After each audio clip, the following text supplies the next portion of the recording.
Are we live, Tom? Tom, is it there? What?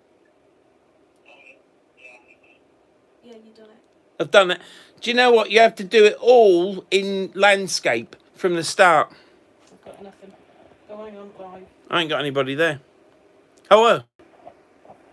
Right, bang. You do that.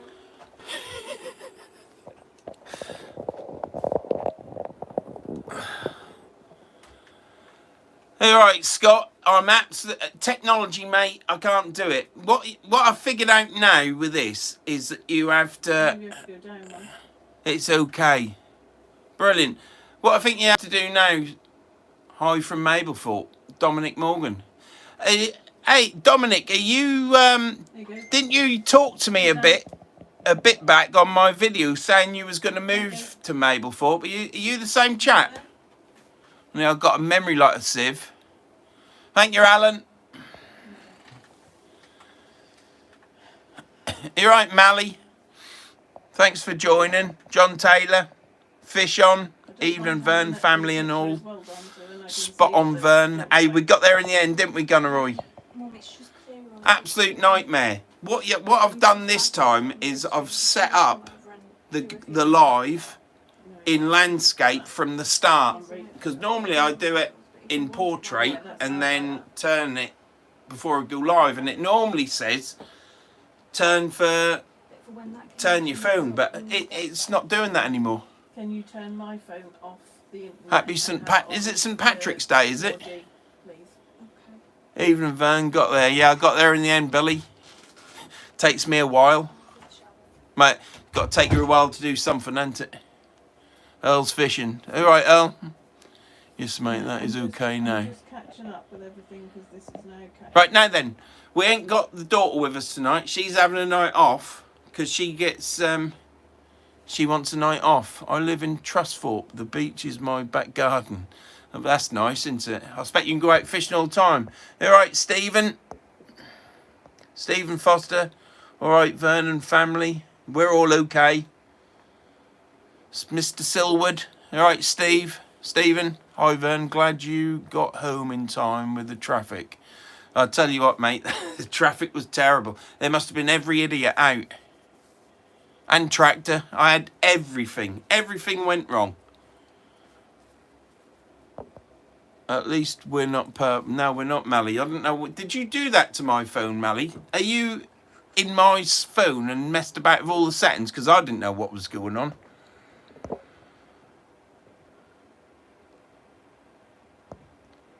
All right, John. All right, good to see you.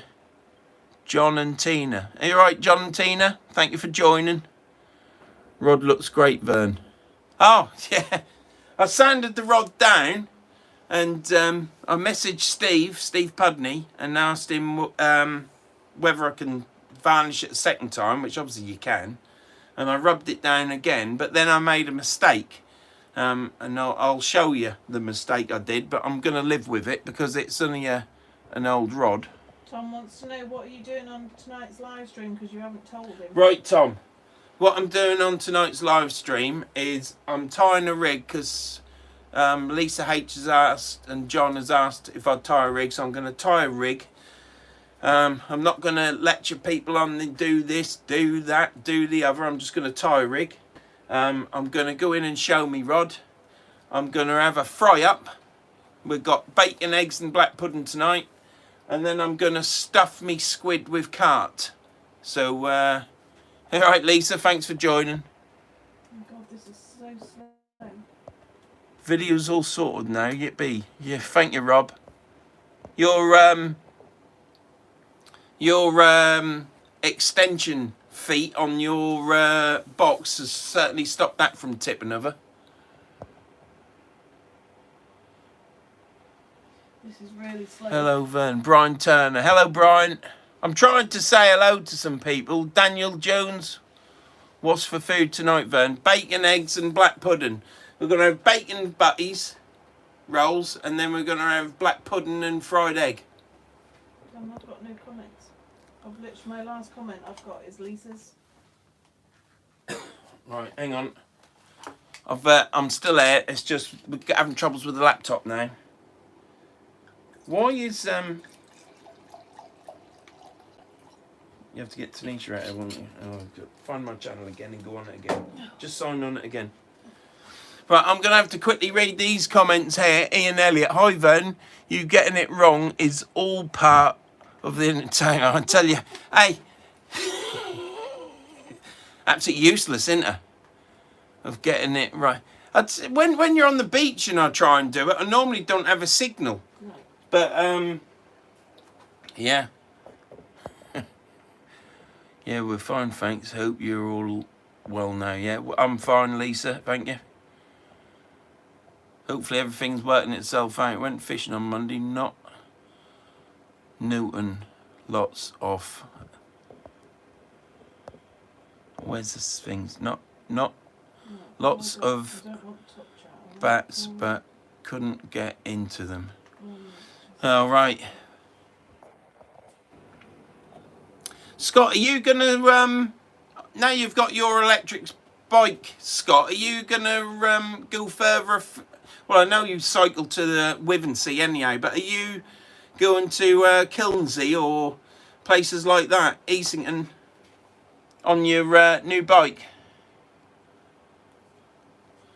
Paul Dixon, evening Van, hope you're well, mate. Yeah, I'm fine. Kurt, we're still currently fishing in Sutton-on-Sea.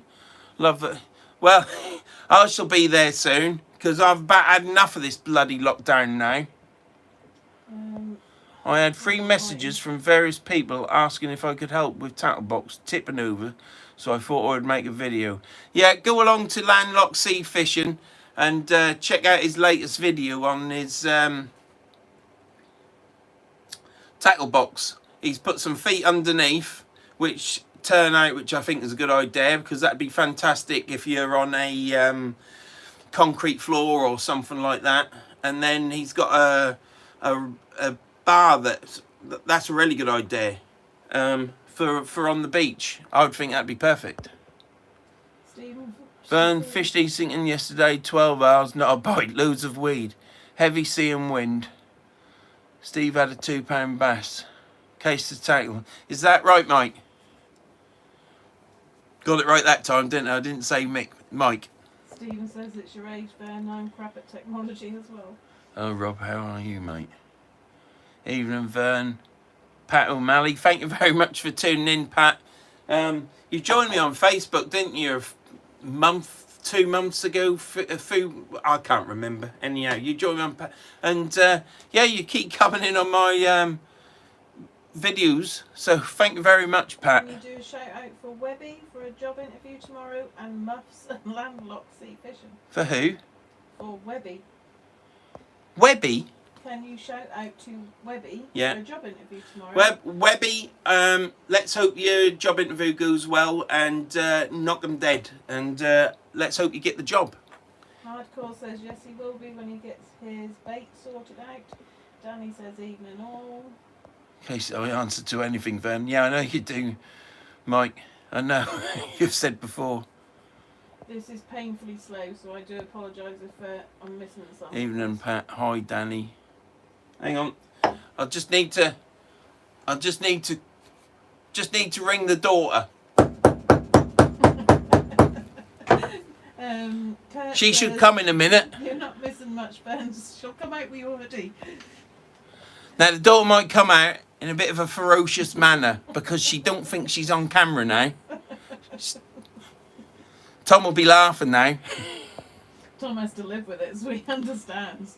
She's a lovely girl, but she takes after her mother. She's just... Yeah, Alan Brown. A few rays being caught in South Wales, Vern. That's Chelsea answering you back. Come on, Tanisha. Man, it's 18th century. Yeah, that's when I was born, I think. Back in 20, Vern. All right, Danny, how's it going? Are you fishing this weekend or are you waiting until the 29th, Danny? Now then, I'll tell you what I've done. Oh, I've hit the eater. Gunner Roy. Is that Morse code, Van? Now, I'm hitting on the wall for the daughter to come, but she's not got twigged it yet. Lost all my frozen bait today. Freezer packed up. Stephen, that's terrible. That happened to Danny. I think he saved most of it, but yeah, if he freeze a goo, I thought mine had gone last week, but it was one of them gel packs. Alan says, Evening, everyone. The wife here. Hope everyone is okay and keeping well. Is that you, Pat? Yes, Hey. Oh yeah. She's back. She's found me. I didn't want the fleece, but you can leave it. cool, look, Give it here, smiley sweetheart. face. What did I want her for? Don't know. I said to you, this is really slow. Oh yeah, that's right. The computer's slow. Do you reckon you can get it on yours, or not? Yeah, but Mum, like I said to you, you need to use Dad's phone. The phone is a lot quicker. That's why I Right, said I'll tell you what then. use the phone. Can you pull my charger out of that and just plug it into the laptop so it keeps the phone charged up? Thank you. Right, so we've got our backs against the wall at the minute because I'm reading the comments because the wife ain't performing at the minute. It's your bloomin' laptop thing. It's out of the dark ages. It's all ruined, stinks like hell. So binned it. Oh, it's terrible, isn't it? Because you can have a lot of money in bait because you store it up, don't you? And you like to keep it and have it there. Steve Bunny Vern, remember, make sure phone is on auto rotate. It is on auto rotate. If you start the live up with the phone like that, if that's port rate, and then it normally says while it's counting down to rotate phone if you want to, you know, but it don't say that anymore. All it does is it then locks it. So this time I started it off in landscape and did everything starting from going public and everything, and then it worked. Tom says he's just trying out a few commands to ignore him. Hardcore says he's building a new battery. Landlock. There's a load of going. Remember, make sure. Perk, open the YouTube channel and copy and paste from address bar. Pat O'Malley has said hello, Mrs. Everett. You tell him. So you need to say hello back, Pat, hello, to Pat. Hello. To Pat. Hello, Pat. Yeah. God, she's useless. Tony says, you tell him, Karen. Evening, Vern. Back soon, mate. Just got home. Hi, Vern, Karen, and crew. I'll be back as I'm halfway through cooking tea. Who's that? Kev. And you cook tea? You should have it prepared, Kev, like what I do. Oh, yeah. Thank you, Steve, for sharing to group. Anyhow, what I want to show you while I hit it on everything is I've bought a rod. I don't know why I bought it. Well, I do. It's an East Anglian rod, but it's the later version of the East Anglian before Leader bought them out, and then Leader got bought out by somebody else. But it's a carp rod, and I thought, well, I might be able to use it for feathers or something. And what I did, I put it all together. It's a 3-section rod. This is the middle bit, and this is the top bit with a bendy tip, and that's the bottom bit. But if you know what a fishing rod is, you'll understand all that, and I've just been waffling on for no reason. So I put this all together and give it some swizzes about outside in the back garden, and then I took it apart. Hang on, Pet, I took it apart, and as I was twisting this and this to pull it out, it just kept going in. And I could feel it as I was pulling and twisting, it was going in all the time. Even though I was yanking on it and twisting, it just kept going in. And I think you got the gist of that now. And now I can't get it out. I've wrapped gaffer tape around it to get a grip on it. I've put rubber gloves on. I've had the wife on this end holding it, twisting one way and pulling. Don't all rods have a bottom and a top, Van? This is the middle and the top. And I've been on this end and we just can't get it apart. So I've got my mate coming up either tomorrow or Friday to help me pull it apart. But if anybody's got any ideas how I can get this apart, the only thing I haven't done is heated the join up to expand it to pull it out, and I might try that in the morning. I had to do something real quick, but I'm back now, pal. Yeah, try heating it up. So yeah, that's what I'm gonna do. I'm gonna get my heater on it that I've got and warm that up, and then when my mate come, we'll pull and twist. Elle's just corrected a spelling. Molly saying hello to Elle. So yeah, if anybody else has had any experiences Malcolm with says hot water. hot water, right? What do I just pour it on? Who said that? Malcolm. Yes, he did have a rant when that was happening. What, this? Oh yeah. Because the wife was, she was doing the best she could, but she was pulling and twisting this end, and she was bending this bit, and then I was trying to keep it straight to where she was bending it, and when I moved it to keep it straight, it bent another way. It was stressful. So I phoned my mate up, and he's coming up. But yeah, I'll do that. I'll pour hot water on it first, and then after that, I'll heat it up. Try ice packs. They sometimes work rather than the heat. What I have done is down that hole, I sprayed gallons of WD-40, so it would go all the way down, and then hopefully free it up. But that didn't work. Les says, "Evening, Vern. What are you up to?"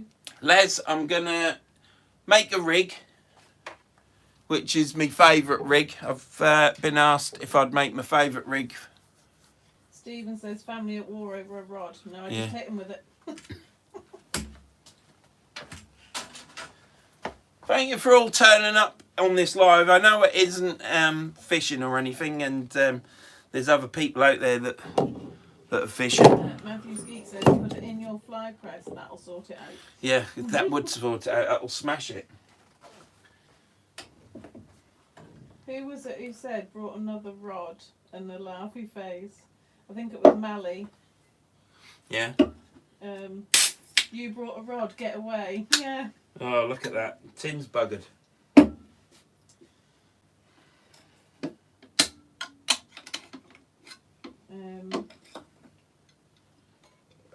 Yeah, so yeah, I'll make a rig because I've been scratching my head because I've shown you quite a lot. Put in the vise with a cloth round it, Mally says. What, the fishing rod? Yeah, I'm not doing that, Mally. That'll break. It's fiberglass. Well, I think it's fiberglass. Guinness tonight, Vern. No, bitter.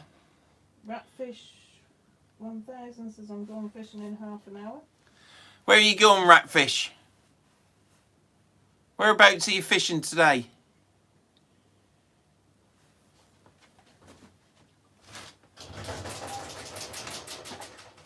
So this is my lines. Put your airline down the hole and blow it off and laugh your face. Stephen says, "What rig are you making?" I'm making a one up, one down. I'm not going to teach you how to make it because you all must know how to make a rig. Landlock says, "Is the forge on?" and Ratfish says, "Lake Erie." Oh, crumb! I keep forgetting. Smoking 74 says, Ratfish, you're not near the coast then, are you? Do you, Ratfish, do you fish in salt water or fresh water? Smoking 74 says, "You are what you drink. I'm a bitter man." Yeah, I'm a bitter man, but I'll drink anything. I'll tell you what I do, because I can drink quite a lot of bitter. Fresh. So what freshwater fishing is at Ratfish. Are you, would you mind telling me how far you are away from the coast? Hot water over there, and then cockpit shine after on joint. Ask Steve Punny. I shall do the hot water. My mates should be coming around tomorrow or Friday. I'll do it then. Good evening, Vern, Mrs. How are you doing? Patrick Chapman. Mally says, "Are you going to fish South Bobby Wales this year, mate?" Bobby Pat- Swales. Oh. Vern, tell us about your camper van. I'm thinking of getting one.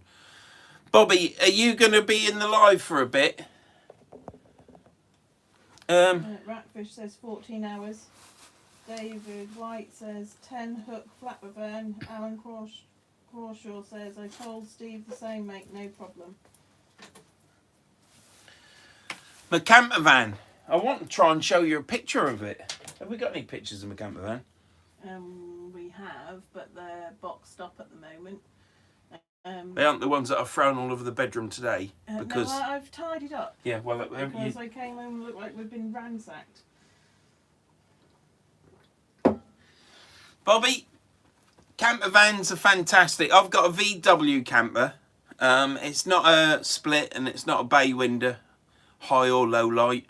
It's a T25 we got, but we've got an air-cooled T25. After a certain point, they went to a diesel engine and they had a water pump, so they call them pumpers or something. I can't remember. Welcome to join us in South Wales, buddy. Case to fish in Wales. Case to fish.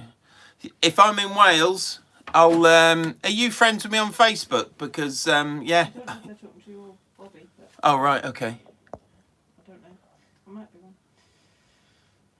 Sorry, maybe 10 in good traffic.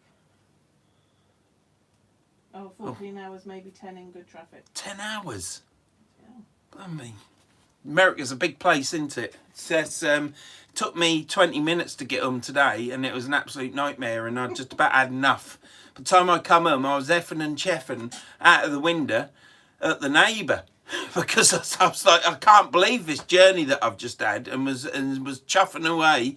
And then I thought, what have I just done? I've just been effing and whatever. She'll think I'm bloody nutter. But she is one of the neighbours that do speak to me, so we're all right. Because some of them we don't speak to because they aren't very nice people. Pat O'Malley says, Good evening, Vern. Is a perfect place Master to bring Fisherman. your camper. Thank you, Hakan. Evening, from Scarborough, just kitting out a T5 as a camper van. They're a nice van, aren't they? They're a lot of money. Yeah, so I've got a T25, Bobby, and it's a Devon camper. It's orange and beige, but I haven't polished it for a long while, which is an absolute shame. So it's a bit discoloured, but I'm pretty certain that when I polish it up, it'll come back up as it should do. But I've now got a hole in the bit. What you get with a camper van, if you go for a VW camper van, or any camper van if it's old, is you're constantly working on them. Because I think my camper van, it went in, we spent a lot of money on it, and it come out, and then you're always doing something on it. You'll always get a little bit of rust come on it, and you either leave it or you do it straight away. You're always working on it because it's an old vehicle. Landlocked says, sold my motorhome just before lockdown. Feel sorry for the people that brought it. I'm sure, Robert, but no. Hey, Vern, bud, hope you just got in from work. Yeah, thanks, Nathan. Good, thanks, buddy, and yourself. See, here we go, rant time load. I'm not ranting because I ain't in a mood. You see, if I was in a bit of a grump. Maybe you should do a drive along with Vern, and then they could see you in full flow after about 30 seconds. Yeah, I could do a live, couldn't I, driving me van? That'd be funny. Mally says, my dad had one in the 70s and the wheel fell off. Yeah. That's it. You're always working on it. It's in good fettle. All the inside is done. It's all carpeted. What's happened to this bloody stuff? And here we go. So, yeah, Bobby says, was thinking T4 or T5. Who says? Bobby. T4 or T5? Yeah. I would, well, it's all down to money, isn't it? Money, and you take your choice, really. It was nice when the girls were younger, though, because we could just get in it and It's got a pop-up... I'll tell you what I'll do. What I'll do is I'll take a picture of my camper van and... Well, good day, mate. Too good today, mate. Watching Vern for cheering me up. I hope you feel better soon, El. Yeah, what's the matter, Earl? You ain't got the COVID, have you? The COVID. Anyhow. Where am I? Yeah, that's right. Take So a yeah. picture of your camper van. Yeah, I'll take a picture of my camper van and stick it on my Facebook page. The wife is that we were going to get rid of it. I was going to do a couple of bits to it and sell it and get rid. But the wife has said, should we use it? But I don't think I can get my fishing rods. Well, I can get my fishing rods in it, but you don't want that stink in there. So with the van, how I've got the van set up now, you can... that heater's gone off. Yeah, no, you told her. You said you'd kicked it and turned it off. With the van, I can have all my fishing rods in it, all my gear in the cupboard, and I've got somewhere to sleep. So. I'm just saying hello to each other. Stephen says, "Hope it wasn't the steering wheel, Melly." Yeah, it would be pretty bad, wouldn't it? How many's in the live? I've got 120. Well, I can't believe I've got so many in the live. Thank you very much. Donna Roy says, "Ben, are you not on Instagram?" I am on Not on Instagram. I'm not on Facebook. I am on it. So Gunneroy's on Instagram, but not Facebook. Oh, I don't know if you have got Verns on Instagram. I have got Instagram, but when I put a video up, I get quite a lot of comments, which is good. Anyhow, you do this. You've seen it all before. Mally says, "Is it like a Scooby bus?" Master Fishman says, "Ben, are you looking forward to the 29th, buddy? Some say we should still stay local." Oh Yeah. no, they've said up on when you look on the government website, they've said travelling is allowed. Yeah, but Kev Spencer messaged me today, and he said that it's minimal, Oh no. minimal, way. and all. Yeah, I'm just travelling. I don't care. Um, I've had enough of it. I've absolutely had enough. I'm totally sick and tired of this bloody COVID. I think the wife had it the other week, and every day. she had 3 tests, 2 tests at another 2 tests at and I'm sure she had it because she felt like rubbish. And I know it's all toxic and everything, this COVID, but I'm sure the wife had it, and I ain't got any symptoms. Don't talk it up. Brian says, "Hi Ben, hope you and the family are keeping well. You look like you need a trip to the barbers on the way to the Humber next time." Do you right? Alright, keep I've had a safe, quick. Brian. I went round with whiskers tonight, but my daughter hasn't cut my hair. She's She's at a Guernsey coming out of lockdown next Monday. Are you still in lockdown then, Pat? You're allowed to fish though, aren't you? Bloody road works Says, everywhere. "Hi Ben, terrible time I had getting you back again. How's it going? Hi everyone." Yeah, it's all gone for. Who said that, Pet? Stephen Silwood. Yeah, everything's fine. So I've cut Harry says it was the front wheel. I've cut my £70 line off. That's it there. Elle says, "I'm good, no COVID, just having issues with something. Well, I hope to sort itself out." So what I've got here. Oh, hang on, John. What I've got here is Hi Ben, just to let you know, if you're planning a trip to the Holderness Coast after the 29th, add a couple of hours to your journey. Why? Who's that? John who? John Lovelow. John Led. Why is that then, John? Can you tell us why a couple of extra? Is it because of the 30 and 40 mile an hour speed limits? Because I've thought about going over instead of going through Hull, which I believe is still 40 mile an hour. I figured I would go up to Hornsey, and then come down the coast road because Bloody road works everywhere. yeah, that's what I'm doing. I'm going up to Hornsey, and then or Wivensey, and then if I go to Wivensey, I'll go north, and if I go to Hornsey, I'll come south. I might even be able to get some fresh bait then, wouldn't I? Go in and see Nick at Hornsey Tackle or whatever it's called. Anyway, what I want to show you, see this here? Can you see that? Can you see that? Uncle Stevie says you need to be drinking Guinness Can you see that? because it's St Patrick's Day. That's a Gemini rig clip. Master Fishman And says, hang on, Pet, I'm talking. Well, tell me Tanisha knows what she's doing, you see. Yeah, well- This is the first time the wife's been doing it. Anyway, I have the rig clip. I have the rig clip there in the vice, and the vice is clamped up. And then what I do is I tie my knots, put it in the rig clip and pull it, which you'll see me do. Uncle Steve's on here. No, Tanisha messaged me on my phone, which Tanisha has got. So I've turned that round 5 times. Hang on. Withensea is the place to be. If you're going to Withensea, it's quicker going straight through Hull instead of up and round via Hornsey. I don't think it is, because last time... What's that like? The last time I went to... I think it was Hillston I went to. And it took me 2.5 hours to get there. Because when you go over the bridge at Hull, it's 40 mile an hour all the way through Hull until you get to Withensea, with 2 60 mile an hour limits in between, which isn't very long. So you end up doing 30s and 40 miles an hour with bloody fields, ploughed fields beside you, either side, and you're doing 40 mile an hour. Absolute nightmare. And it used to take me an hour and a quarter to get to Hornsey. And if you go to Hornsey and come down to Hillston or Tunstall, I think it's 60 mile an hour. You can't do 60 mile an hour, but at least you can get up some speed.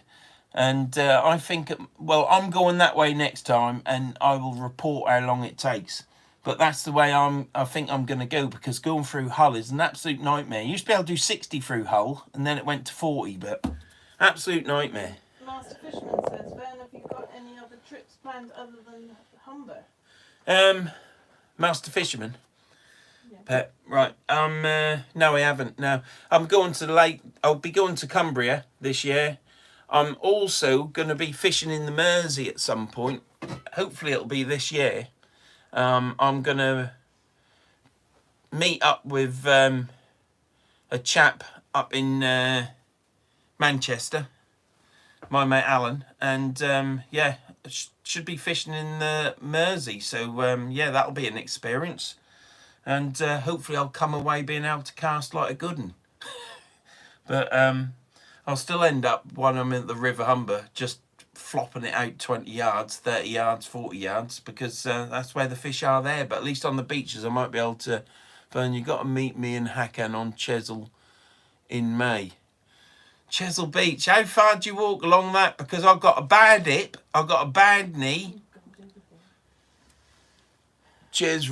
I'd love to fish Chesil, but I don't want to, because I watch Ian Clark, because and he walks, seems as though he walks miles, because when he's fishing there's nobody either side of him. Absolutely, I'd be knackered.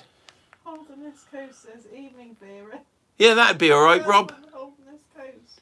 You what? Holderness Coast Angler says, evening, Vera. Vera, yeah, it's about right, isn't it? Anyhow, Holderness £70 Coast. line. There you go, John. I just do Landlocked says about 100 yards to the beach. for 5 turns, and then I go in that side. Earl's Fishing says, Vern, please give me a shout when you come to Cumbria, please. I'll come have a session with you if you like. Right, and then that, let me just, this is it. See, now I've got it hooked on here, and I'll give that a pull. And then what I do, I get them on, give that a wiggle under tension, get that a pull down there. And then what I do is then, I get these expensive scissors, cut that off.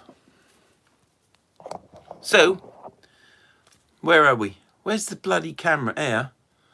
Look at that for a knot.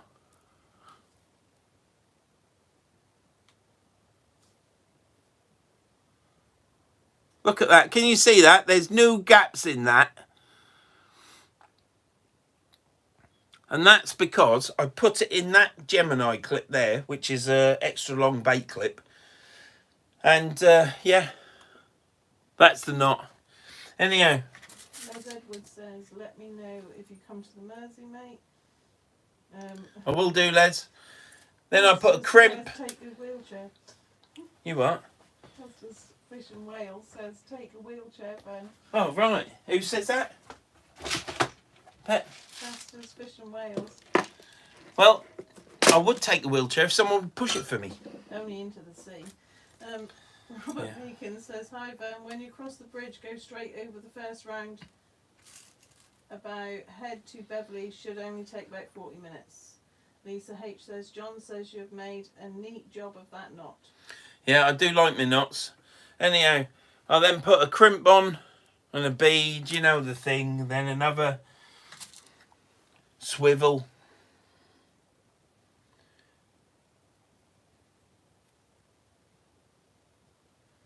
Can't bloody see it now.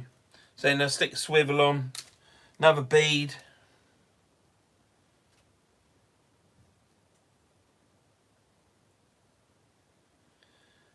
Oh, where's the hole? Right. Bead. You know all this. I'm not here teaching you this. I'm just showing you how I do mine. And then that. Another crimp. And then another crimp. Then another bead. You alright? You come to join the live. Now these swivels, these are You can't drink my wine. power swivels. Are they power swivels? Yeah, they're power swivels. That's a size 10, and it's only tiny. Look, and that's £100 in break and strain. Then another swivel.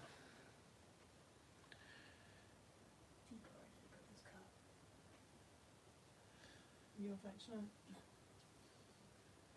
So what I do is, you're on YouTube, Don. Alan Crawshaw said, cod caught today on Mersey, Ben. Nice one too. So, I can't remember who, but there's meant to be a spring runner cod, isn't there? And it's now. So hopefully, by the time we get back on the River Humber, so that there'll be some cod there. So that's it. Swivel at the bottom. And what I do is, I take a breakaway imp, because I like breakaway imps. And we put that on there. So we got, that's the bottom. So I tie a swivel directly on the breakaway imp. Spring run now, yes, Vern. Yep, spring run. 123 watch and 41 likes. Don't forget to hit that like button. Hit that like button, everybody, if you could. Anybody on there? I know it ain't catching fish, but I'm bound to make it fool them, I said self somehow. Anyhow, so I put a breakaway imp on, and then I always have a swivel on so that weight can turn around, don't twist my stuff up. And then I've got crimps, beads, swivels, crimps, you know the thing. And then I'll tie another swivel on the top. David White says, should be on countdown, mate. Ha ha ha. Cod run started Bay 28. So 2, 3, 4, 5. And then I get the line, so I aren't forcing the line, because you can force the line through this way and then it all twists, look. So I have it, it comes off that side, and you can see it's naturally wanting to point that way, and I go in that side. I don't go in on the underside, I go in that side, and then I give it a pull. You wet it, yeah, and then Somerset Beach Fishing Tony says you're doing great, Ben. I don't normally like tying rigs and stuff because it's boring, into anyhow. So get that on there, wrap it round your hand, and then I hold this tag end to keep it short and just pull the line up, and then give it a yank so you're going to break your hand. Get hold of the tag, give it a wiggle and a pull, because it just tightens it all up. Force that down, and then we're there with a tag, and then we where are we? Cut that off like that. Get your back up there, and there you go.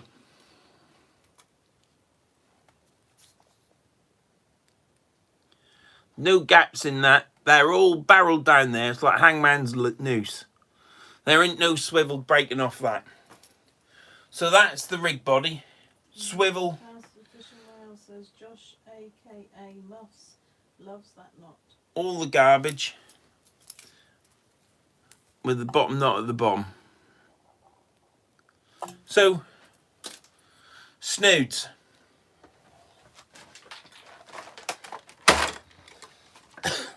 I don't like light snoods because they tend to get all tangled up. So, we don't want that one.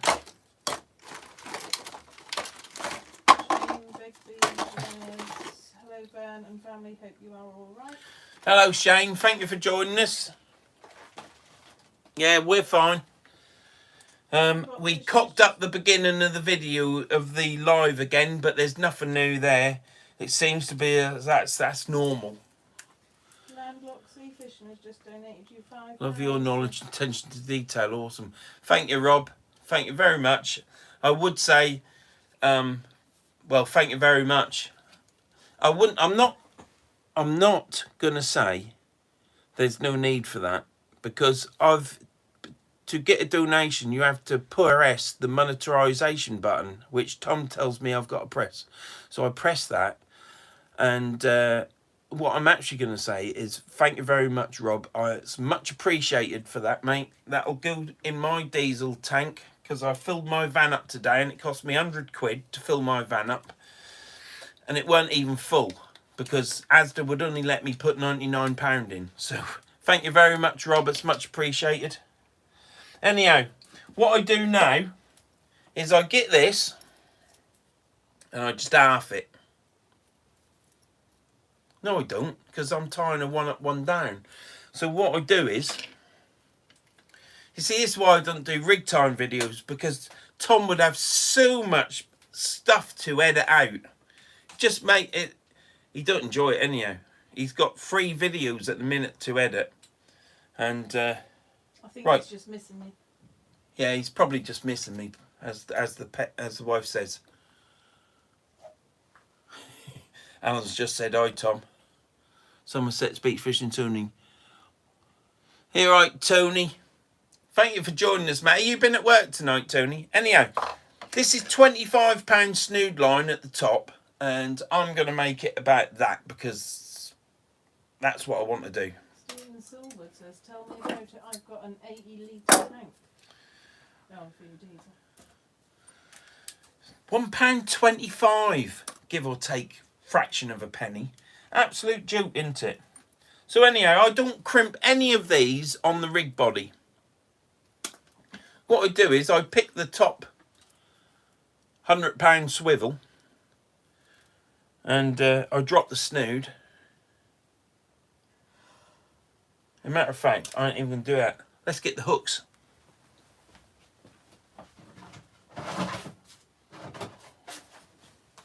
Now then.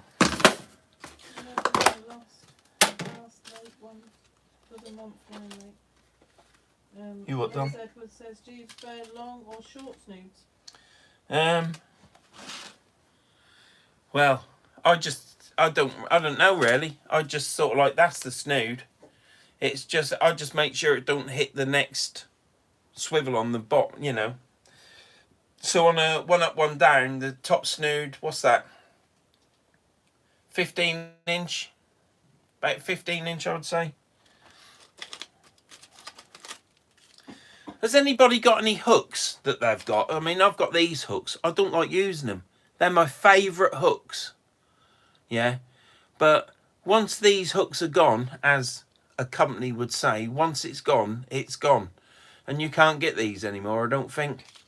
These are really old-fashioned. Cox and Rule. These are Ian Glover. You're right, mate. Thank you for joining.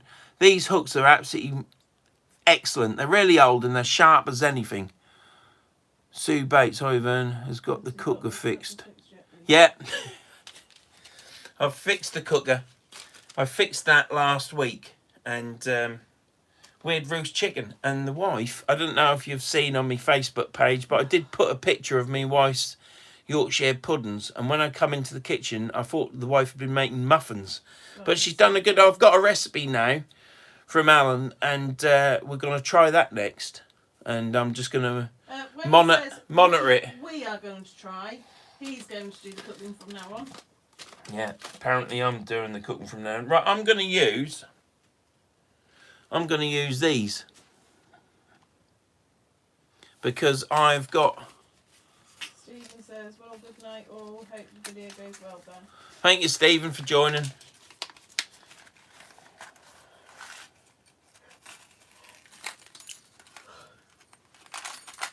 That's it. I've just dropped them all over the floor.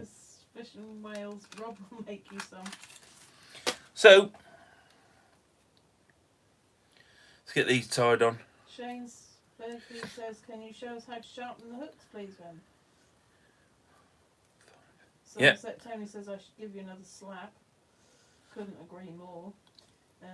Brian Turner says, that is a 2-hook flapper, is it not? One up, one down it is.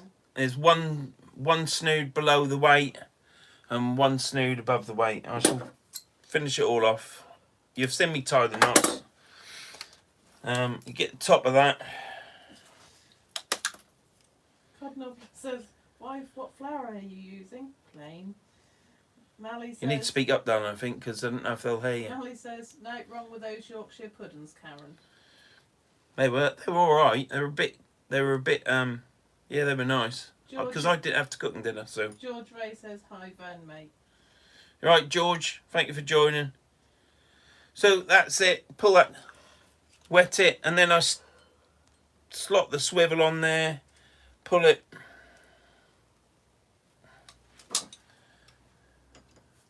Give the pliers a bit of a go.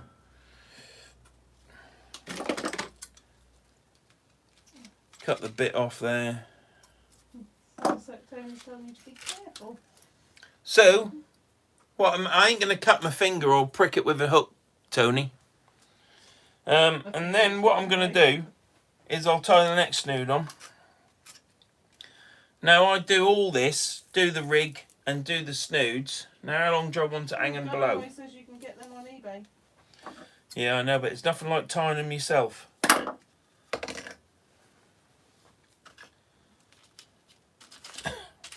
thought I'd got another hook out.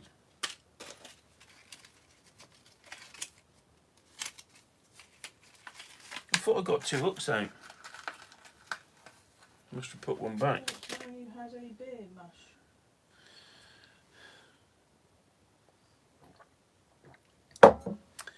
Right, tie this on. If I can get it through the eye. 1.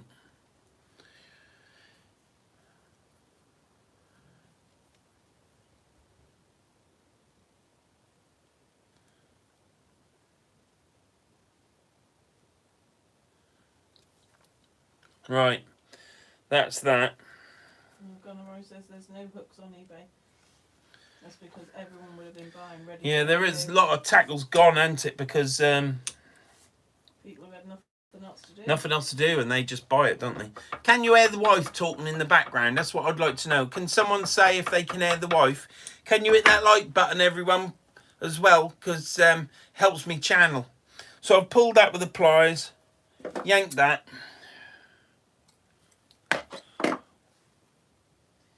Spencer says, oi, oi. Tea's gone.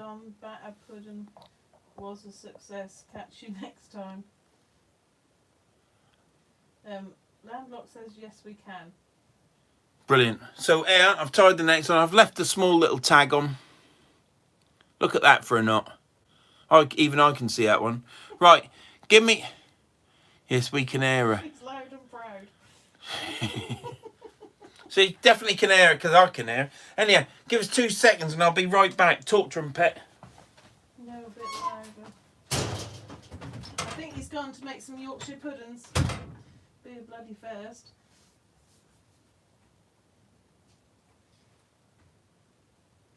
I've never been accused of having a quiet voice, I have to say.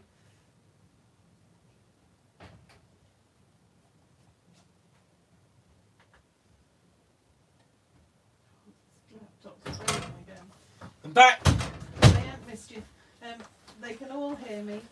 I've just said I've never been accused of having Right. a quiet voice. That's how long the bottom one is on this one. Look at that. That's like miles long. So now I get my tobacco tin out.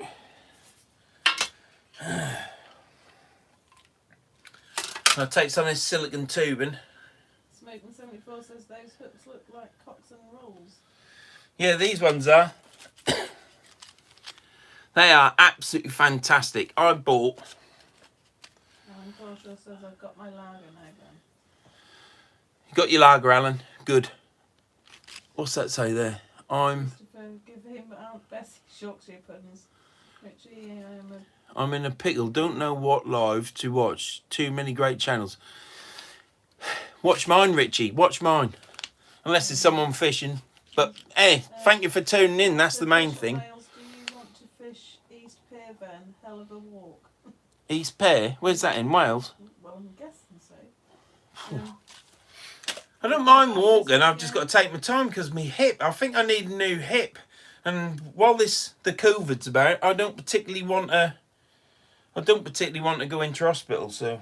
Molly says, study has found more carbon getting pumped into the atmosphere than from trawling than there is in an aircraft. Kev Spencer said you should make him cook. My missus has the tea made for me every night for when she gets home.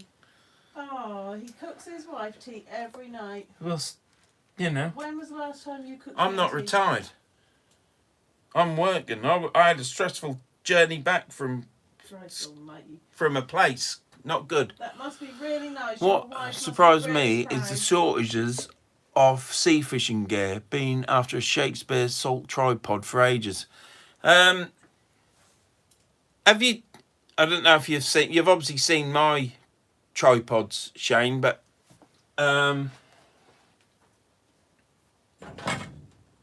these ones, they're nearly put that in the heater. Then they're ever so light. Perch Rock Fishing uses these as well. There's loads of people use them, but they're breakaway tackle tripod. Hang on, pet. They're breakaway tackle They're breakaway tackle tripod, and yeah, about £35, something like that. But I've had one of them tripods for 17 years. But the salt one's a bit heavy. But you know, it don't matter if you're a strong man, does it? Or a strong woman, or strong binary, or strong whatever. I don't know what the world's coming to. I'm not even going into it. But anyhow, you can get that for 35 quid from Breakaway Tackle, who are down in... Hang on, pet. You was then going to speak. You were. You just took a whiff of air in. So yeah, they've got them. You can get them. But what you could do is you could have one of them as well as a salt one and get a salt one, because these are really light. So if you've got a long trek to do, getting one of these, which look like that, they're in all my videos because they're the only tripod I use. Ever so light, brilliant to use, and then get a salt one. Because there is a shortage, isn't there? Lisa H says John does the tea most nights here too. I think he is slacking, you know. I think he could have my tea on the table when I got home. I knew I should have had the daughter. Not keen the salt. The one of Verns is nice. So I've got a small bit of silicone here, and then we just do a stop knot. But what I like to do is I like to put it where I want the knot because it makes it a bit twiddly. Alan says he's fixed the dishwasher, Vern. It was the alcohol. Yeah, I don't fix dishwashers, but one thing I don't do that and washing machines. So you put it through and then through again. Oh, you put it through and then you try and put it through again on the I can't see. Yeah, through again, and that's your stop knot. And then you want a bead, which is there. And then you just thread the bead on. This is just the bottom snood, this is. So I put a bead on, and then I put the silicone on. Thread the line down, the snood down the silicone.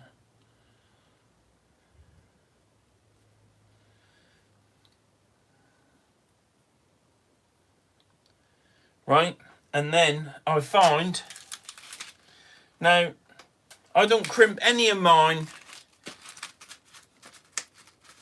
any of my crimps up on my rigs. It doesn't matter on this rig, but when I've got doing a 2-hook flapper or something else, I like to tie everything and make the snoods the right length, and then tie them on, and then crimp it, because then you ain't got a mess, because I can never cut the line in the right place, tie the hook on, because it's always in the wrong place. So this is how I get around it. So that's the bottom swivel.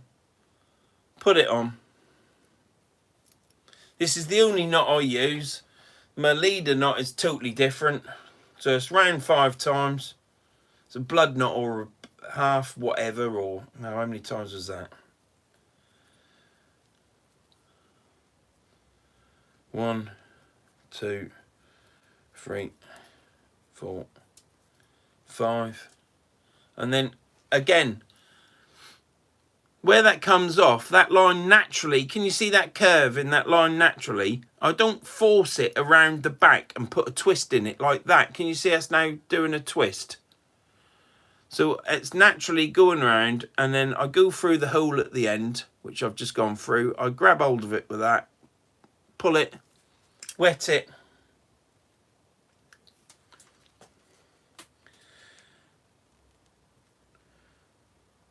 Put it on my rig clip in my vice that you've seen, and then I just pull it up. Do it with my thumb. Get my pliers, put it on the tag end that you're cutting off. Give it a twist and a wiggle. Push it down, and there you have the snood knot. See that knot? That's perfect. That you don't get knots like that on rig sport. Well, you might do, but then they never break. I've never had one slip. Cut that off. I leave a tag on that there, because this is now gonna go up there. Wet that, and that needs just cutting a bit shorter, because you want it long enough just to dig in. Mally says, have you tried the swivel knot that he sent you on Messenger then? No, I haven't, mate, yet. I've got to look at that a few times first, and then I just pull that up. Colin says, amnesia tightens better without saliva, give it a go. I'll try that next time. John Levlow says, I have had Ian Gold's tripod, which is 26 years old, still going strong. Yep. Good tripods. I think I got that breakaway. I mean, the first breakaway I've got 2. The first one that I bought was 17 years ago, 18 years ago, something like that. And I only ever had one tripod, never bought another one. Then when I started fishing again, I went and bought another one, because I saw that they still made them. And I thought I'd best get them before they ever... Peter Thompson says, leaving Vernon and Letitia. Tanisha in here tonight. I've got the wife with me tonight, so we might get a little bit of banter. It's nothing chauvinist, nothing like that at all. It's just the way we are, because we've been together for so He just beats me. bloody long, you know. But there, yeah. So bloody long. So I've got the silicone on, and then a stop knot and a bead, John. Can you see that? I ain't got that as tidy as what I like. 4 and 3 knot, only 1 you need, and the tag goes straight out of the top. Yeah, I just tie a blood knot. You know, that's what I got shown when I was a boy.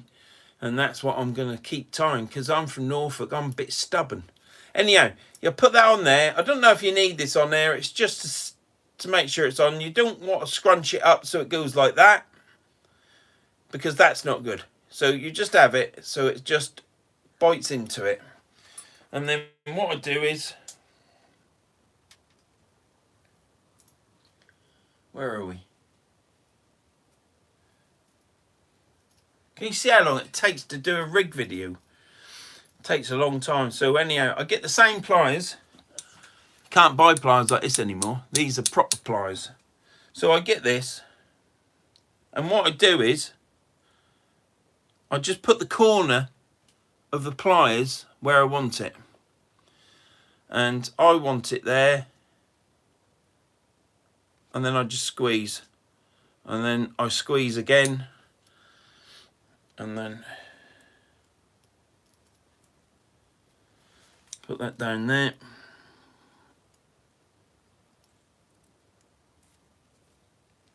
Squeeze. I've not ever lost a rig.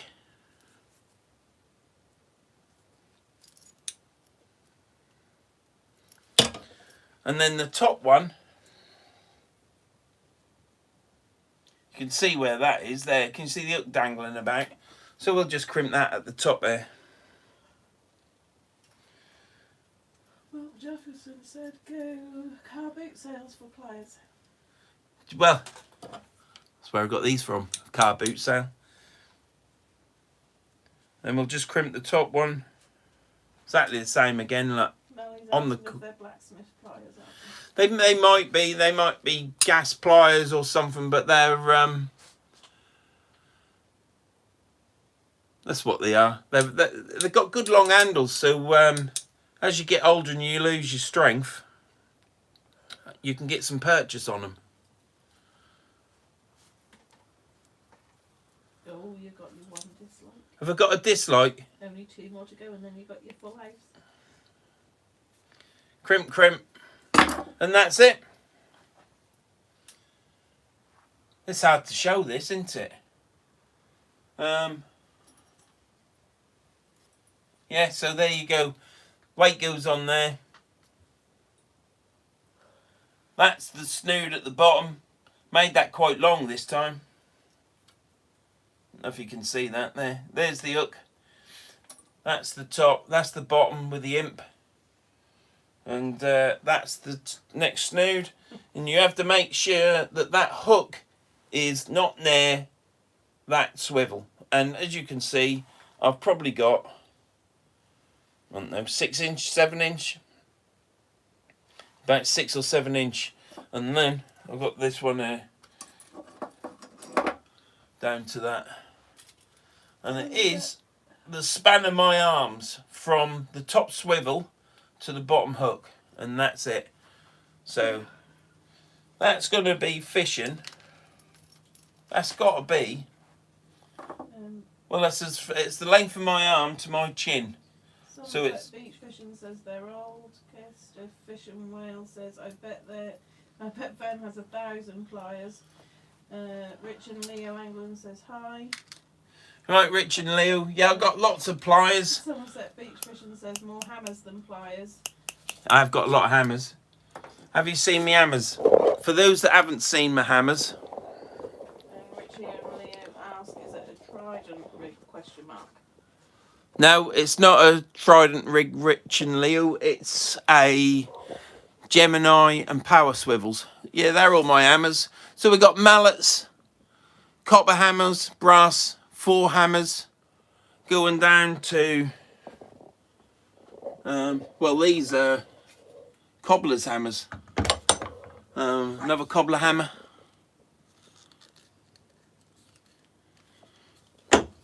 And then we've got this big bugger. A Duke. This hammer. Oh, bugger. This hammer, Kev. Oh, heater's come on. I got that from a blacksmith in Norfolk. Got 2 of them. £1.5. Conroy says you need a toffee hammer. £2. You can turn that heater off now, Tom, and get more. All right, wife's getting warm now. I got a toffee hammer.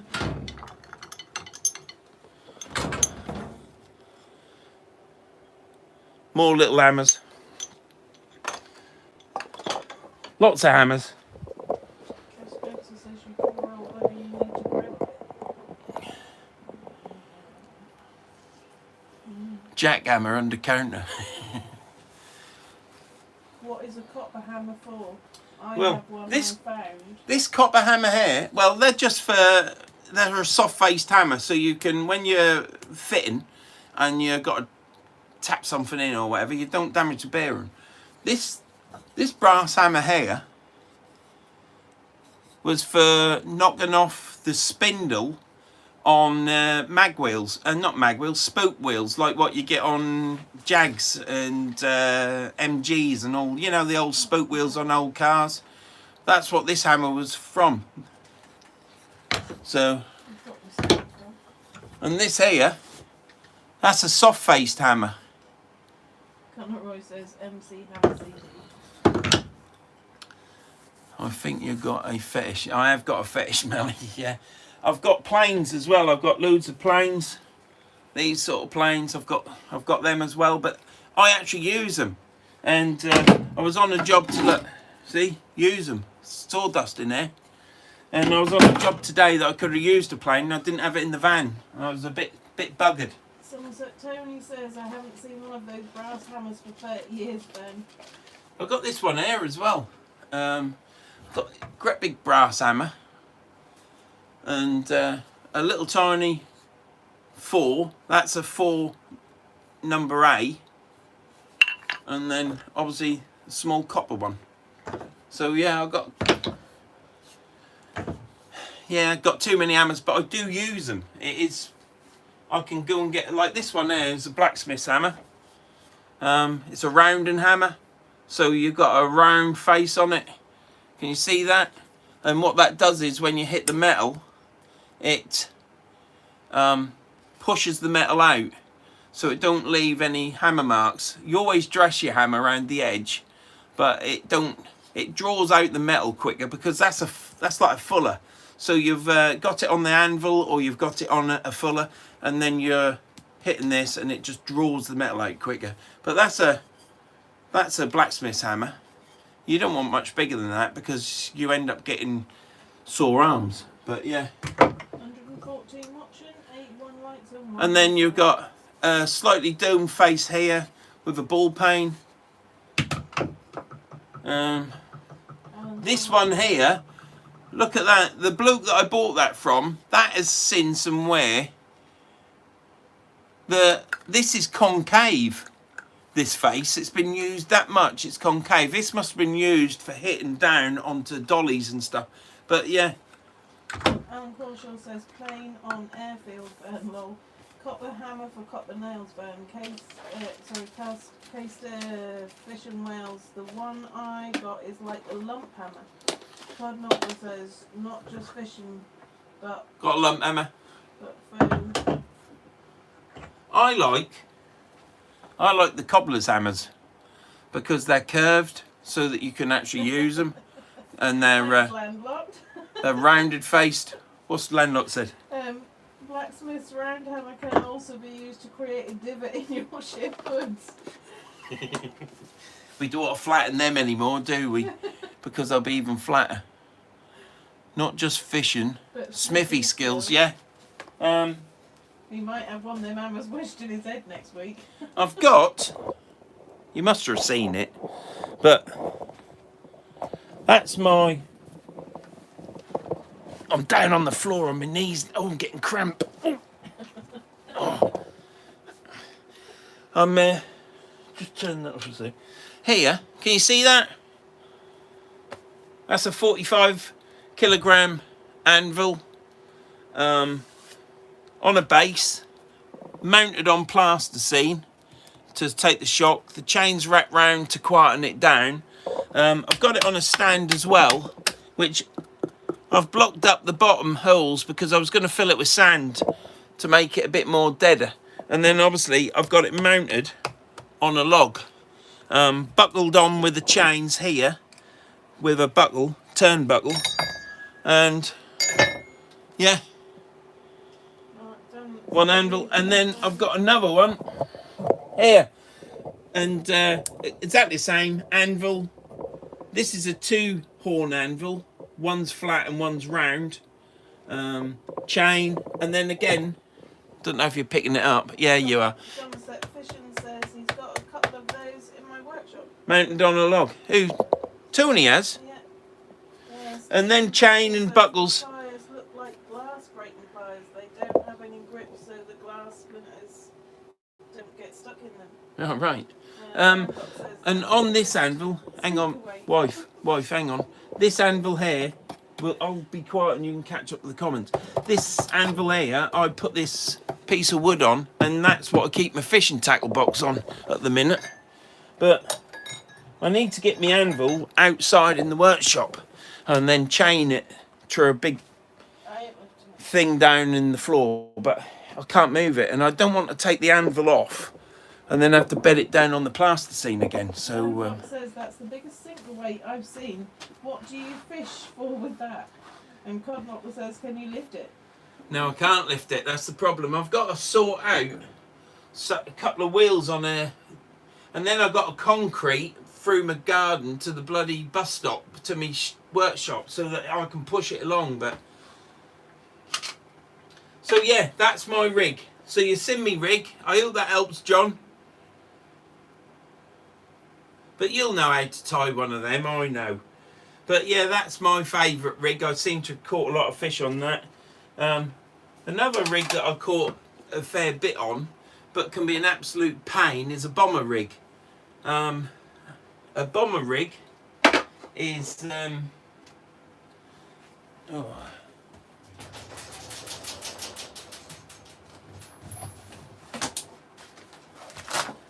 think I've got one there.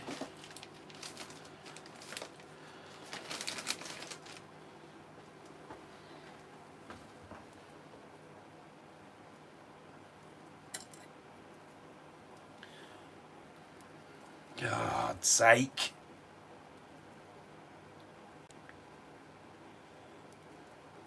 So this is a bomber rig, and as you can probably see, they're a bit stressful. Yeah, Kev Spencer says they tangle too much in the surf. Yeah, terrible. But this is what I caught my bass and other fish on. Hang on. I'm doing 3 hands with a bomber rig. So we've got a splash down there. Lisa H. John says thank you very much for doing that. Yeah, I've had a lot of I've got, and you don't have to have them right long. You can have them short. You can tie them as short as you want and as long as you want. So yeah, bomber rig. It's now caught up round there now. Look. Les Edward says every time I've used a bomber rig it tangles. Yeah, terrible. But the idea of a bomber rig, as you know, because I ain't teaching you anything, because you know. There's the 2 snoods, 2 hooks, and there, that's the rig tight.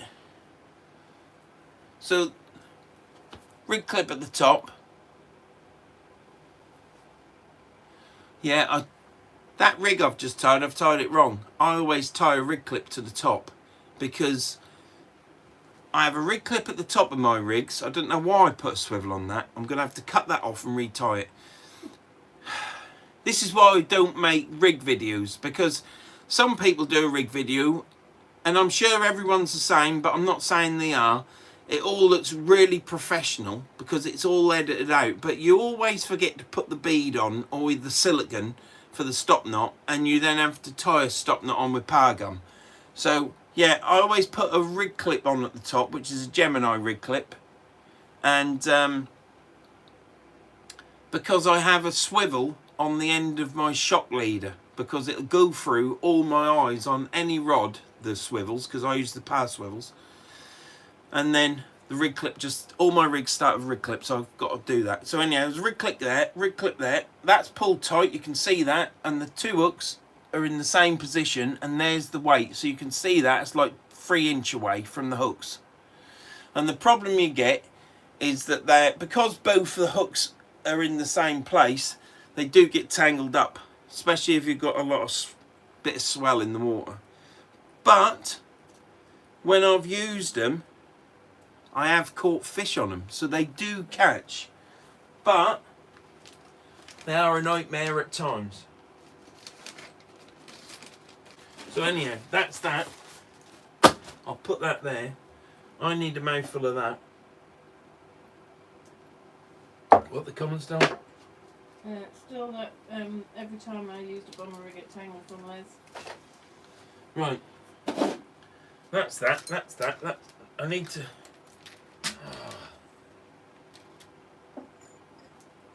That's caught round the wine glass now. These hooks, I don't know why they do that, but they seem to get caught round everything. What's that? That was a hook.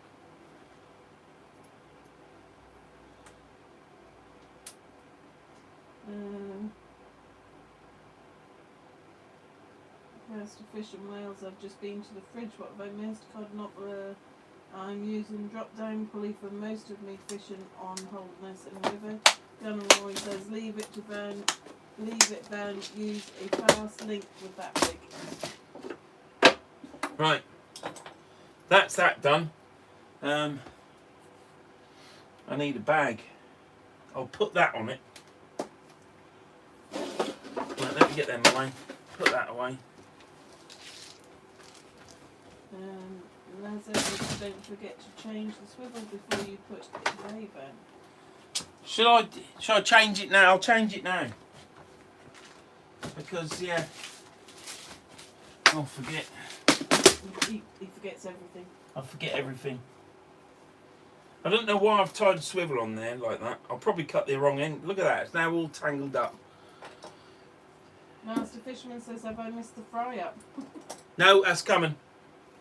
I'll tie that in a minute. Right. Gunner Roy says, I would leave it.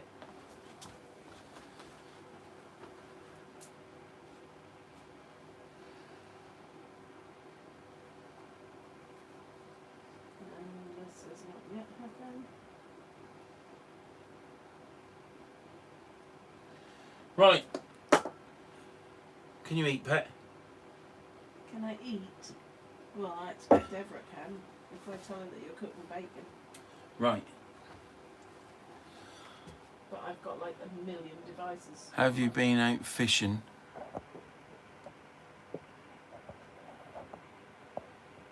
Have you been out fishing at all recently? I don't think I can. He's talking to Les. Master Fisherman. Master Fisherman, the last video I saw of yours at the weekend was you was casting the Sonic Vader rod. Have you been out fishing yet? I can't bloody wait to go fishing. Right. I can't wait for him to go fishing either. So what we're going to do is now, we're going to go outside and start the forge up and get the frying pan on. What do I do with this? Then you have to unplug it at the wall. I've got to put my shoes back on, haven't I? Alan Crawshaw says back later then. Alright Alan, we're now going to have a bit of a fry up. That takes me quite a while because I ain't a good cook. Master Fisherman says not yet mate, 29th of the August I can go out. I keep turning this on. Yeah, it's the same for all of us then, isn't it? I didn't know whether you'd go out anyhow, Atgan. Don't know how far you live from the Mersey. I spoke to Perch Rock and he only lives down the road. He literally is down the road from where he fishes, and he hasn't even gone out, has he? Right, it'll go dark in a minute.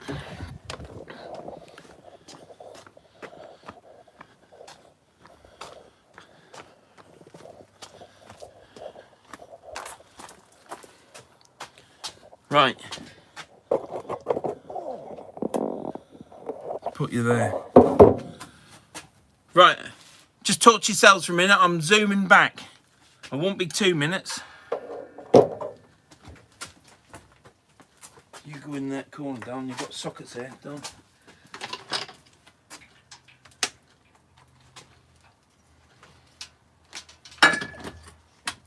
Oh, I've left my throw that I had over my legs. You won't need it.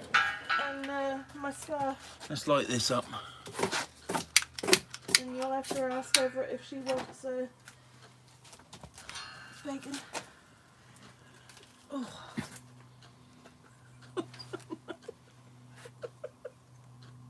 You got a coat? No, I had my blanket. You shouldn't need it with this. Yeah, I will though, because if I don't want to be ill and not be able to cook your tea, do I? Christ. Put that on there. Right, 2 seconds. People think I'm a scouse because of how many times I've fished the river, mate. Oh.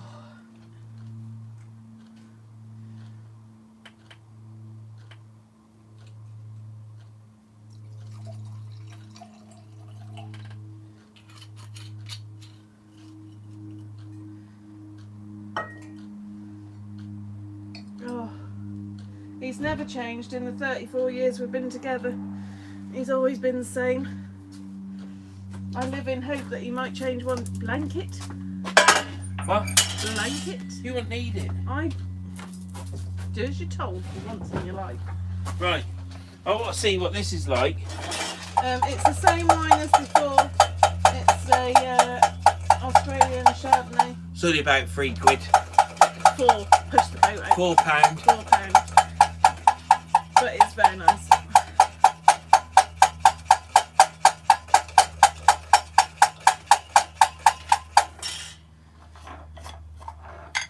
So I put a bit of tin. I put a bit of tin foil around this because don't want to blind you. You need wine when you live with him.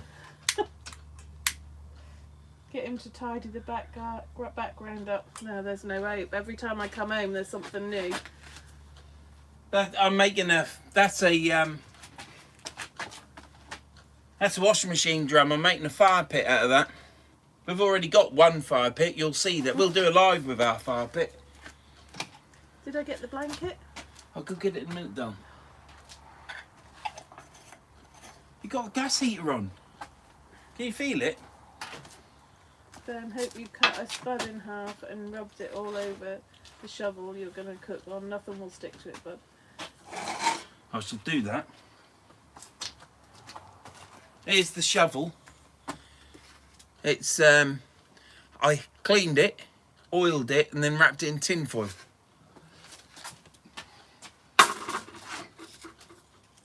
Right, now this might get a bit smoky, Pet, but we've got the fan there.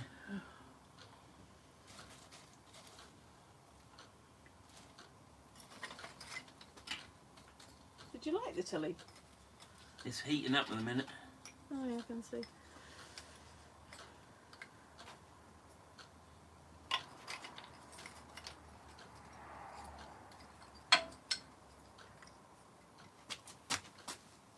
So we've got cardboard at the bottom, a bit of a stinky lighter.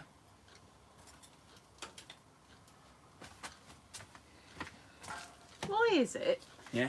If I was to ask you to cook bacon and egg in the house, you'd say, "Oh, no, it's a pink job." But the minute we're It's a cooking, pink job. the minute we're cooking outside, Because we're outside, it's a blue job it outside. turns into a blue job. Yeah, it is a blue job. I think you need more practice in the kitchen. Turn that flame thing on a little bit. What thing on? Fan. Oh, I've got to plug it in and. Is the plug behind me?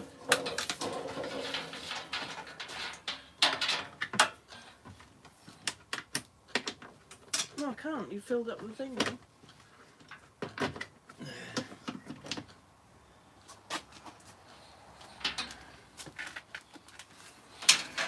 Just in case we need it. Just till it get going. It's Yeah, not. turn It's it not. on. It's not getting me. It's getting you. Yeah, I know it is.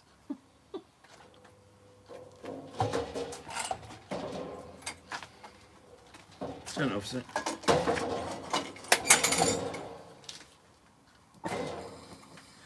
Kev, if I ever got breakfast in bed, at the weekends, I would really wonder what he'd done. I make you coffee in the morning. Waiting all day if you make it.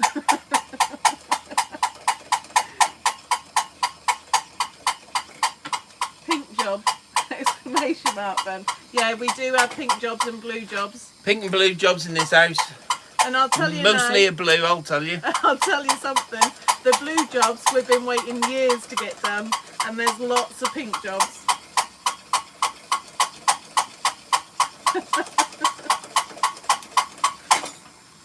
Whew. How many years have I been waiting for my bathroom now? Don't tell them about the bathroom. It was bad enough with the cooker. My daughter went to uni and he pulled the shower out from upstairs.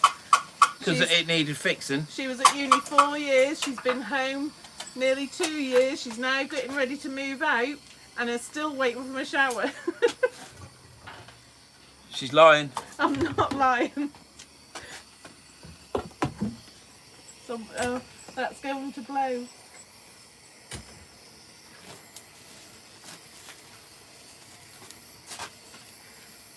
I don't know if I'll catch fire there. I thought he said blow and not blue.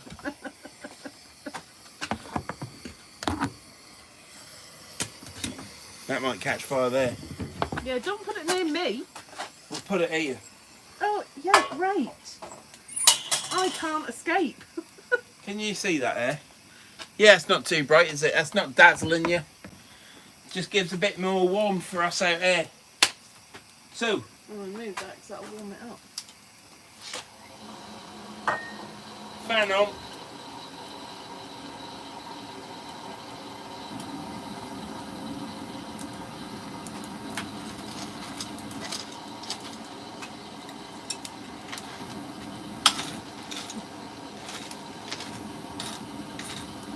Yeah, Spencer says my eyes.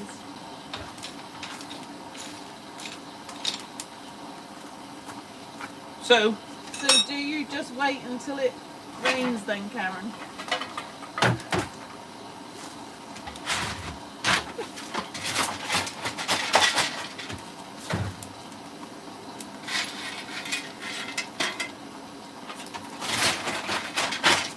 I might threaten to sell his fishing rods. He might do the bathroom then, but then I would have to put up with him being at home. we've got a shower downstairs, so it's not too much of a problem. It is. Believe me, it is. No, I didn't get my blanket, someone said Tony. He just totally ignored me. I'm going in a minute. I'm going in a minute.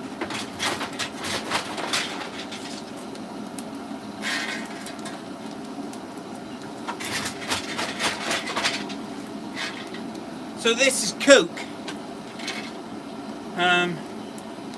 This is Coke. If you're watching this, Lee, in the morning, you'll know what this is. It's not 100% pure Coke. It's got an additive in it to enable it to light a little easier. But it lights all right once you put the air on. If you turn the air off, it goes out. But you don't want to smother the fire until it gets going and get some heat, because it'll smoke so much we'll just die. Well, you're a bit closer, so I'll watch you die first. I've got a fan next to me, I'll be alright. Turn it on. Gunnar always says, as if you're upstairs. Mine's there blocking it. Well, I didn't want it to get hot. So we've got the tilly lamp on.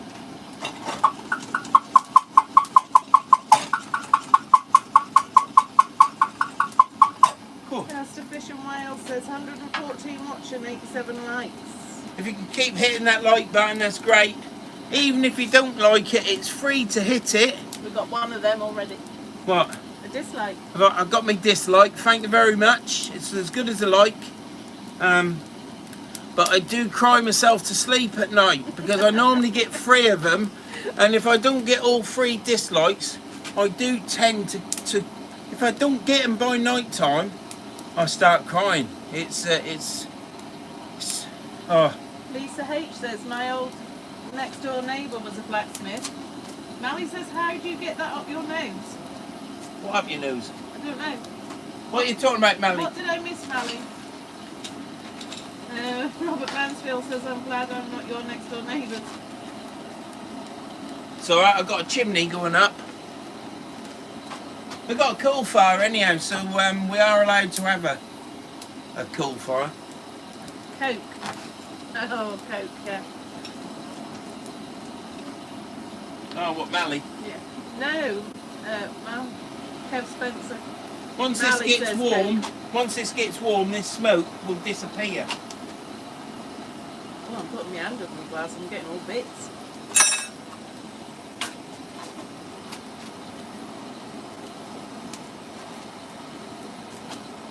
There you go, look, it's gone.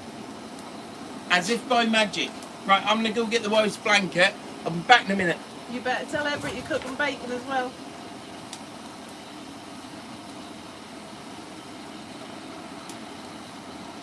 One of the persons who gives you that might have got COVID, that's why they only got one. Oh, he's got his jab on Saturday. He has to go to the local hospital and get his jab because he's an old fart. I'll be back in a minute, I'm just getting the bacon. It's all right, you rushed around. There you are, I've got my blanket now.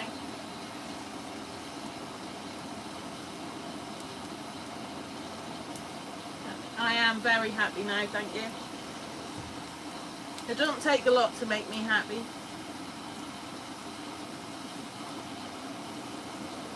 He's got 3. Oh, he's got 2. Has he got 3 now?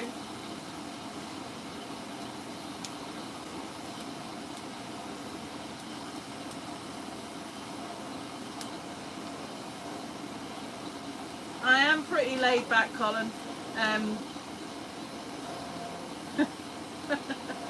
Sorry, Kev. I am pretty laid back. You have to be because he's a stress head. So you can't both be stress heads. It's not good.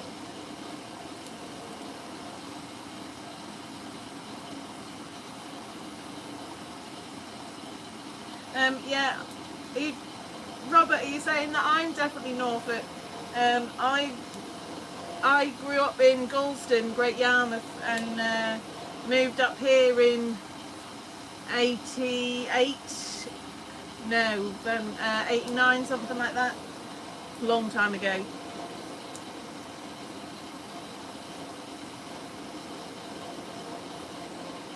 Les, I don't drink. Are you talking about drinking tea?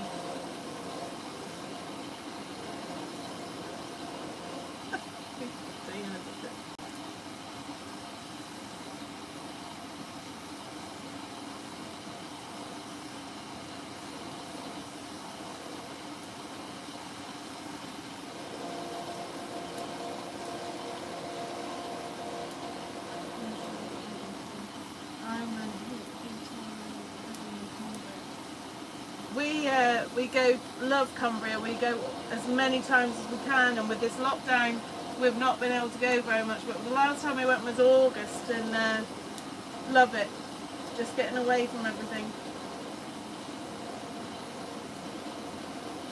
Can't be easier to please than me, Karen. £1 of ragworm when I'm happy from the hobby. Has ever met. I don't think I'd really appreciate the ragworm. I'm not a fisher person, but I am quite laid back. He does get away with murder. Les, I don't drink tea. I'm strictly a coffee person. Right. Or wine, or gin, or anything alcoholic, really.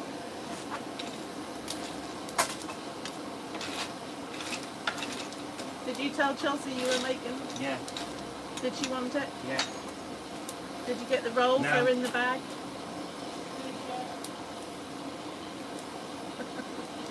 He only had to go to the fridge. He probably had to work out where they were. Yeah, I'm definitely a coffee person. Coffee gets me through my day.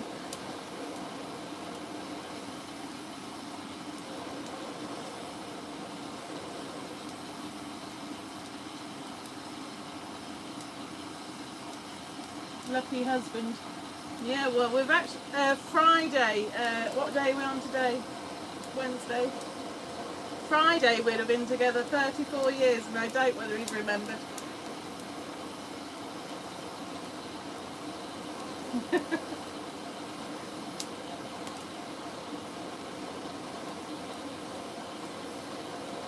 No, Gunneroy, people that drink tea aren't right. He's a tea drinker.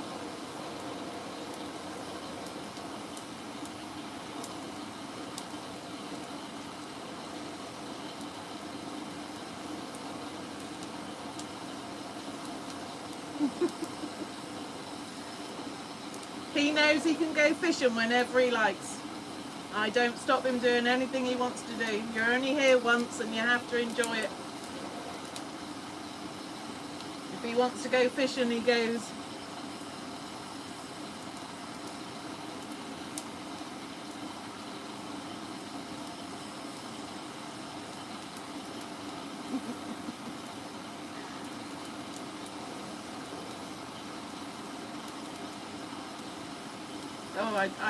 Oh, yeah, I totally agree with you, Gunneroy. I can't stand the taste of it.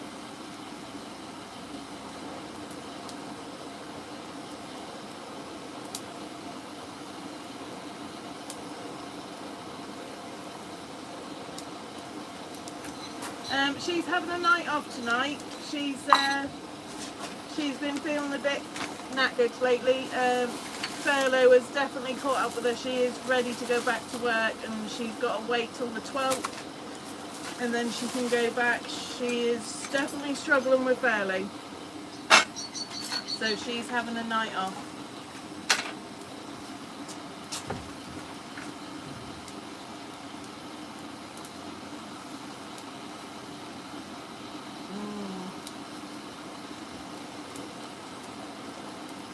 Les, no, you can't.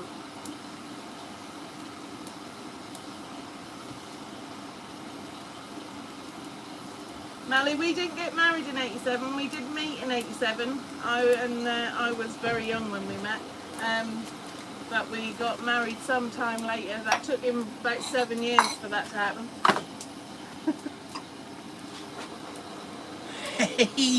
Right. Tell him to get a rib and a small engine and come with me in May, week in Anglesey. Who's that? Rob Mansfield. Rob Mansfield? Yeah. I can't afford a bill. Oi, Ben, get your missus a card this week, bud. What for? I don't know, what for? What could you possibly need to get me a card for? Told you he wouldn't remember. Not a clue. Look at that face. Keep thinking. Oh. It's the anniversary. Oh, like a little Well, we light can't bulb. go anywhere, can we? Well, you know, can't go out. Right. And I'm ever so flowers. sorry I'm not fishing. But then I normally just rattle on, don't catch any fish, do I? And people watch, so yeah, this is all I can do. And just try and make it a bit interesting. So, No, Gunneroy, nor would I. look at that. That's just mild steel, that. Can you see that? Not a bit of rust on it.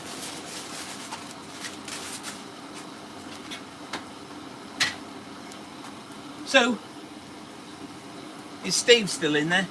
We've got the potato. Steve's texted me on my phone and Tanisha messaged by No, yours. Steve, pardon me. Oh, Not Uncle Steve. brand new that is, Gunneroy says. It's been used once. Steve Pudney, don't forget the spud. He's doing it. I've got the spud on it. Steve, look. Gunneroy says use an onion. Why? I don't know. It's a blue job. What do I know about cooking outside? No, you don't, do you? No? Right, that's the potato. So then we're going to wrap that up. And we're going to stick that there. Stick that there. And then... Why? You've just wrapped it all round that bloody... No, I've only wiped over Oh. it. Can you smell the sulphur in that wood? How many's it watching? You've got 113 watching, 90 likes and 1 dislike. Thank you very much for watching. It's much appreciated. Yes, he could, Malcolm. He could have, couldn't he? But obviously he didn't remember. Are you still there, Danny? My mate Danny Shaw. Go check his channel out, Danny Shaw Fishing. Good channel. Les Edward says, Smith's tongs to turn the bacon. Oh, God, no. No, don't turn my bacon.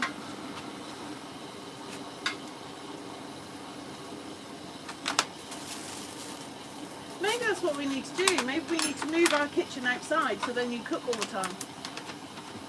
It's Danny replied. No. I don't like you anymore. No. Danny's gone. Yeah, so Fork? where's my fork? Yes, I ain't got my thing for the egg either. You better go sort it before you put that on. So we've got Danny Shaw Fishing. He's worth a check out. Hardcore Fisherman's worth a I ain't got the oil. 2 minutes. Half a job.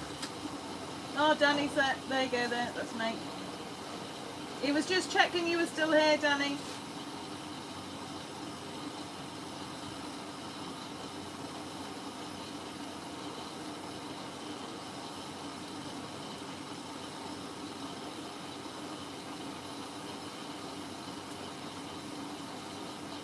You can't get him to cook for love nor money in the house.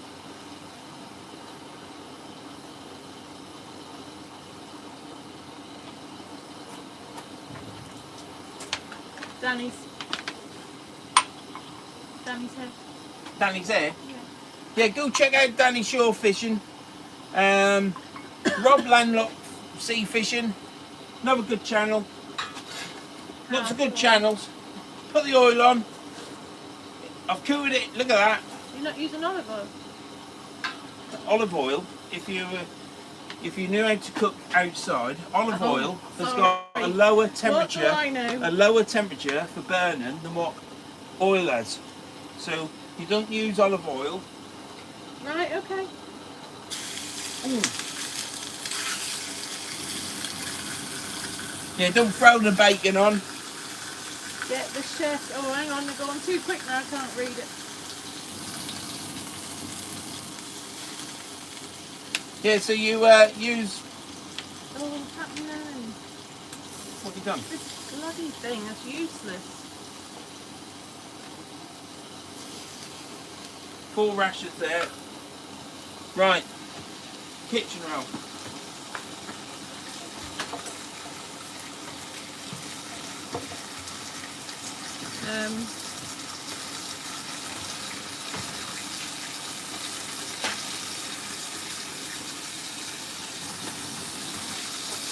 You can't be easier. Oh, that's not. I've done that one.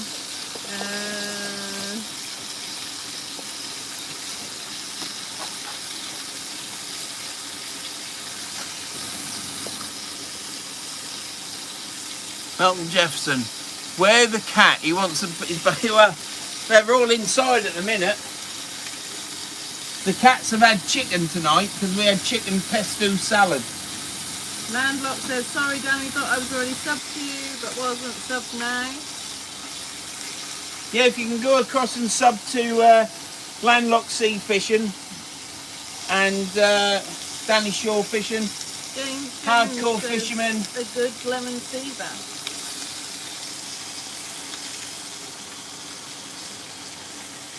We need to invest in a new laptop because this is quite shocking. We'll do when I get paid.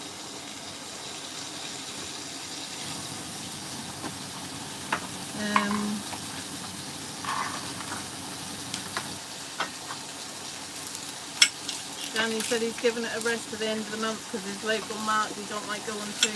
No, he said. Sea Fishing UK already subbed.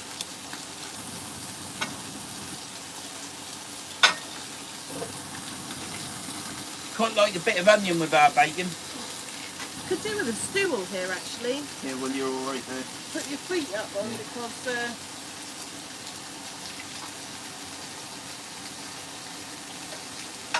You want me sorting the laptop out in case the phone goes funny? I've done it, sorted it.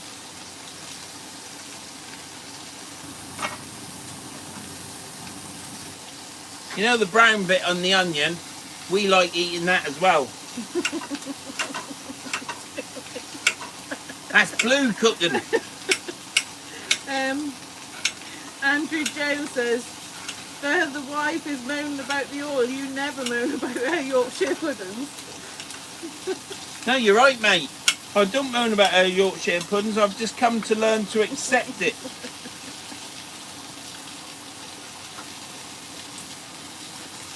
I think you need to cook some, and then we need to have them live so that we can see what yours turn out like.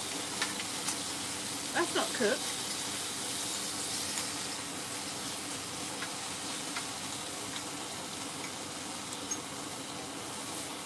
Oil lamp worked very well. Should have used olive oil. Take your lamp work, Steve.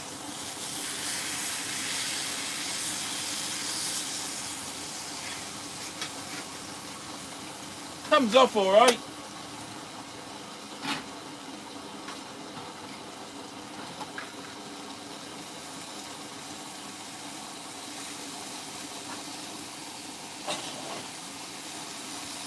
Dazzling that is.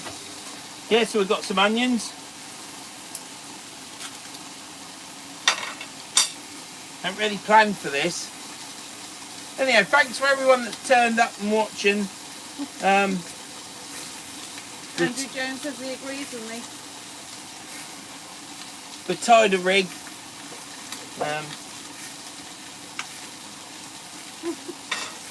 Steve Pudney says no, you didn't heat it up first, you numpty.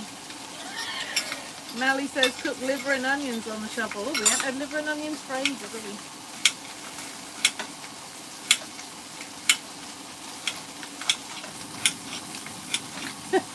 Spencer says the old bugger will be on MasterChef next. Hey, I'm cutting this with a steak knife. Jesus. That's my skills. I don't use the proper knife, just a steak knife. You probably couldn't find it. Right. George Ray says keep it going, Ben. As Chelsea got in contact, got ketchup, Coleman's mustard. And we ain't got much mustard, so that ain't been put on the shopping list. Yeah, we've got 3 jars Oh, have in the we? cupboard underneath. Oh, Tanisha couldn't find it. Well, I think you and Tanisha need to do more shopping.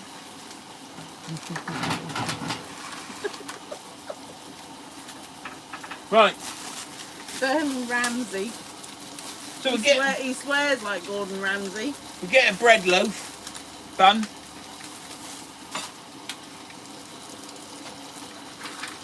Cool, it's all going all of a sudden, isn't it? The bloody bacon. Where's my fork? I don't know. On the plate. Oh. You like burnt bacon, don't you? Yeah. That ain't cooked enough yet, though, is No, it? that bit isn't, but the bits of it is. He looks a bit like the judge on MasterChef. I ain't got my temperature right in my forge. It's a roll, Kev Spencer said. What did you call it? A bread bat? Now that's the difference, Steve. You see, it is a roll, and it's always a roll. But when you lived up there for so long, you start calling things bread baps, or a cob. They're called a cob as well. When I first Gunnar says it's a cob. Yeah, when I first come up there and people start talking about cobs and baps, I was like, what are you on about? So anyway, you cut it like that and stop at your hand. Hey, didn't you just use that for the Onion. It's a cake. It's a bat. Get the margin, both sides. Don't waste stuff. It's a roll, don't care what anyone else says. Yeah. Mark Ross. Here's a roll. Right.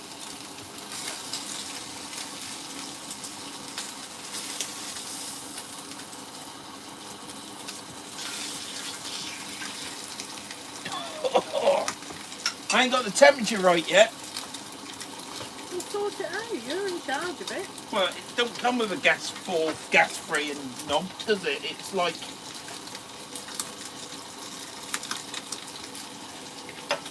Be back in a minute.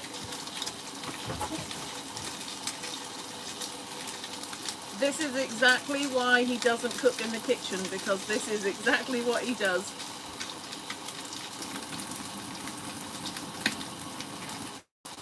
Uses everything and is running around like a headless chicken.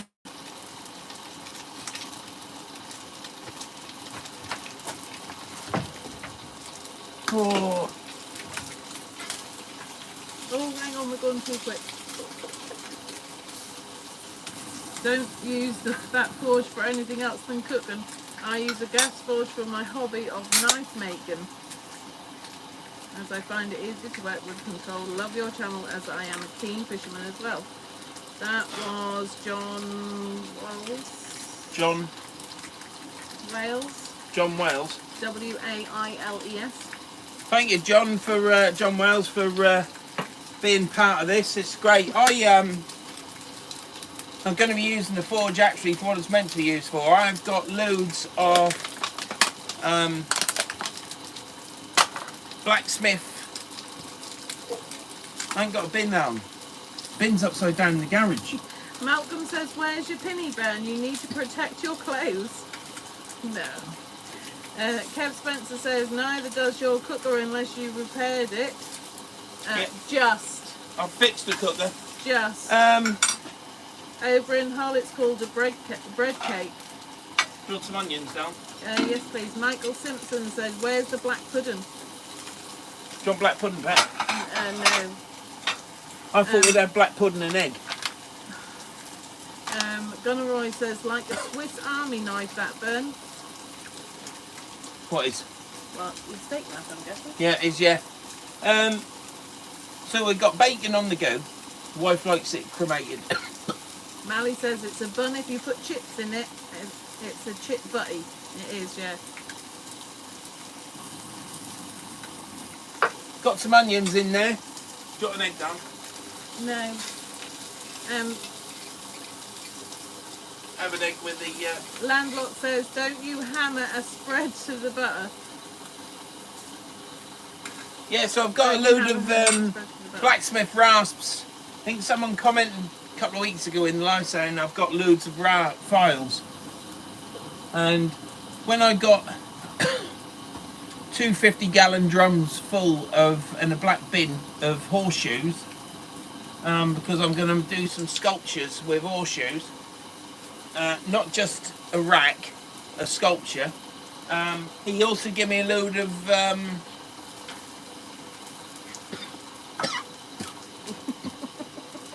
he also gave us the bacon. He also gave me a load of rasps, and that was to make knives and that with. But is that burnt enough for you? I like it. It's crispy. Well, that is crispy, darling. No, but the other bit of it isn't. Look, you can't. I don't want any fat, There ain't no fat. because that's not right.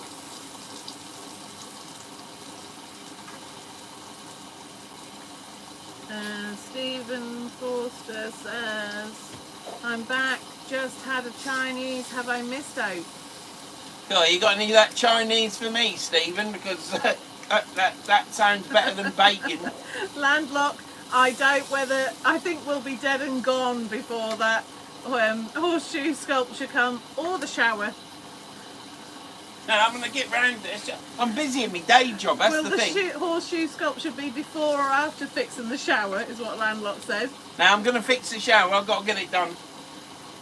Mally says, I spent half an hour trying to ask her for a chip butty down south. I finally came out with what they call them bats. Somerset Tony says, burn it, Burn. I kid you not. Look at the state of that. Look, it's black. Can you see that? No, bacon is at its best when you touch it and it just shatters. Gunneroy cremated, Burn. I think I've got the temperature right now.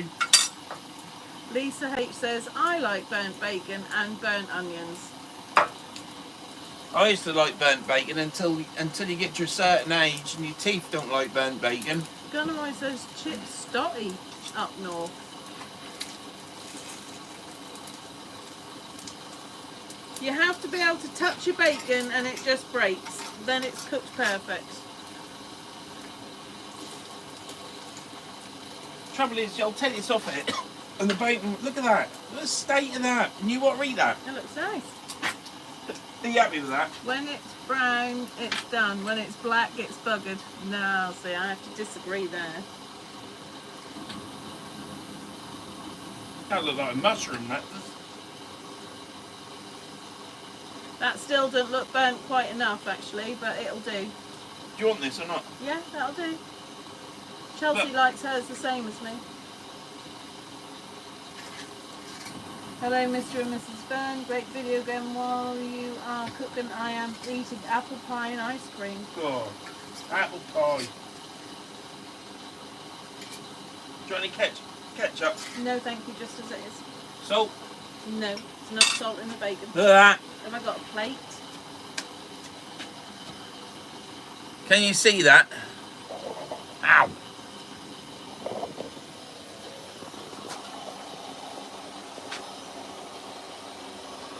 Then chuck it on the cake and the bacon, that is. That's how she likes it. Have I got a plate? Yeah. Hold that.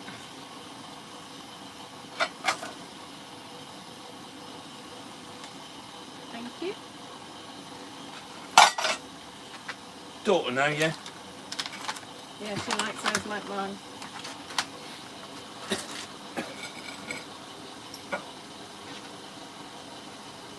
See, it's just got that nice crisp.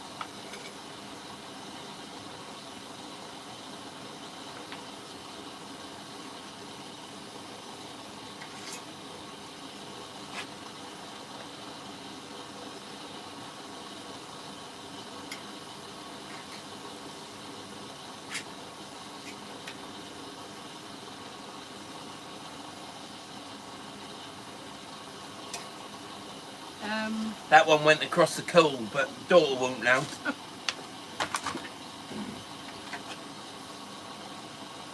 Somerset Tony says you might as well just give her the coals then. Yeah, that one's gone in it. She won't now. She's got good teeth, my daughter.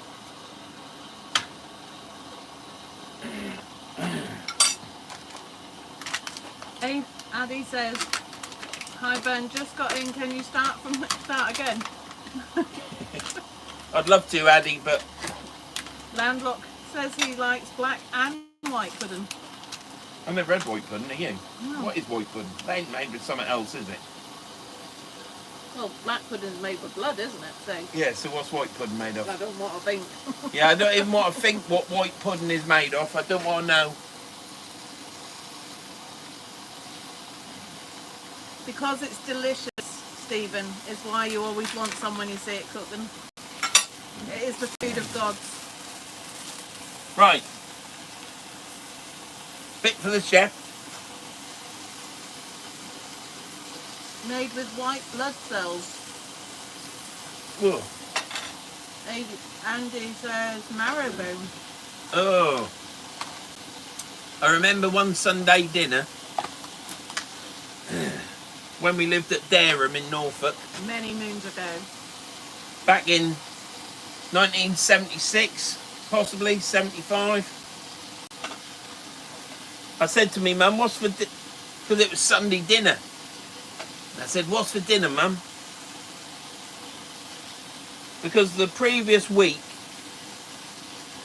we had heart. Oh, that smoke from the bacon. I'm trying not to kill this. And we had heart for Sunday dinner. And my mum just plonked this heart on this bloody plate. And I had this heart. And I looked at it and I was like this. And we had to cut it. And you had to cut the pipes out and eat the meat. It was terrible. Anyhow, the following week, or a few weeks later, I said to mum, what's for dinner? Hoping it might be pork or beef. Because you never ate chicken much back then. You only had chicken at Christmas. And she says, we got some special meat. Anyhow, she put it on the plate. and it was in the middle of the table like that, and it was all veiny and lumpy. And I said to my mum, what on earth is that? It was white, and it was sheep's brain. And I kid you not, my mum carved this sheep's brain up, put me a few slices on the plate, and I had to eat it. I don't know why we had brain. I mean, you don't eat like that now, do you? Who actually eats sheep's brain and heart? You don't do it, do you? It's pushed if you could actually eat. I don't even think many people buy liver and kidney now, do they? But yeah, no, that was my worst ever meal, that. My mum used to take me to the chip shops on Yarmouth Market as well, occasionally. And my mum would eat tripe, but I would never eat that. Oh. I never ate tripe.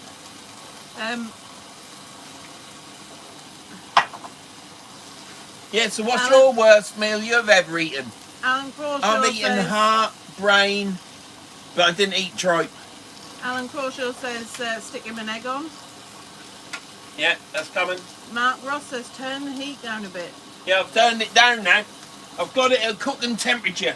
Stephen says I'm still waiting for my bacon butty coming through from the post from last time. Must have got lost in the post. Mally says brawn. Brawn. That's a jelly type thing, isn't it? Richie I'll tell you what, says, and you don't hear people eating it now much either, is dripping. My mum was always doing dripping from the roast dinner. And I used to love dripping. Because we used to have toast and you'd put a little scraping of dripping on it. Oh, because it's salty as well. It was absolutely delicious. Alan says, oh my God, Alan, you've just made me panic. When you come over, Verns, cow's heart. No, I've had it. It's not good. No, I want some of them Marks and Spencer's Yorkshire puddings, mate. That's what I want. So is Aunt this a late Bessie's. supper or an early breakfast? Stephen says. No, we had a light Oh, tea. tripe soup. Oh, Oh my God. No. Mark Ross, vegetarian or vegan meals? Yeah, they're not right, are they? well, there's room for everybody, darling. Mally, You can't be like that. I can. Mally says, I think heart tastes like kidney. Oh my God, Les Edwards. I was Pig's chewing- head. What? Pig's head. Yeah. Les, what have you done wrong? What, your mum and dad, Les, give you a pig's head on the table? I haven't had that. I thought it was bad enough when this brain was put on in the middle of the table on the serving dish, and my dad was there with his doing this, forking, slicing it off. It was like bloody Silence of the Lambs. Chitlins, what's chitlins? Chicken liver, innit? That was Taste to Tackle. Alan Crawshaw, pig trotters. No. Kev Spencer, pork I tell you, a cheese. nice- What the hell's that? What? Pork cheese. Pork cheese? What's pork I cheese? don't No, I don't we don't even want- want I to don't ask even what want- pork no. cheese is. I tell you a nice thing. What was a nice thing? Ham hock. Absolutely gorgeous. An oxtail. There's a lot of your oxtail. You cook it, but you then got to pick it all off. But it's absolutely beautiful tasting meat. Mally oxtail. says sheep brains. Gunnar Roy says chicken intestine sandwich. No, Gunnar Roy. You haven't had that, have you? Richie he says trotters. My mum made me eat them. Were they clean between the hooves? Landlock, as you know, I travelled to China a lot pre-COVID, so I've eaten some really strange trees. Fried donkey had a kick to it. Lisa H, my mum loved tripe. I did try some, but it was disgusting. No. She also liked brawn and dripping. On Yarmouth Market, Lisa, there's a load of old chip stalls. There used to be a load of chip stalls at the right-hand side of it at the end. And they all sell tripe with chips. So you get your chips and they ladle this tripe on, and then people are putting vinegar and a bit of salt on it, and they're eating it like this. It's disgusting. Alan, I'm sure you will look after us. Mark Appleton, hi Verns, sorry mate, just got on. Got Matty Matt the Carpenter here to watch and give him a shout out. Hi Karen, hi Uncle Marky. Matt the carpenter. Yeah. Same name as this lad, isn't it? Yeah. All right, Matt. I'm sure you're enjoying this. Bloody Norfolk lad in a shed. And you're right, Marky. That's what you should. You've been at work tonight, Marky, or not? Dripping. You are. Andy says that's what you should cook bacon with, beef dripping.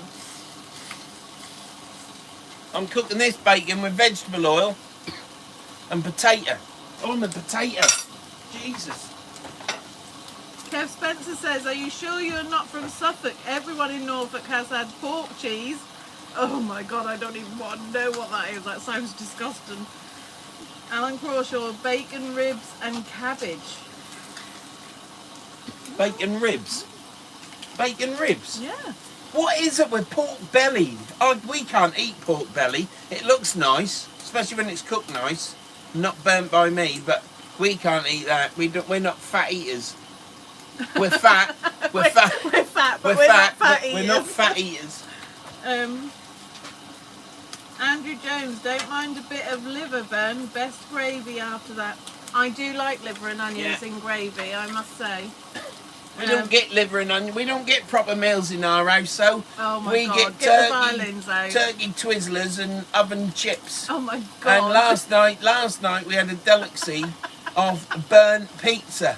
It was like she was cooking bacon. So I gave her my pizza, the wife, and I cooked my own garlic bread, and that was my tea for the night. I was absolutely shocked. So that's why I'm a little bit excited about this. Oh, Alan, you can't possibly love stripe. Oh. Mally, you've never. Mally says he's eaten rat. No. It's quite nice. Very sweet. Where do you eat that then? Obviously abroad. You don't eat rat up northeast, do you, Mally? You must have ate that abroad. Right, I don't want to cook the black pudding for too long because obviously it don't take long to cook. Mark Appleton says, night's week off, mate. Love this live stuff, pal. Thank you, Mark, for tuning in. Can't beat belly pork. No, see, we're not a great lover of belly pork. Oh, We like the look of belly pork. Stephen Foster, I had pig's tongue. Was disgusting. Oh, no, I've eaten cow's tongue. And that's another thing. I kid you not. You know you can buy tongue in Morrison's, can't you? And it's all nicely sliced, dark reddish meat. My mum cooked a cow's tongue, and I kid you not, she pulled it out of the pan, and I said, what on earth is that, Mum? And she went, it's tongue. I said, what are you doing now? She said, well, I've got to skin it. So she was cutting it and skinning the tongue, and then that got put on the carving dish, and my dad was there again with his thing carving up the tongue. Now that is delicious, cow's tongue. Mark, have you eaten cow's tongue? Alan Crawshaw says, no wonder you throw the fish back then. Daniel James says, cook the cat, that's nice to eat, try it. I might, just might, if they start doing me head in. Mally says, caught it in my garden. James says, pigeon is nice. Yeah. Richie E says, do you like venison? Yeah, I love venison, love pheasant, pigeon. I haven't eaten pigeon, but I can assume it tastes pretty much like pheasant. It's a gamey meat, isn't it? Yeah. And my cats are always catching wood pigeons, and the first thing them cats do is they rip both breasts off the pigeon, and then they go back to it and finish it off afterwards. But yeah. Master Fisherman says, good night, Vern and Karen. Another really loud. See you on the next one. Thank you, Hakan. Sorry, Karen. Sorry if my comment upset you earlier. If I see you're skipping my comments. Hope you're well. Oh, I don't know. What did you say? You didn't upset me. Who's that? Master Fisherman. He didn't upset me. No. You're on. Is that quite a few comments? What's Hakan said? I don't know. You didn't upset me. I'm not easily upset. Can't upset this one. Pigeons are very nice, Mally says. Oh, Stephen in States had sheep testicles called Rocky Mountain oysters. Oh, Hope we didn't upset you, Hakan. It's great to have you join the live. If we miss any comments, I mean, I can't see the comments, and the wife don't call the comments out as well as Tanisha, but she's doing good this time, better than last time. So yeah, don't want to upset anybody because it's just a bit of fun, isn't it? Gary, Master Fishman says, good to hear night all. Gary Maloney says, vegan diet, but I can't eat a whole one.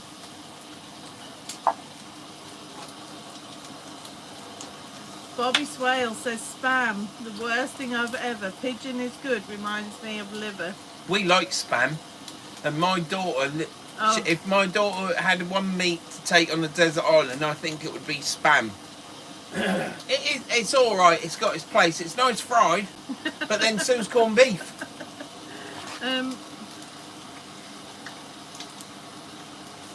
Andrew Jones' wife, we know you don't get upset because he's putting lead moles on his Sunday dinner. Alan Crawshaw, can't wait to meet up. Will be good weekend. Vern, we need to go hunting first. Who's that, Alan? Yeah. Go hunting? Yeah.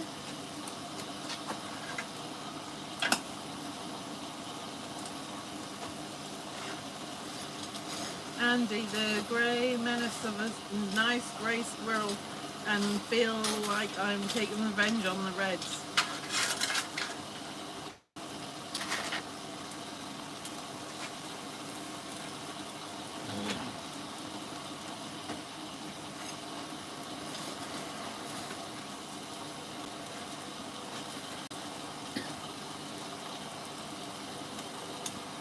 I ain't got mine yet. That's the daughter's, this one. So yeah, my fishing rod. You saw me remove the eyes last week, and then I sanded it down, varnished it, rubbed it down again and varnished it, and a couple of bits of muck fell on it, and I need to clean my shed out really to do it again, but it's my leader rod, and it's a 12-foot rod, and I'm happy with it. It's going to be better now. There's no scratches on it. It's going to have new eyes on it, so I'm happy. So the next job I've got to do is I'm going to under wrap with red metallic thread. I think I put it on Facebook, and when I've done that, I'll actually take a picture and update, because filming that in a live and trying to talk to the comments, you miss so many comments. So yeah, you'll see it on the Facebook page. Les says, do you like corned beef hash? Yeah. Richie says this We channel... we eat corned beef hash. That's a main meal in the camper van. It's called Dobby Special. This channel is fantastic, great entertainment, and the interaction with the followers is great. Alan Crawshaw, love cornbread ash. Malcolm Jefferson, tatty pot. Alan Crawshaw, corned beef hash. Is that what do we have? Because we call it Dobby Special because our camper van's called Dobby. And that's but what is it? Corned beef hash. Corned beef hash, yeah. And what did Alan say? Cornbread ash. Cornbread hat. No, cornbread's in that cob on the corn. Or is it bread made from corn? Alan Crawshaw, corned beef. Corned beef. Oh, I love corned beef. Stephen Forster, bet you had I sugar sandwiches when you were a kid. Yeah, I haven't had sugar sandwiches. I was talking to Mally about this the other week. We were a bit posher. I used to have bananas smashed up in a bowl, put in bread, with a layer of sugar on top, so it was banana and sugar. Kevin Webster says rabbit stew. That is nice. That's our favourite meat, rabbit. Landlock, is the corned beef hash a blue job or a pink job? It's a bit of a mixture. It's a mixture. James Jones, Vern, I think they're shutting the gates on at night time up on the Humber. Seems to be opening during the day, if that's any use to you. All right. Do they shut the gates when you're on there fishing, or do they say, can you move? Because on the 29th, I think high tide is at 6:30 p.m. and I'm going to be there fishing on the 29th because that's the first day out fishing. Christopher Ramsey says, do you ever cook any of the fish you catch? No. When I catch a fish, because it's so rare when I catch a fish, I don't really want to take one home. If I want a cod, if I want to taste cod, I'll go to the chip shop and hopefully not get one that's rotten like the last time. But that's another story. But yeah, I'll eat fish from the chip shop. If I want a bit of smoked haddock, I'll get that from the shop. I would love to catch a plaice or a big sole, but then if I was to catch a big sole, I'd want to put it back. And it's nothing about that I don't want to eat it, because I do. It's just that I've got to that age in life now where I start thinking to myself, like possibly a bit like a sissy, that that deserves to live just as much as me. To the point I won't even stand on a snail. But there will be a time when I catch a fish and I think I'm going to eat this one. But Lisa H says, I used to make the old folks corned beef hash in the nursing home. we used to live on corned beef hash in the camper van. James Jones says, there was a few lads up there tonight hoping they won't get locked in, but I assume someone does a rundown track before locking. I don't know why they're doing that, because I think they're going to shut it off for this Hornsey wind farm thing that they're doing, because they're going to be bringing all the pipes and cables in through Stally, and I think that's why they're going to shut it off. But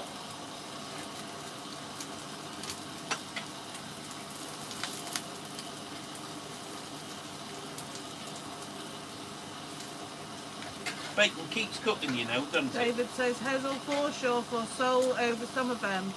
Stephen says, mashed Where? Heather? Hazel. Hazel? Yeah.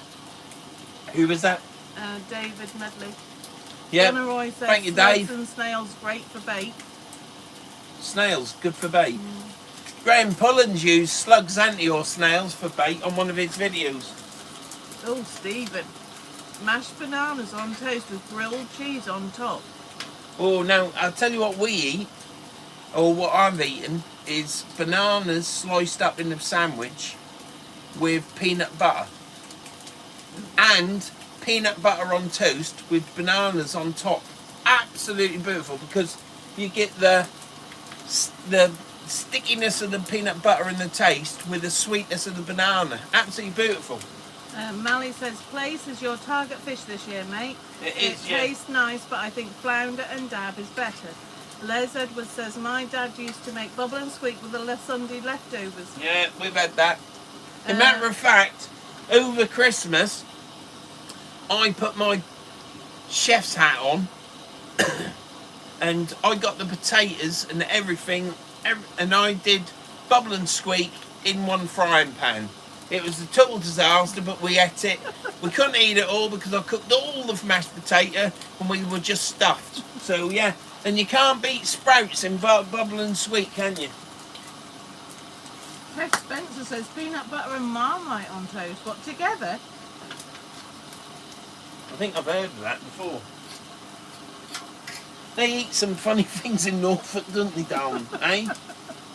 Landlock says, I'm going to try and beat my personal best place this year. John Ruby says, I missed that. What date are you going to the Humber? 29th, mate. Thanks for joining us, John. Great to hear from you. Right, do you think that's cooked? Yeah. For Chelsea? Yeah. Right, so To use that for... bacon.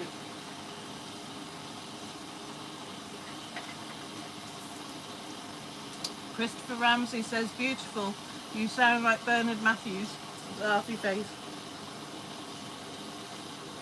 I've lost a bit of my Norfolk accent, but does she like banana? Banana? No, does she want ketchup? Yeah. Does she mind burnt onions? No. So we got bacon and black pudding in that one. Hey, get that off there, will you?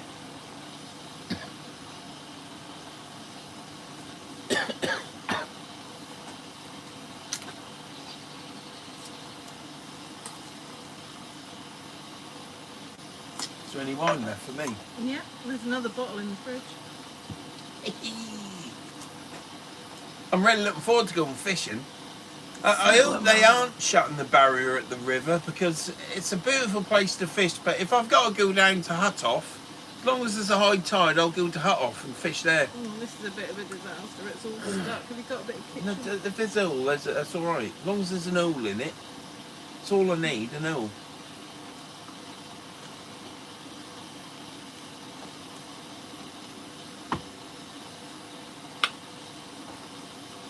You have to get a bit of kitchen roll on.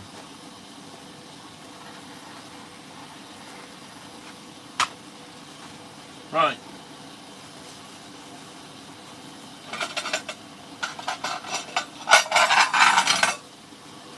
Right. I'll be 2 minutes. Oh, talk to the wife. Can't be. Oh, hang on. Have I gone? Oh, hang on. Right, let's go back to this.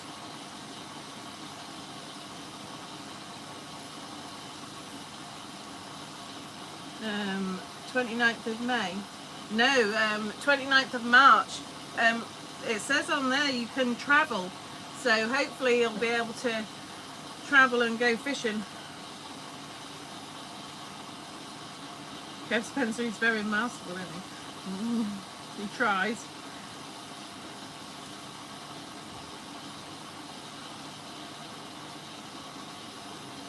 Mally, when we first met, we went to the cinema and I could hear someone laughing and I couldn't work out where this noise was coming from and realised it was Vernon next to me. You what? When was that?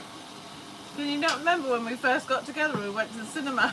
You were laughing your head off in the cinema. What Mally was it? says he loves your laugh. It wasn't the Three Amigos, was it? Oh my god. Stephen Foster says, my son made chocolate spread on toast when he was young. Didn't have the heart to tell him that me and the wife had used sexual... Oh, no, I can't read that. Who's that? Who said that? Stephen. Stephen who? Didn't have the heart to tell him that the Stephen wife who? had used Stephen Forster. Stephen Forster. Had used it sexually the night before. Let's hope you used the knife to spread it on.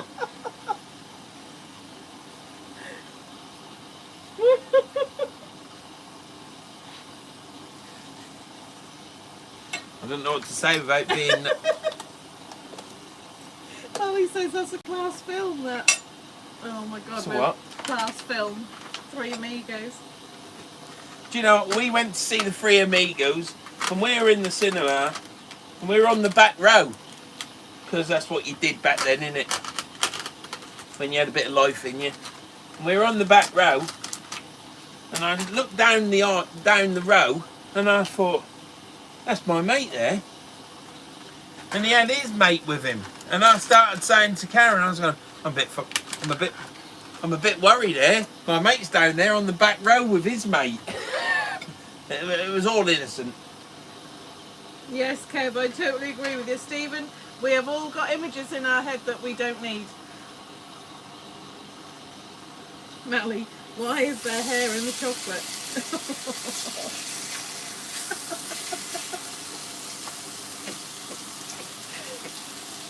John Ruby, oh god, I'll see if I can get there. That's a Monday. Oh Yeah. good, yeah. Yeah, John, don't bring any chocolate sauce with you, mate.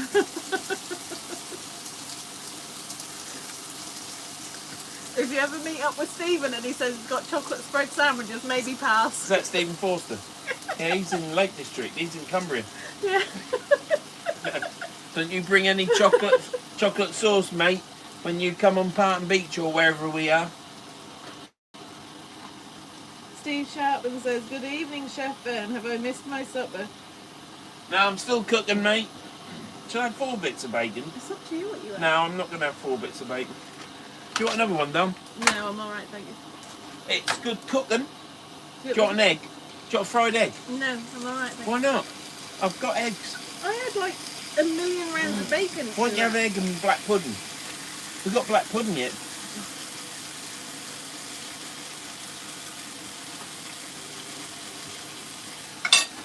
I'm a bit shell shocked. Hang on. I'll be back in a minute. Oh God, where are you going now? It's alright, Stephen. You gave us a giggle. Maybe just don't tell your wife that you shared it.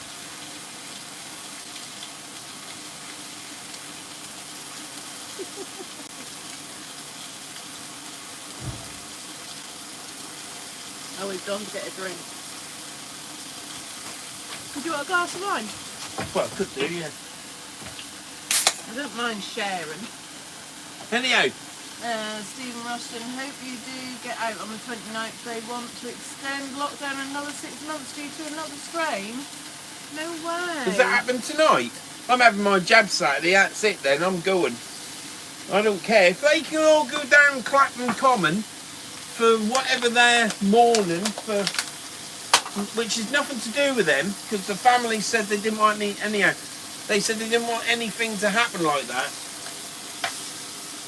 I can go fishing. I don't see why I can't go fishing. We're all on our own, aren't we? Well, They can't possibly. Some of us extend are on it our own. again.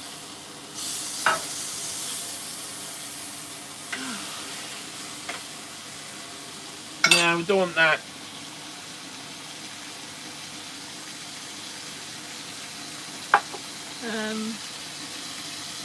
Tom, Yeah, can so- you so pick a think good it's gonna thumbnail? Can you pick a good thumbnail, Tom, like you always do? I don't Yeah. know why I'm saying it, because you do it anyhow, Tom, because you're a diamond. But if you can pick a good thumbnail and whatever, because I don't want the thumbnail of just my face. Can you just let me finish talking? Yeah, carry up. Ted Spencer says, think it's going to be Galston Harbour 29th of March for me. Somerset Beach Fish and Tony, how do you like your eggs, Karen? Please don't say fertilised. Bobby Swales. She ain't got any of them anymore. She's been neutered. Oh God, the missus has bust. She's gone to cook to make a bacon butty. Hey, you want a forge if you want a bacon butty? Michael Simpson says, burn back with chocolate sauce. No, I ain't got chocolate sauce. Mind you, what is chocolate sauce like with bacon? I mean, is there something there? I 'Cause doubt it.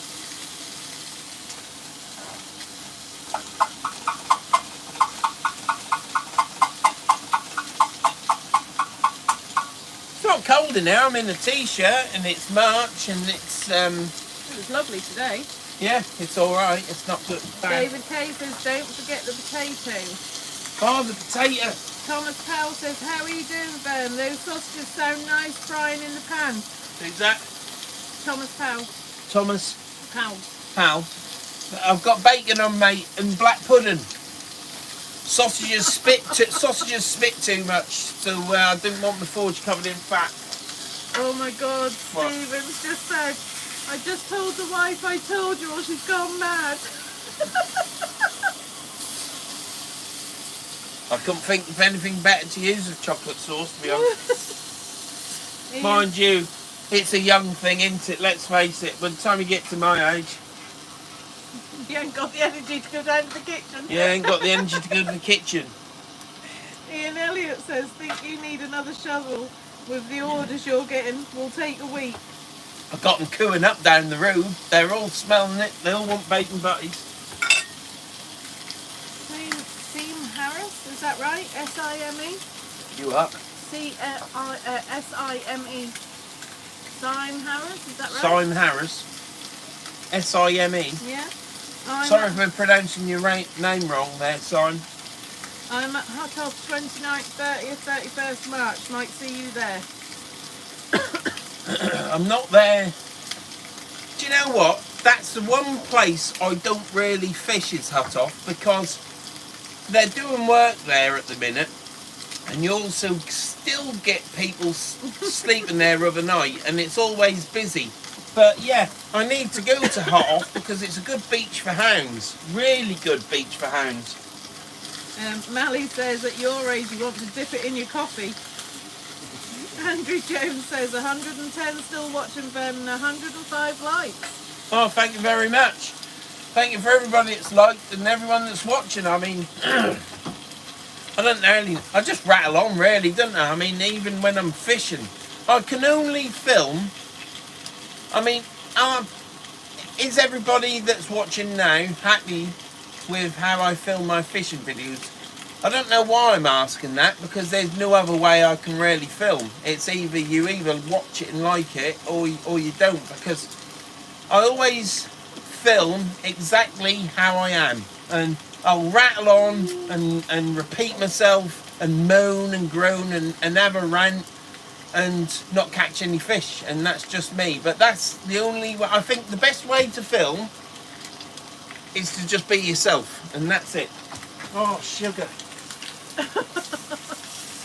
Oh no. Stephen Rustman says, look like a train driver cooking on that shovel.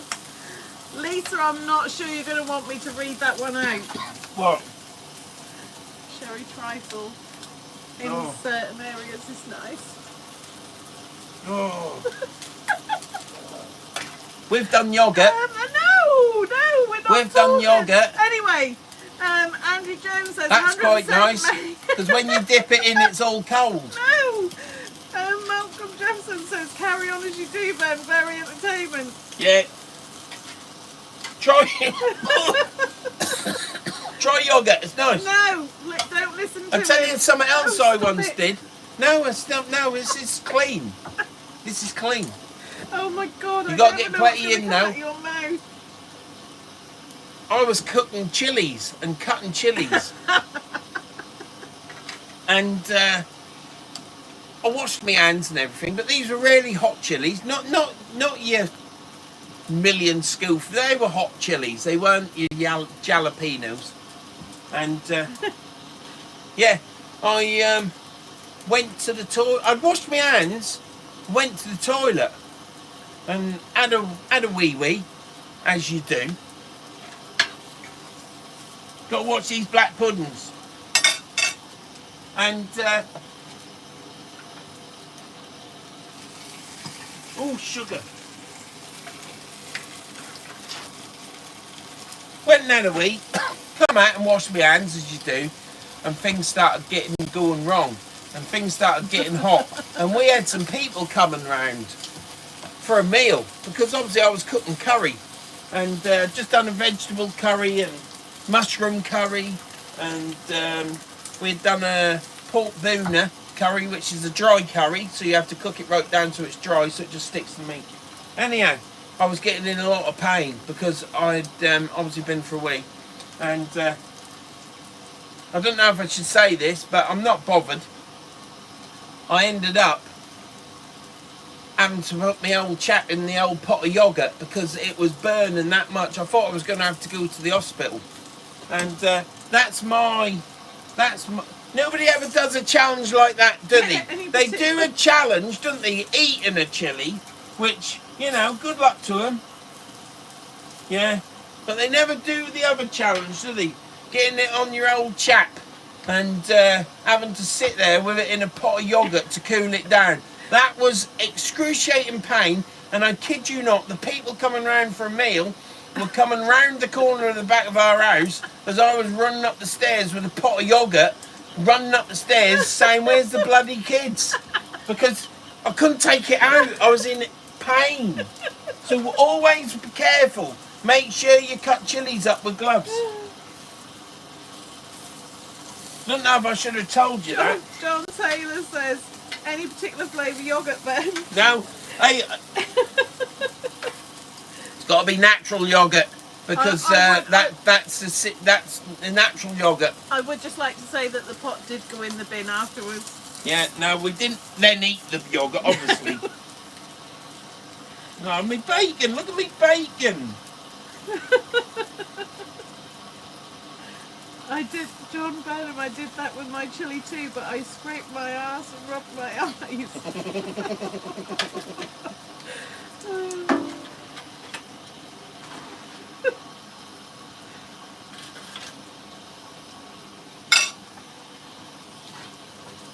Mally says, back in the 1980, I put a bit of high karate downstairs as a young teenager. Wow. I've got some high karate upstairs. So I saw a bottle of high karate in Boys, and I said, I've got to buy that. And yeah, I buy it. I keep putting it on, but that woman don't come. You know, she always used to come, didn't she, and attack you with the old high karate on, and that never happens to me. Bloody hell, if she was to turn up, I'd have you packed up and moved out within half an hour. Ian Taylor says, I dropped toothpaste on mine, and that's not funny either.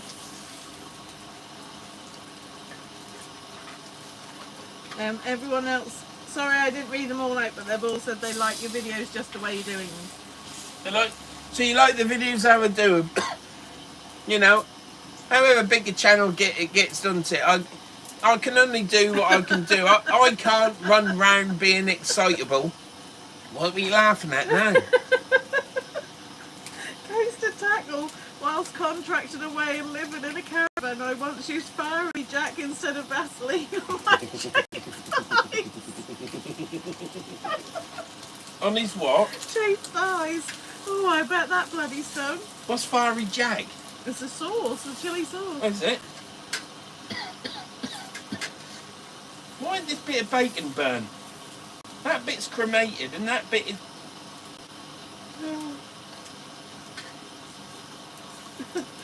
Steve Sharpman just said, I have a yoghurt for my pack-up tomorrow. You've just put me off. Just take a spoon, don't use anything else, you'll be alright.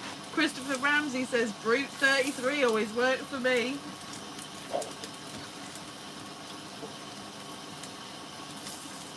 I quite like Brute. Oh, God.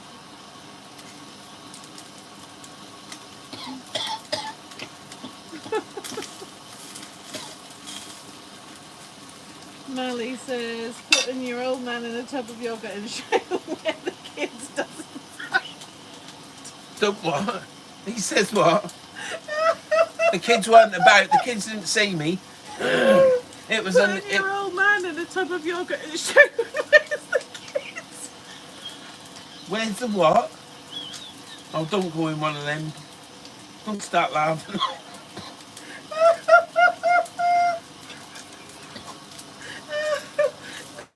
It does so good. Shout them, where's the kids does not sound good. Oh, right. No! I didn't mean it like that. I didn't want them catching me running up the stairs. I was in agony. It lasted for about an hour and a half. It was not good. Oh dear. Daniel Jones says, I don't know what's the blackest coal or your bacon. Have you seen it? That ain't gone well, has it? Look at that. Can you see my bacon and the thing? Pat O'Malley says he's off now, but I've decided to retire and become your neighbours. Fry up every night on the forge. Good night all. Is Mally going? Pat O'Malley. Oh, Pat O'Malley. Thank you. Thank you for staying tuned, Pat. You want a fried egg done? No, I'm alright, thank you. Why? What's the matter with it? It's got I'm full. plenty of black I'm in full. there. To keep, you know.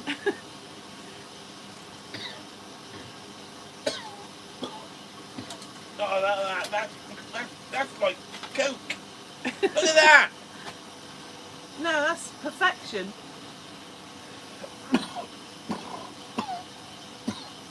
I didn't cut me onions.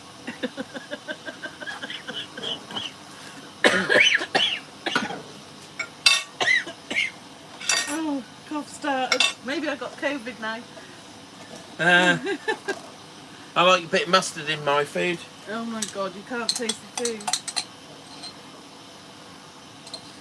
Les Edwards says she'll get arrested for that, Mally.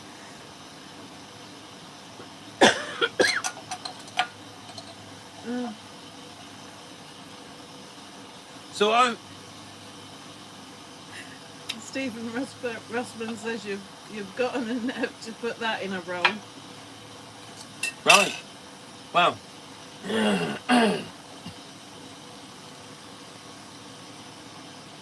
I think that might be cancerous. Bit alright. Gunneroy says the mustard will hide the burnt taste. Actually, it's quite tasty. See, I told you. It's really nice when it's like that. Billy Brown says you can't eat that. I'm eating it. Look. Can you see that? Richie says potato. Mally says keep Quite that. salty. Mally says keep that that mustard away from your sausage. No. Christopher Ramsey says I bet you two are great entertainment in your local pub after a few drinks. So anyhow, when I met Karen, I met Karen in a nightclub, and it was Rosie O'Grady's in Yarmouth, which is a nightclub. That ain't there now. I think it's a strip bar now, or it's one of these bars. Yeah, that it's you a go, strip bar. It's a strip bar where you go have food pints and you have some dolly stripping. But in my day, you used to go there to get a dolly if you can. And we went to Rosie. We always used to go to Rosie's. That was where we always finished. But we used to go to Tiffany's first, which is further down Yarmouth seafront. But we went to Rosie O'Grady's this night because you used to, if you got in before 10, you'd buy 1 pint and get 1 pint free. Because everyone used to go to Tiffany's first and end up at Rosie's. So we went to Tiffany's. No, we went to Rosie's before 10 o'clock. So we left 151 Club on King Street and Peggy's and zoomed up King Street and got in. I had an argument with the bouncer because he was saying how old he is. I always used to have to take my ID with me and I was 18. And I looked through, as I was trying to get in and was talking to the bouncer, I think he was just having a bit of fun with me. Well, he won't, because I always have to show him a bloody ID. I don't now. Anyhow, obviously, because I look like an old man. But I looked into the Rosie O'Grady's and there was this dolly in there, dancing away, and I was like, bloody hell, look at the legs on that and all that. I was saying to my mate, who was Roger and Gilly. And we went in, and cut a long story short, we went to the bar and I was there with these 2 pints, like really excited. I got something for free, you know, because that's a Norfolk thing. I got a pint for free.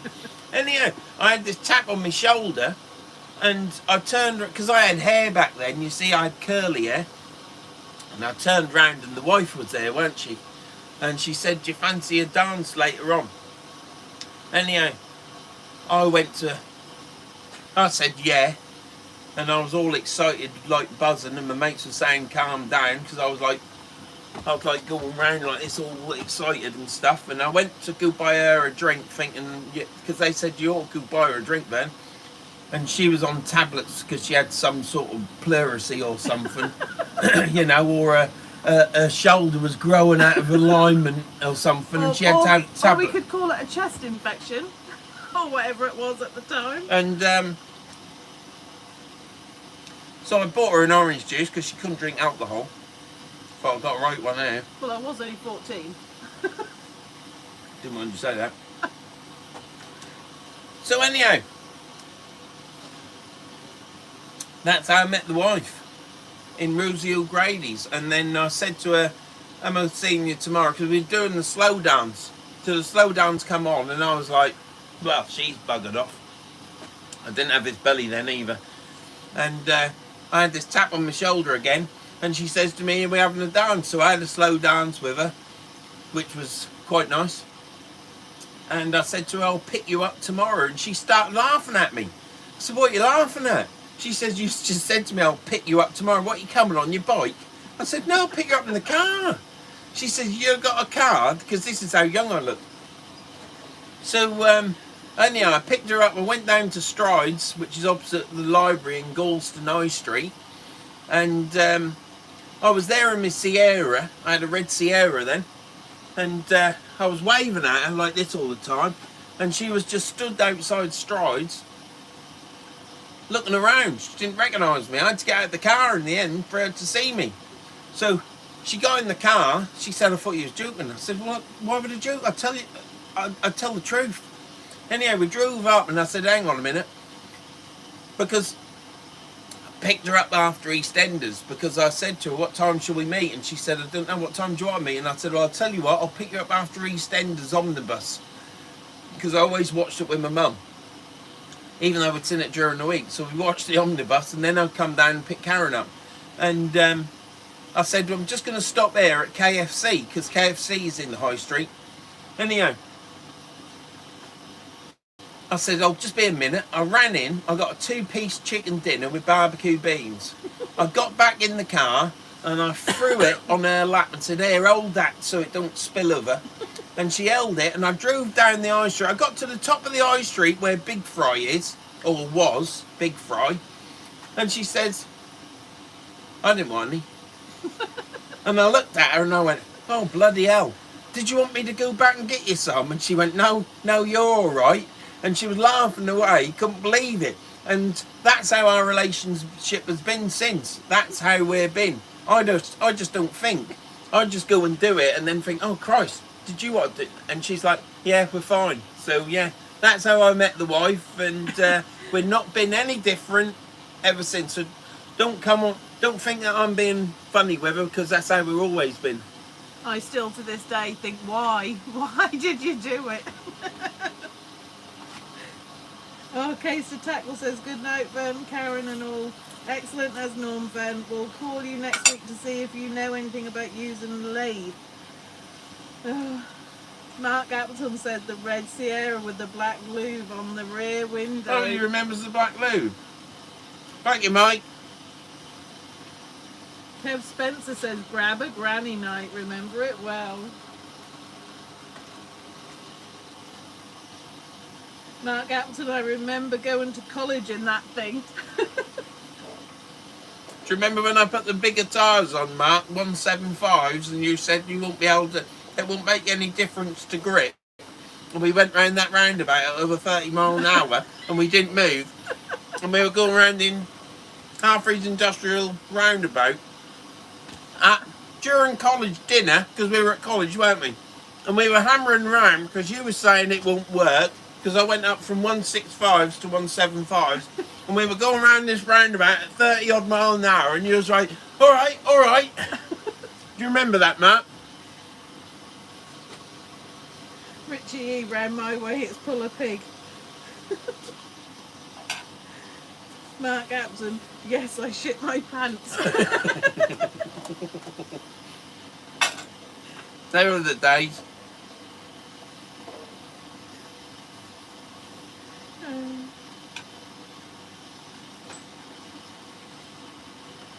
All those years ago.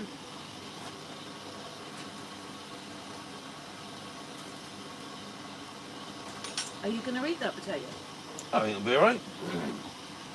How long does it take to cook a potato? I don't know, I always do them in the oven on the low so that they cook nice and good crunchy on the next side. That'll be crunchy. My bacon is.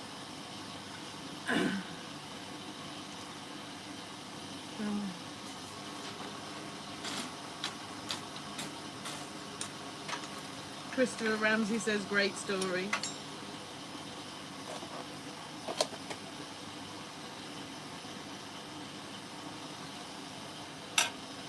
It's quite salty, down. Yeah, that's why I don't put salt on my food.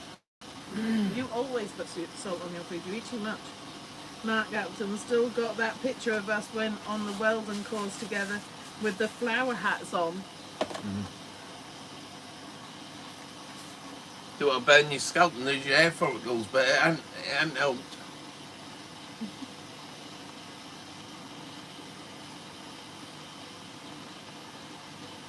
So who's fishing where then?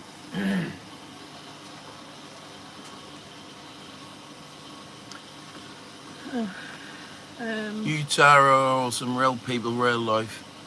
Please carry on. Thank you, Paul. Like I say, We ain't ever been any different. we haven't been any different. We are what we are. We'll do anything that we can to help anybody until they shit on you, and then we don't. So, yes, that's who we are. And that's how I film my videos as well. What are you laughing at now? Stephen Foster said, I've got some good stories, but the wife said, don't you dare. Can't beat the chocolate sauce there. Andrew Jones says, fair play to both of you. You cheer everyone up on here, Ben. Love it, mate. Who said that? Andrew Jones. Thank you, Andrew. Gunneroy says, Maris Marina, Friday all day. Oh, they gone. I swear he's gone fishing. Is it daylight, No. Gunneroy, where you are, or is it still night time? What time is it, Gunneroy, where you are? Christopher Ramsey says, what have you got planned for next Wednesday? This is better than anything on TV. Well, do you know what? I was scratching my head thinking, what am I going to do live on? I've gone through my reels, gone through my tackle, started taking the rod apart and realised you can't really do that on the live unless you don't take part in the 1 live. a.m. Pardon? 1 a.m. 1 a.m? Yeah. What's the time now here then? No, it's 5 to 10. Les Edwards says, I'm out Friday to fish Goldie, C-A-L-D-Y, we're on next. Hope you Shane catch Bagby- something, Les. Hope you catch something. Shane Begbie says, this is the best live ever, never changed. Yeah, like I say, Shane, I didn't know what to do for the live. And I was scratching my head thinking it's going to be pants. I don't know what to do because I like to do something, so I'm doing so that there's something we can possibly talk about, you know. And yeah, it seems to have gone okay, doesn't it? Andrew Jones says, I'm back on the chart about Monday, Ben. Got to beat my son Daniel Jones. He thinks he's a better fisherman than me because I blanked yesterday. Yeah, but beat me. Andrew, it's because you've taught him how to be a better fisherman, isn't it?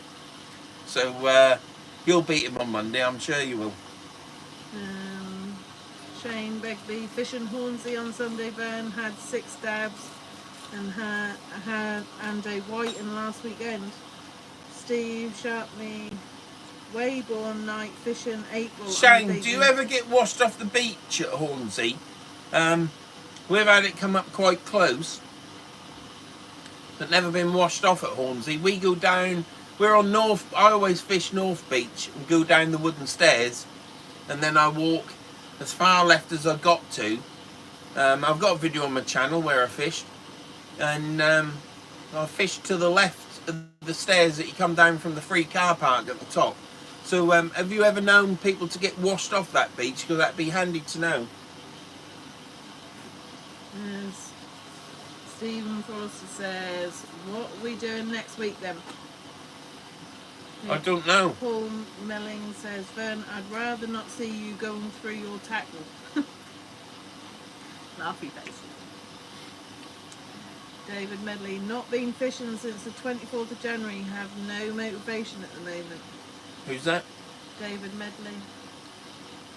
24th of January. You'll get there, Dave.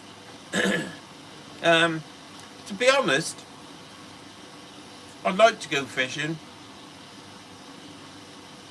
but I'm in no rush, to be honest. I've got a clearing allotment. I mean, that ain't exciting, but we had a huge chicken pen on an allotment and we got to clear it all, which is a huge job. So if they were to say you can go fishing tomorrow for me, it would be quite a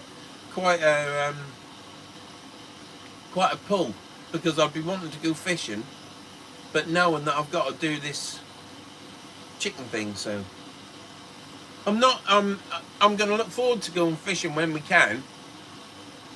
But it's not eating away at me to go, so yeah, but it'll be good because it'll be good for the channel, because my videos, after I caught that codlin that was 60 centimetres, my video views had gone up to like,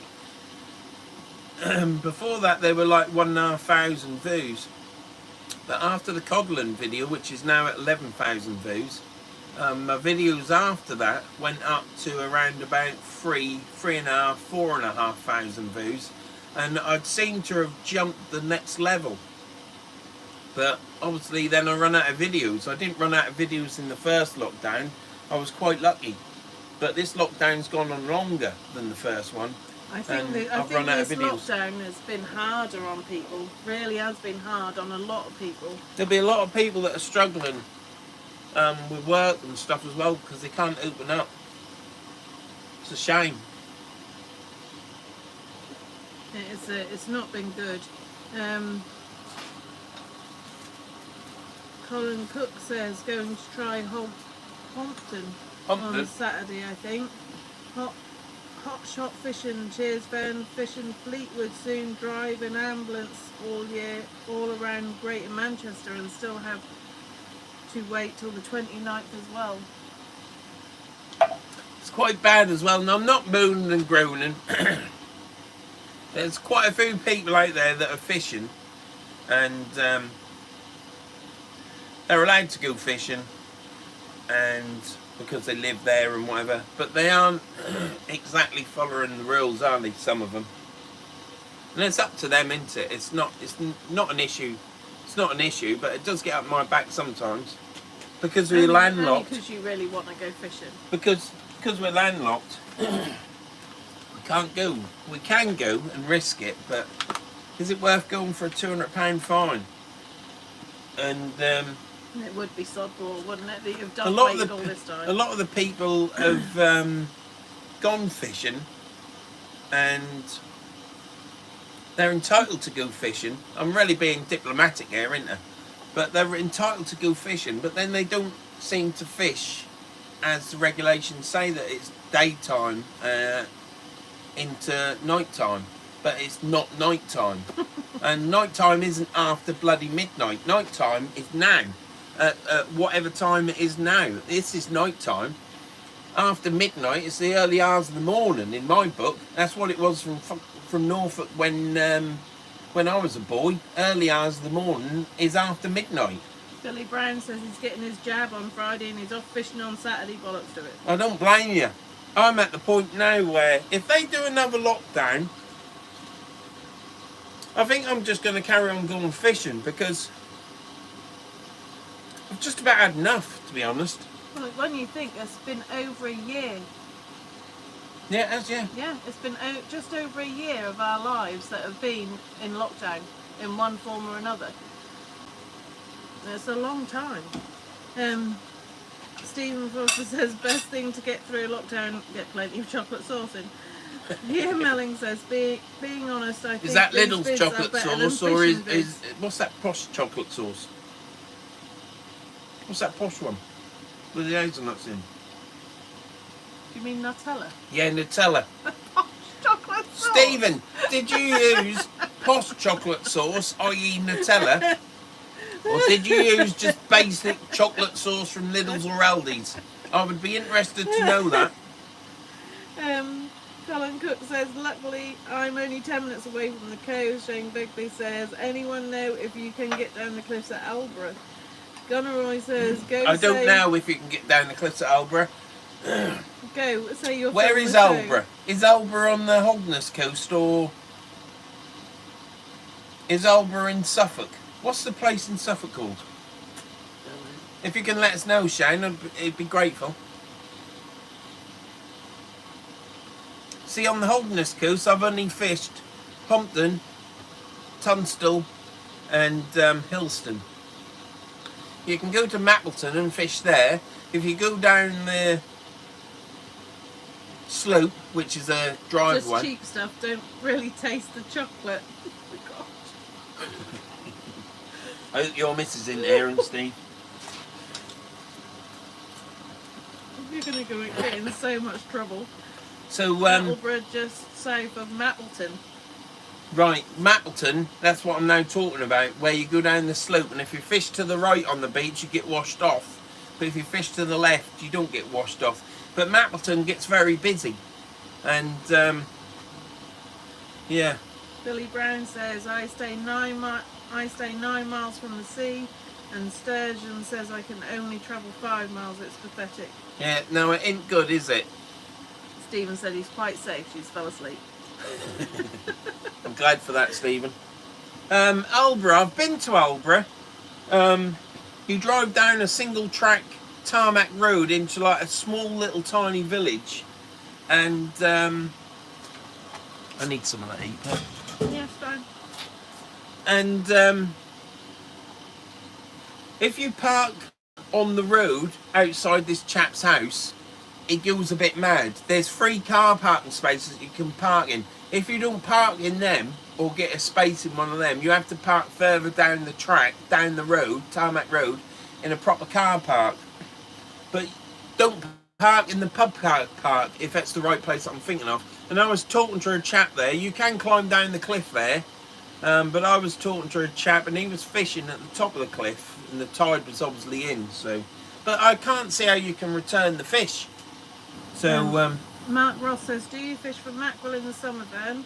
Ian Elliott says, have you heard how far you can go from the 29th?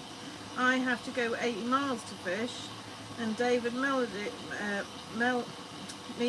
says, Vern, couldn't agree with you more. It's affected me alone a lot. Done fishing since I was a kid. I've got tested positive for COVID yesterday. So currently self-isolating even though I've got no symptoms. All I will say, David, is your symptoms will come. yeah. It's not good, this new strain.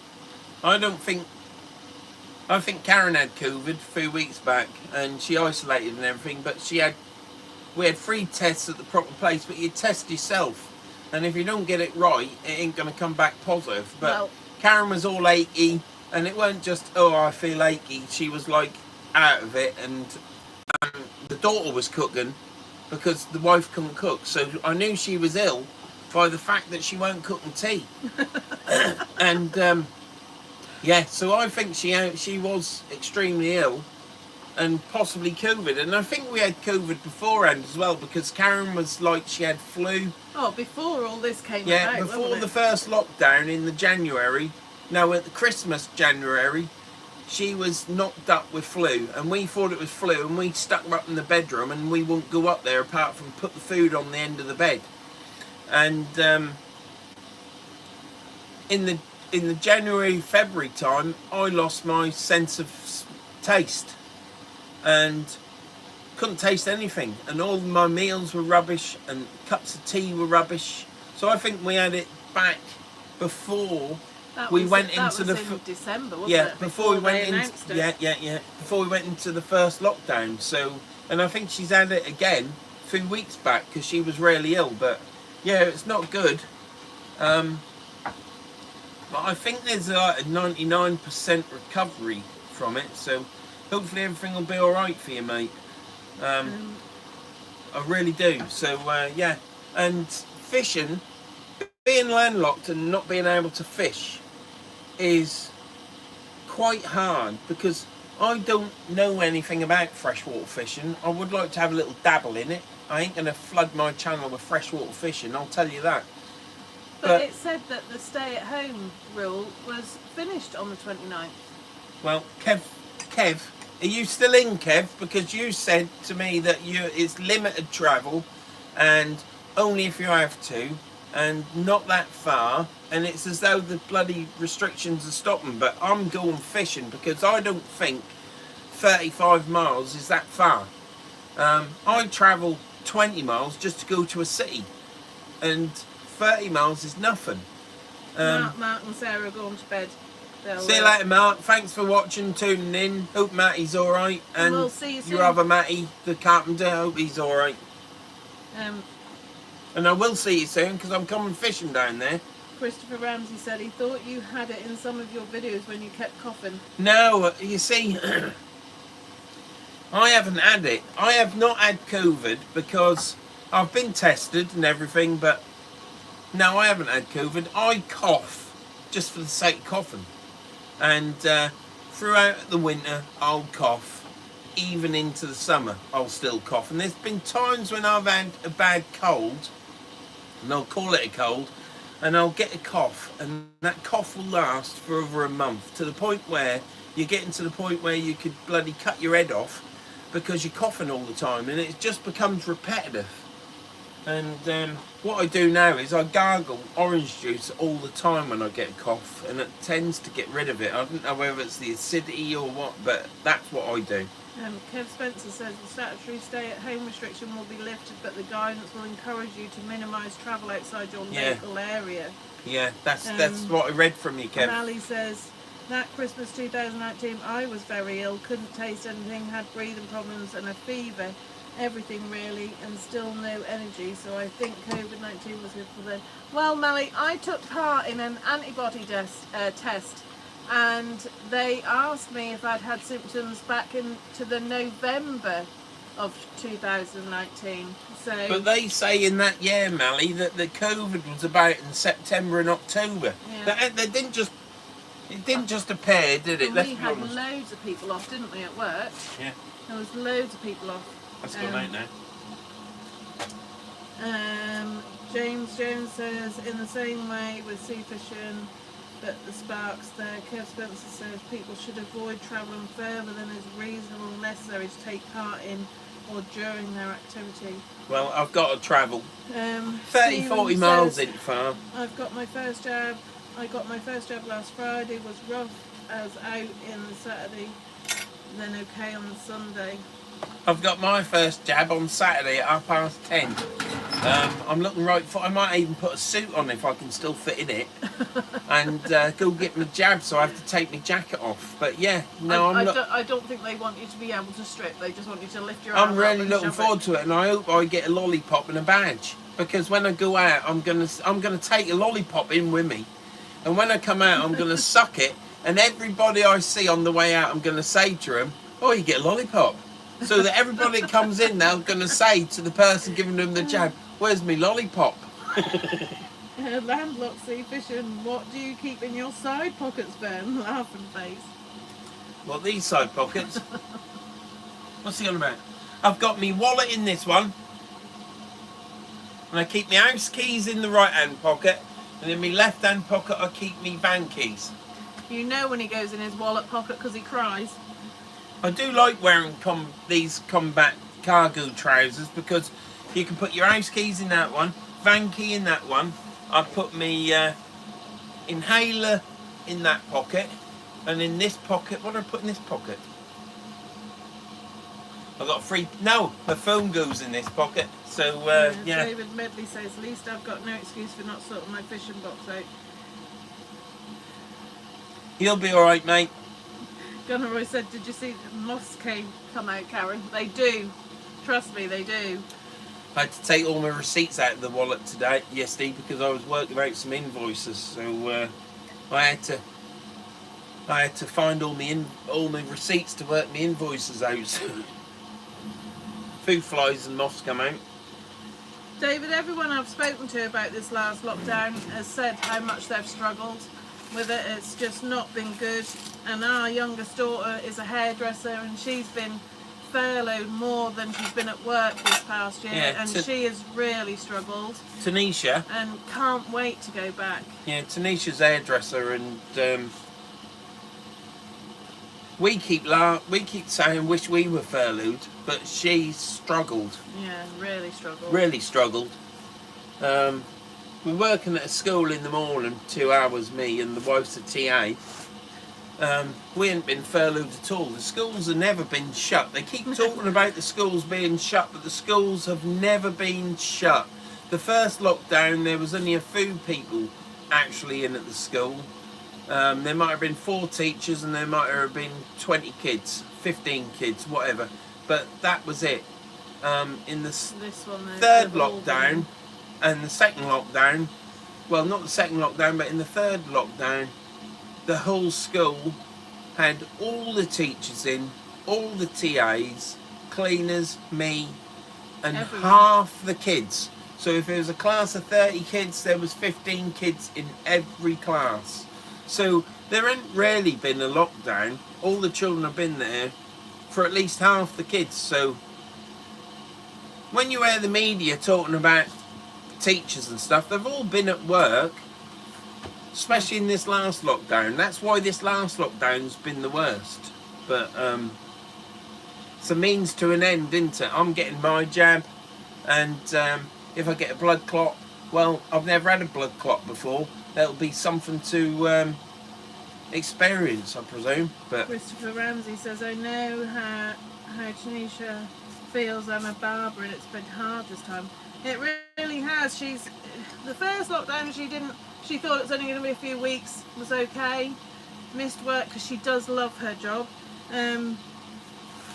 This one, she's really struggled because it just kept going and going and going, and she just wants to get back to some sort of normality.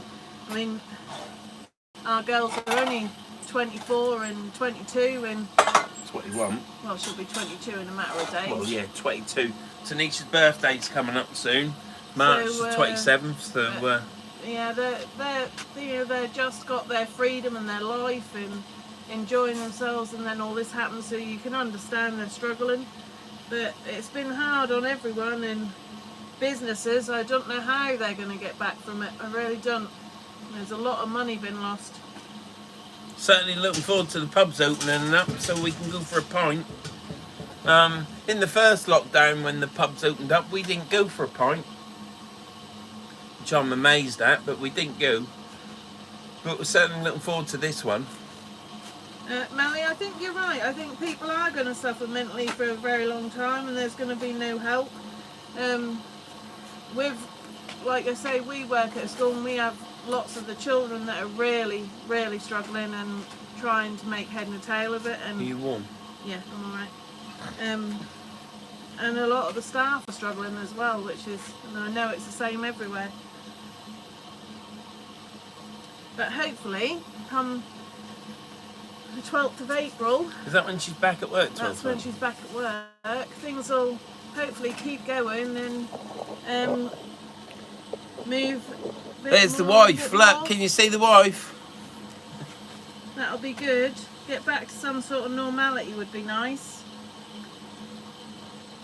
Because I think everybody needs it. Yeah, she's struggling, and it's a shame really, because she enjoys her job as well. She does enjoy her job. Either that or she's just fed up being with her dad all day. Yeah, I don't think she really relishes being with me all day, because I have her doing stuff. So she moans about not going to work, but then she's pleased when her mum come home and she then sits down and watches telly. But yeah, being landlocked and fishing and always wanting to sea fish, and that's where your enjoyment is, sea fishing. It's been really hard, and I appreciate everyone that lives near the coast can go fishing, and I appreciate that. But I haven't seen many people using a push bike or walking to go fishing. Somerset Fishing Tony says we've only just started bringing staff back this week off furlough. Gunneroy says keep away going to be a few nutters out the day the pubs open, give it 2 weeks later. Mally says, and when all these schools changes start, it's going to be hard for you two. When the school what?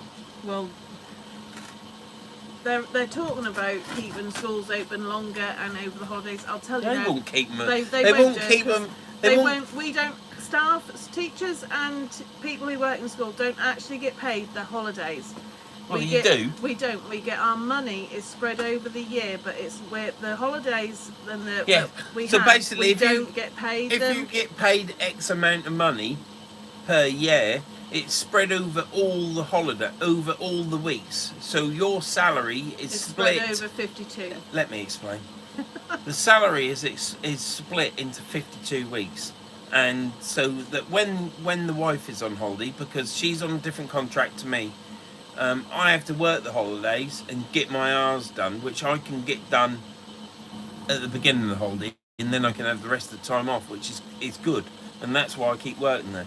But the wife her money is split over 52 weeks, so she'll still get paid in the holidays, but obviously she don't get paid any extra, so it's then a flat month for the holidays. Is that where we're going? Yeah, when people say that we Yeah, get all these so holidays paid, you don't get paid. Well, you do get paid the holidays because you're getting paid while you're still off. It's just so if Yeah, they get but paid. Instead of getting like each month what we should get, it's a little bit taken out Yeah. to cover the holidays. So Karen gets paid next to nothing, but it's better than nothing, and it keeps our house going. And that's spread over 52 weeks. So if she isn't at work, she still gets paid and still gets money each month, but it's a percentage I'll be amazed 52 weeks.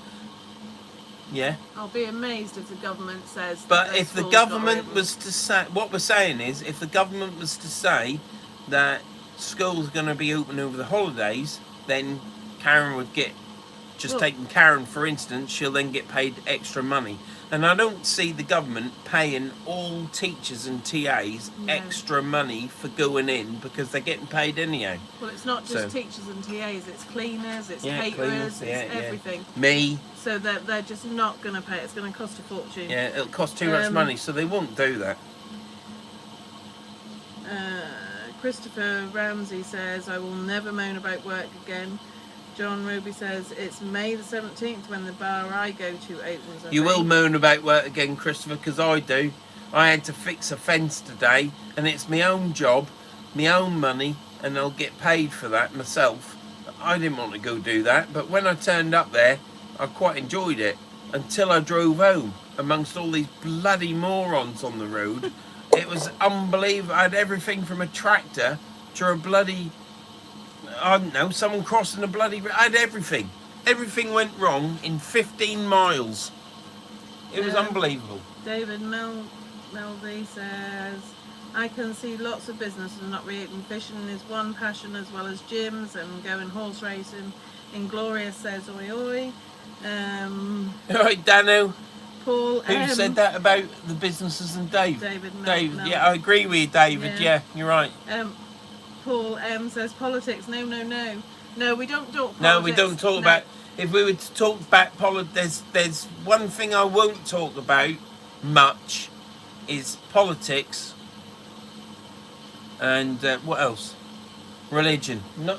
Mally says, yeah, I was a caretaker. It's crazy how they do it, but if they're going to make longer days, weekends, and in the holes, there's going to be hell on. Do you know what? Actually, the kids just need a bit of normality. They need to go to the seaside. They need to go to the park. They need to play with their friends. They don't necessarily need to sit in a classroom for 6 hours a day. They just need a bit of normality, really. Yeah. They need to be able to go on holiday with their family and not just see school and the house and that's it. Well, they haven't seen school yet, have they? Because Well, since Christmas there hasn't been much school. We're all apart back, from but 15 children per classroom, but so it's half the school sees school and the other half didn't. But it's going out and just experiencing life is being what they normal. need to do. And go fishing. Why don't they teach fishing at school? Gunneroy says they can't, as you will be contracted to say 37 hours a week. Yep. Christopher says, love your rants, mate. Mally says, yeah, bang on, Karen. Plum, Do you know spot on, what? Mrs. Verns. I've only really ever had one proper rant, in my opinion, and that was edited a little bit, and that was on Mog's Eye. If you want to go see a good rant, go look at my video on Mog's Eye, because that's probably the best.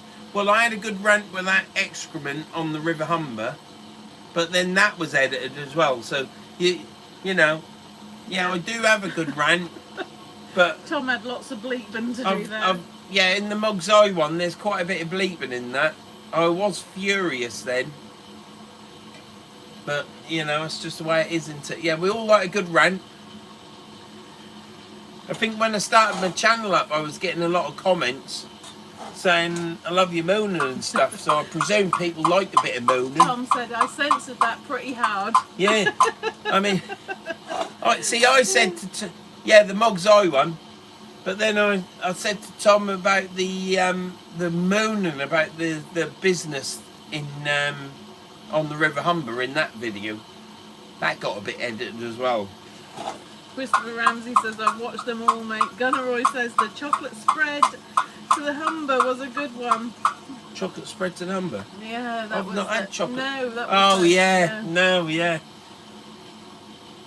Because I started in that, just having a bit of a moan and groan, and then it just built and built and built, and I ended up having a bit of a rant, in my opinion, a bit of a rant, but it weren't a proper rant. And then yeah. Stephen Forster says, that's an idea for next week's Rant Night Live. Hang on.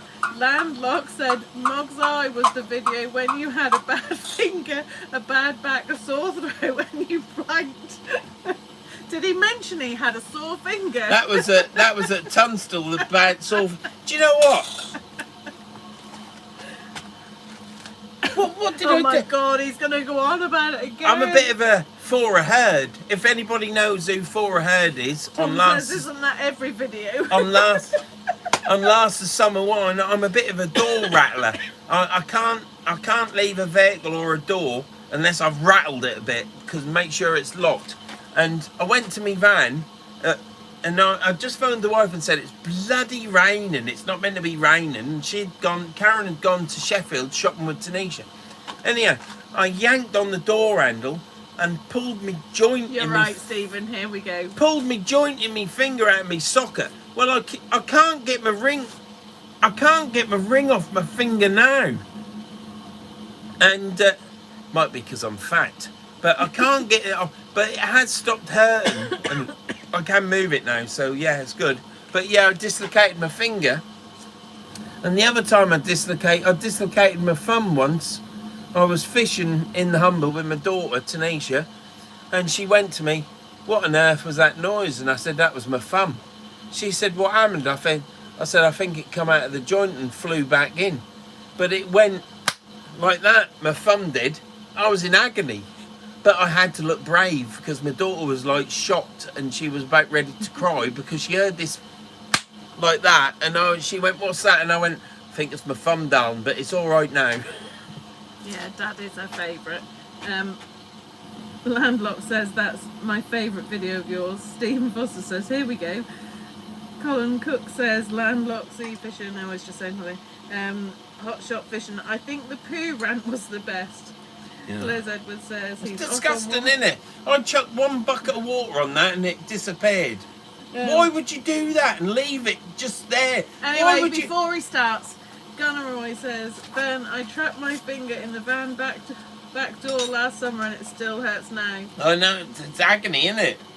And as you get older, things take longer to repair, don't they? If I've heard about that finger once, I've heard about it a million times. I got my ring off the other day and I can't get it. When you put it back on again, I said you leave it off. Yeah. How many have we got in the line? 89. Oh, it's fantastic, lads. I mean, and lasses. I think it's. Mally says, I don't know, the lighting was epic as well. Now, you see, I was scared that people might think that was a bit of a shocker. Excuse the pun, or a bit. But that really happened. I put the rod up. I got the tip out, and I felt a little tingle. And I was like, oh, bloody hell. And then I stuck it in and pushed it up to put the next one in, and I got a tingle off it, and I turned round and I went, but I got a shock there. And then when I put the third bit in, I made sure I grabbed the rubber handles that are the wraps, and I thought I'll be all right because I've just had 2 shocks.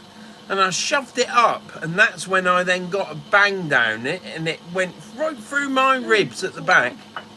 And I dropped the rod and broke the bloody ring, which Tom's got the video of me repairing that ring, which please, when you watch that video of me repairing that ring, because that'll be one video. Yeah, don't laugh too much because I was desperate to go out fishing and just wanting to get it done. So yeah, but yeah, that was. I turned up there and it was hailing so hard. I just thought to myself, bloody hell, I've got up. I want to be getting my gear out. So you know what it's like. As you get closer to the venue, you start speeding up and you get impatient, don't you? And everyone's in your way and you're like, get out of the bloody way. I'm driving down there and you're putting your foot down and going. And then I got there and it was hailing. So I put the back of the van up and thought, I'm all right. I won't get wet. And yeah, broke my rod and got a shock. Landlock says, how long did it take to get rid of the chili willy and yoghurt? Oh, mate, I tell you, I was upstairs when I put it in I got me chap out in the kitchen and put it in the yoghurt pot, and it was a litre pot of yoghurt from Aldi, big pot. shoved it in it because I'd need a big pot. And yeah, I was in there, and then I had our friends come, and they were coming and they were shouting hello, and I went running through the hallway and up the stairs, and I was upstairs in the bathroom for a while. Yeah, and the yogurt went straight in the bin. But he did come down and announce, I'm really sorry, I've just had to put... Yeah, I did say to my friends, I've just had to put my old chap in a bloody pot of yogurt because I've been cutting chilli up for the but I have washed my hands. Mally says, yeah, but the next one was a classic when you saw the storm. And Gunneroy says, should have dipped it in the fish tank. Didn't have a fish tank then. We had a fish tank, and it developed a crack, so we got rid of it. And I've bought another fish tank now. Some years ago. About a year and a half ago.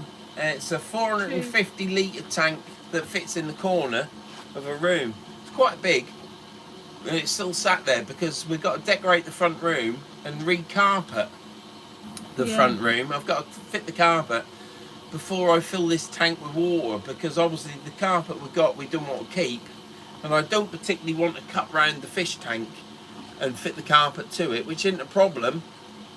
That'll happen next time, but I'd like to fit the carpet in the room properly and then put the fish tank back in, fill it with water, set it up and put some nice fish in. So yeah, we're going to go for tropical fish. We've done discus, we've done Oscars and all that. I just want to have a community of fish. That's what I want. Daniel Jones says, got to open another can. Steve's Fishing Explorer and says, after all this lockdown and these rules, we'll have to come up your way and have to take me to a couple of spots if you want to. Who's that? Steve's Fishing Explorer. Steve Fishing Explorer, not a problem, mate. I'll be honest with you, Stephen. No end of people say to me about going fishing with them, and I'll go fishing with everybody, but it's just sorting it out and doing it. But yeah, if I can go fishing and you say to me you're coming up, if I ain't working, then obviously the wife ain't bothered if I go out, because then she's got control of the remote. So yeah, I'll go fishing. I will just it's not say a problem. now, I'd never tell him he can't go fishing because he enjoys fishing. It gets him out of my hair, and he can go. And have you heard the news today? You remember that blonde German woman that used to drive? She went round the Nürburgring faster than Jeremy Clarkson in his van. She said I can go faster than 10 minutes round the Nürburgring in a van. Bless her heart. She's passed away today. She got cancer over a year ago, and I can't remember her name, but you must know if you watch Top Gear. Yeah, she's German. Yeah. She used to drive because they have a taxi that you can. If you go to the Nürburgring, you can hire a taxi, and they absolutely fly round. Well, everybody would overtake me round the Nürburgring. Let's be honest, but they absolutely fly round, and when they finish, you can hear the wheels and the brakes are pinging with the heat from going around there. And she used to be a taxi driver around the Nürburgring, and obviously she then went on Top Gear, and I believe she was even a presenter on Top Gear when Clarkson left. But bless her heart, she's passed away today. Got diagnosed with cancer a year ago, and today she's gone. She was 51. I'm 52.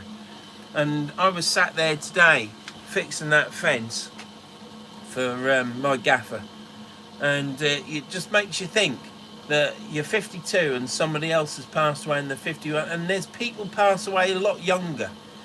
You're only on this planet for a set length of time, and you've got to do what you can to enjoy yourself. Now, some people can enjoy themselves a lot more than others because they're millionaires, rich people, fairly rich people and whatever, but you've got to do, I ain't morbid, you've got to do what you can to enjoy it. And if that's go out in your back garden and feel the sun on your face, go out in your back garden and feel the sun on your face, because it was a bit of a shock when I heard that she'd passed away. Mally says, then there's a homeless person come around the corner at the bin. and shouted to his mates, "Hey guys, I found a full tub of yoghurt here," and had a party. Yeah. Hot Shot Fishing says, "You make Use my day natural on a yoghurt." Wednesday style. Hats off Who's to you that? and yours. Hot Shot Fishing. Hot Shot Fishing. Thank you for joining, Hot Shot. Christopher Ramsey, mate, it sounds like you have a full diary. Everybody wants to go fishing with you.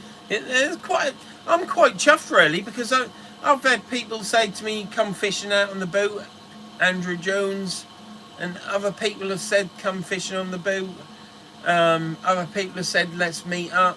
Danny Shore Fishing. I'm looking forward to when Danny can come up there and fish up here. And there's a bit of pressure on you, because you're like, Christ almighty, where do we go? Because you want them to catch something when they're up there and not blank like I always do. But I'll guarantee you, if you come fishing with me, you'll not catch a whiting, and you definitely won't catch a dogfish, because if you're with me, Sabine you won't catch that. Yep. Sabine Smith. Yep, Sabine Smith. Yeah. Yeah, it's a shame. 51. Absolute. Queen of the Nürburgring. Yeah. Um, I've been round the Nürburgring on my motorbike, and it's scary. You start going round and you're like, ooh, there's a bend, because they come up on you all of a sudden, and you then get used to it, and you start speeding up, and then another bend will hit you, and you're like, Jesus Christ, so you're counter steering to get round the bend, and you only just make it, and then when first time I went round Nürburgring, I had to pull over on the grass just to have a breather, because I was like, Jesus Christ. And then I went round the carousel, and as I was going round the carousel, this Talbot Solara, or Samba, whatever they're called, I think they were a Talbot Solara, the hatchback version, he went round the top of the carousel as I was going round the carousel. You're meant to be going quick. I was going around the carousel like this, and this Talbot went flying round. So yeah, it's and then when you go back into the car park at the Nürburgring, there were all these Porsches there, GT3s, and they had vans with them as a pit garage. And there was this Yamaha R1, which was the original R1, because that's how long ago it was. And he had a huge, great big long-wheeled transit van. And it was kitted out with every part of his R1. So he's got that much cash that he got his R1 to race around Nürburgring, and he'd got his own workshop with all the spare parts. And I kid you not, it fell off this R1, and the exhaust, instead of pointing out the back of the bike, the exhaust was pointing out the front. And I looked at him, and he was still in his levers, all scuffed. And I thought, how on earth has he survived that?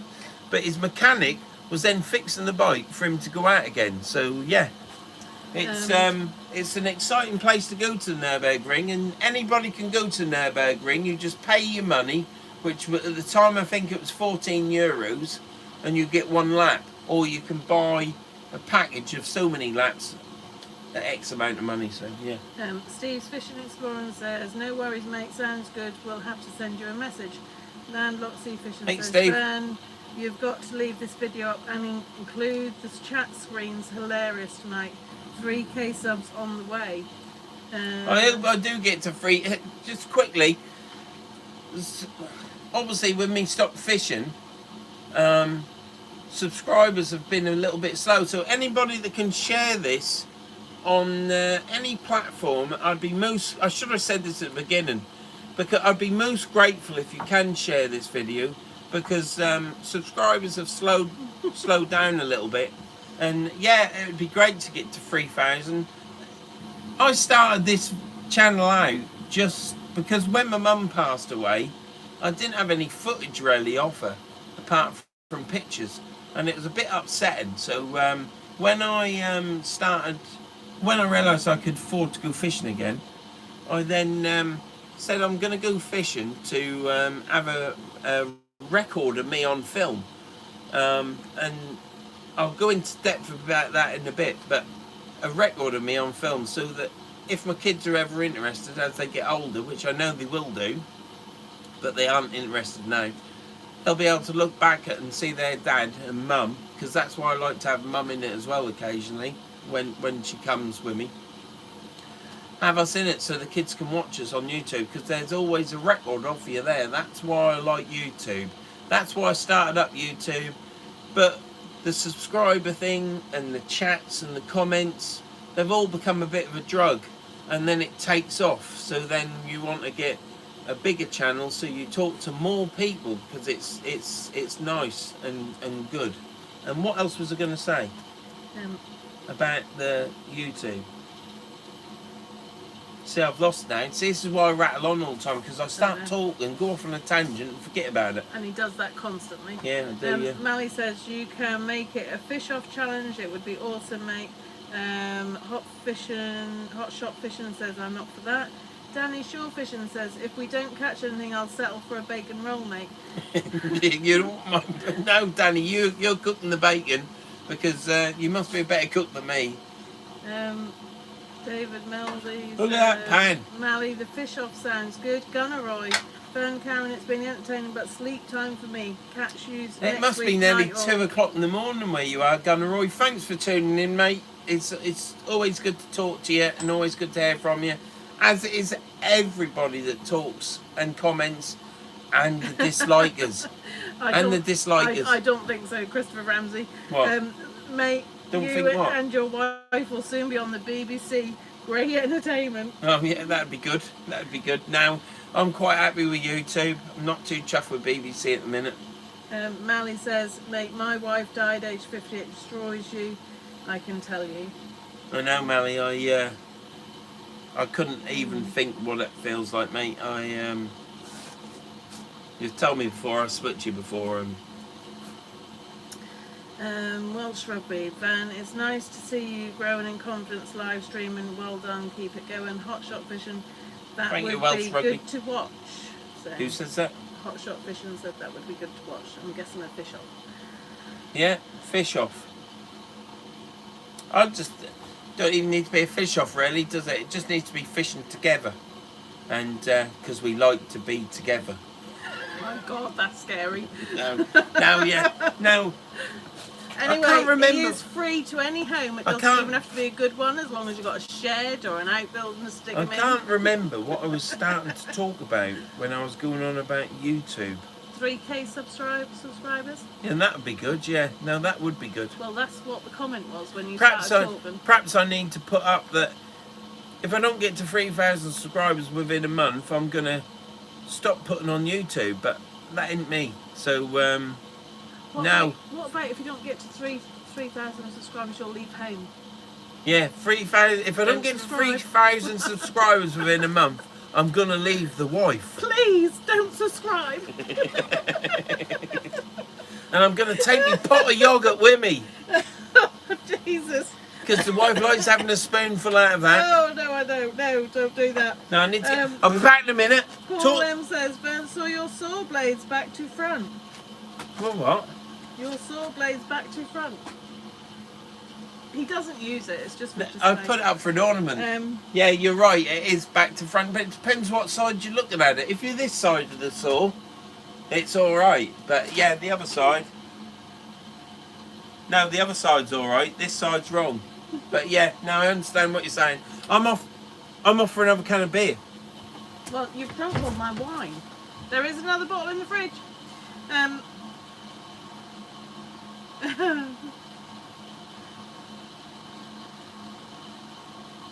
Hi from Norfolk, long-term viewer. Keep up the good work, Ben.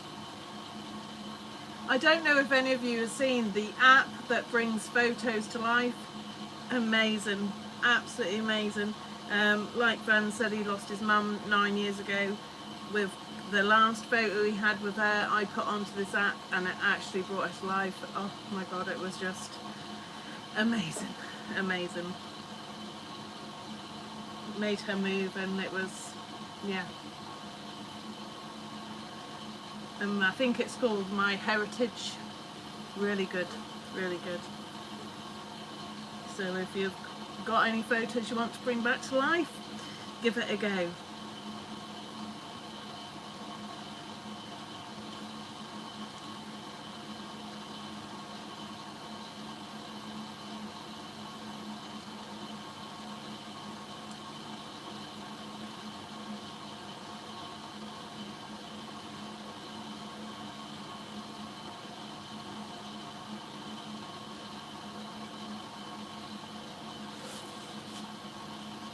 Oh, that's nice, Mally. He's just himself. He's never been any different. What you see is what you get. I bet he forgets the wine as well, John. I'll be amazed if he doesn't. The app, it's called My Heritage. Be very careful. I think it only allows you to put a couple of photos on and then it asks you for payment. So just be careful. And it gives you, I think, 7 or 8 things that you can choose between.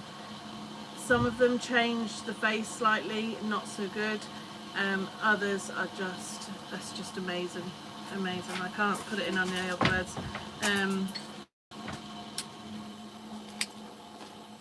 I can hear you at the back door. Mally says, I can tell you, mate, that you and John Locker and Earl's Fishing helped me through some very dark days, and I'm very, very grateful to you.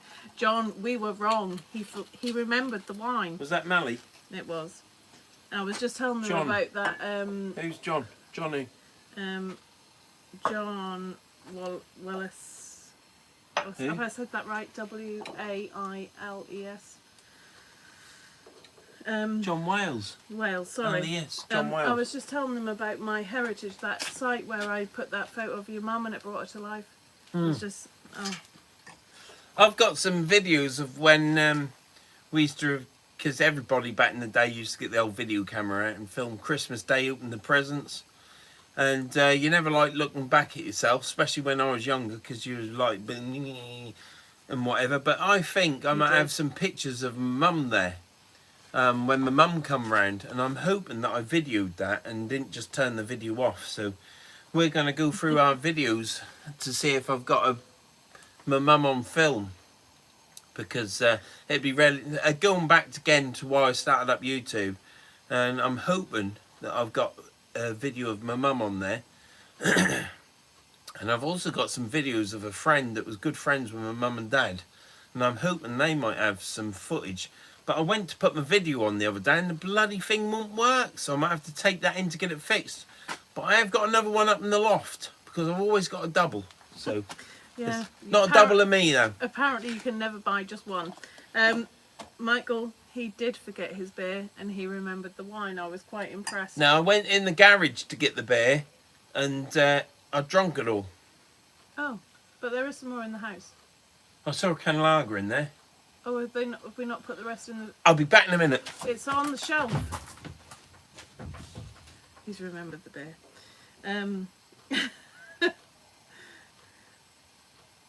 Yeah, he did. He remembered one thing. You find with him, he does forget, and he starts talking and he stops, and then he starts talking again about something completely different, and he expects you to remember what he was talking about, which is just life.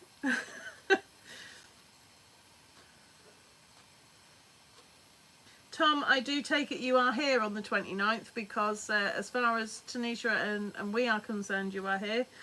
And so you'll have to let us know about that. Because on the 29th you can come round. It is legal.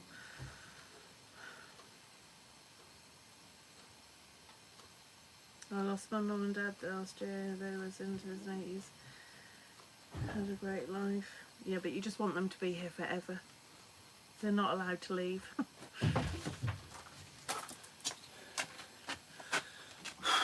I've got no more beer. Mally says, I've run out of John Smith's. No, you haven't. No, I have. You haven't. It's on the shelf. Shelf? What shelf? Near the downstairs cupboard. But that's not in the fridge. No, it's not. I've got 2 bottles of Arsteiner, but if I drink them, the old pint of wobbly, I won't be able to drive to work in the morning. So I'm going to stick to the wine. So cheers to everybody that's joined in on Verns Fishing in the workshop with the forge, cooking bacon butties and tying the rig. I appreciate everybody that's watched this video, and because I'm not fishing, am I? You're just watching me and the wife. And I appreciate that a lot. Thank you very much. I said to Tom, I take it you're here on the 29th because it is legal. And he said he hasn't got a choice. I can imagine that you haven't, Tom. No.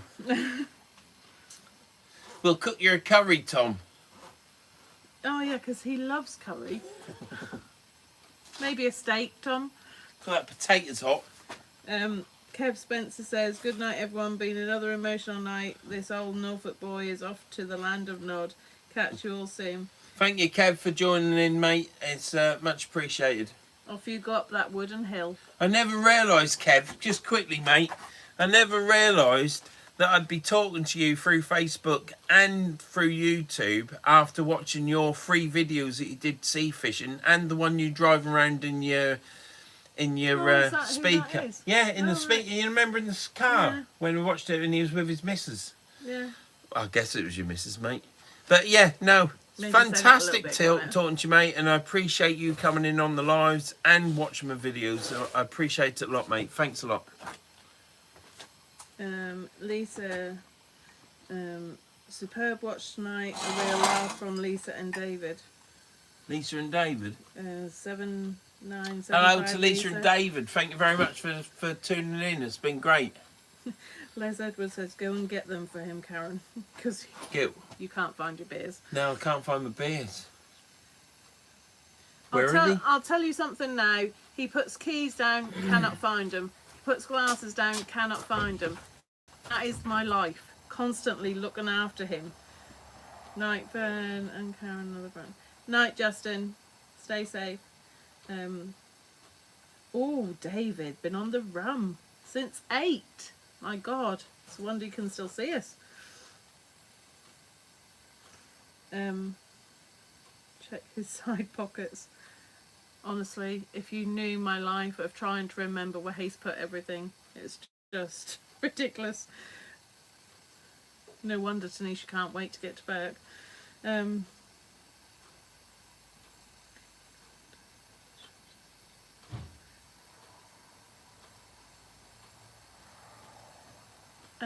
He's always been like it. He's always been forgetful. Haven't you? What? I think I'm in the 1600s now. I've got warm beer. So if there's anybody in America watching, Can I us just say English. you are staggering a little bit? No, no, I'm not. I'm all right. Us English still drink warm beer because the wife don't put it in the fridge. Keith, what do you mean I don't? Well, I I've been didn't at even- work all day. I didn't. So have I. I've done 7 hours plus 7 2. hours. 8. I've done 9 hours. How many hours have you done? Well done. You ain't done 9, are you? I left the house at 7. I got back in at 5. Yeah, but you weren't working, were you? I was. Keith says it's old age setting in that you keep forgetting things. Couple of I think other it is, channels yeah. live tonight, but still watching you guys. Great job. Lisa Who's that? 7975. You're not saying who it is, I sweetheart. am. Paul M. Paul M. Yeah. Thank you very much, Paul M. 7975 Lisa. Just heard the leave home comment. Think my TV got lag. Leave them. Have I said I'm not leaving them? Yeah. No, I might do. Please don't give him 3,000 subscribers because then he'll leave. See, she don't want me to leave, you see. That's what you're saying, darling, aren't you? Yeah, totally. We love to fish. Excellent chat. Lisa H. Same as John. He puts things down and loses them. Then he blames me because... Yes, Lisa, I always get told, where have you moved them to? I put them there. You have moved them. Yes. I've not seen them. Karen's always tidying away, you see. Matty Acton, enjoy your beer and wine, guys. Love you, Matty. Thank you, Matty. You look after yourself, mate, because you look after yourself. Keith Kostrab. Show me. You ain't gonna be able to read that. Keith Kostrab. Kostrab. Ice cold rum and Coke and wine, no beer. Hey, now, I went through a stage where I wanted to drink rum because not only do you like the word rum, but rum smells really nice, doesn't it? Now, I tried rum neat, peppermint, Coke, you name it, I tried rum. And I just couldn't get on with it. I wanted to drink rum, but I just couldn't drink rum. So I went to tequila and started drinking tequila again. So, yeah, if I'm not drinking Real Ale or John Smith's, which isn't Real Ale, or wine, or we used to drink a lot of port, we used to do a lot of port Yeah. until I got indigestion. I couldn't drink any more port. I still drink it. I wanted to try rum, but then I went to tequila. And we started having, because we were in the 80s, we used to drink a lot of tequila and tequila sunrises, which is tequila, orange juice, and Grandier, or whatever. It's a red thing, and you pour that in last, and it makes the sunrise and stuff. And they're really nice. But then I got I bought the Grandier, or whatever it's called, this red stuff. But then I got fed up pouring it in. So I just drunk tequila and orange juice. Absolutely beautiful drink. And if you get the tequila, which is the brown one, the rosé or whatever it is, I can't. Gold, I think. Gold, whatever it is, tequila when it's gold.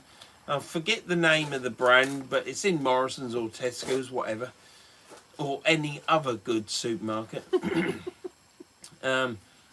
The aftertaste that you get drinking tequila, if you get the gold version, that's what you drink tequila for that aftertaste. Not drinking it neat or anything else. You drink it with what you enjoy, which I enjoy orange juice, and absolutely fantastic drink.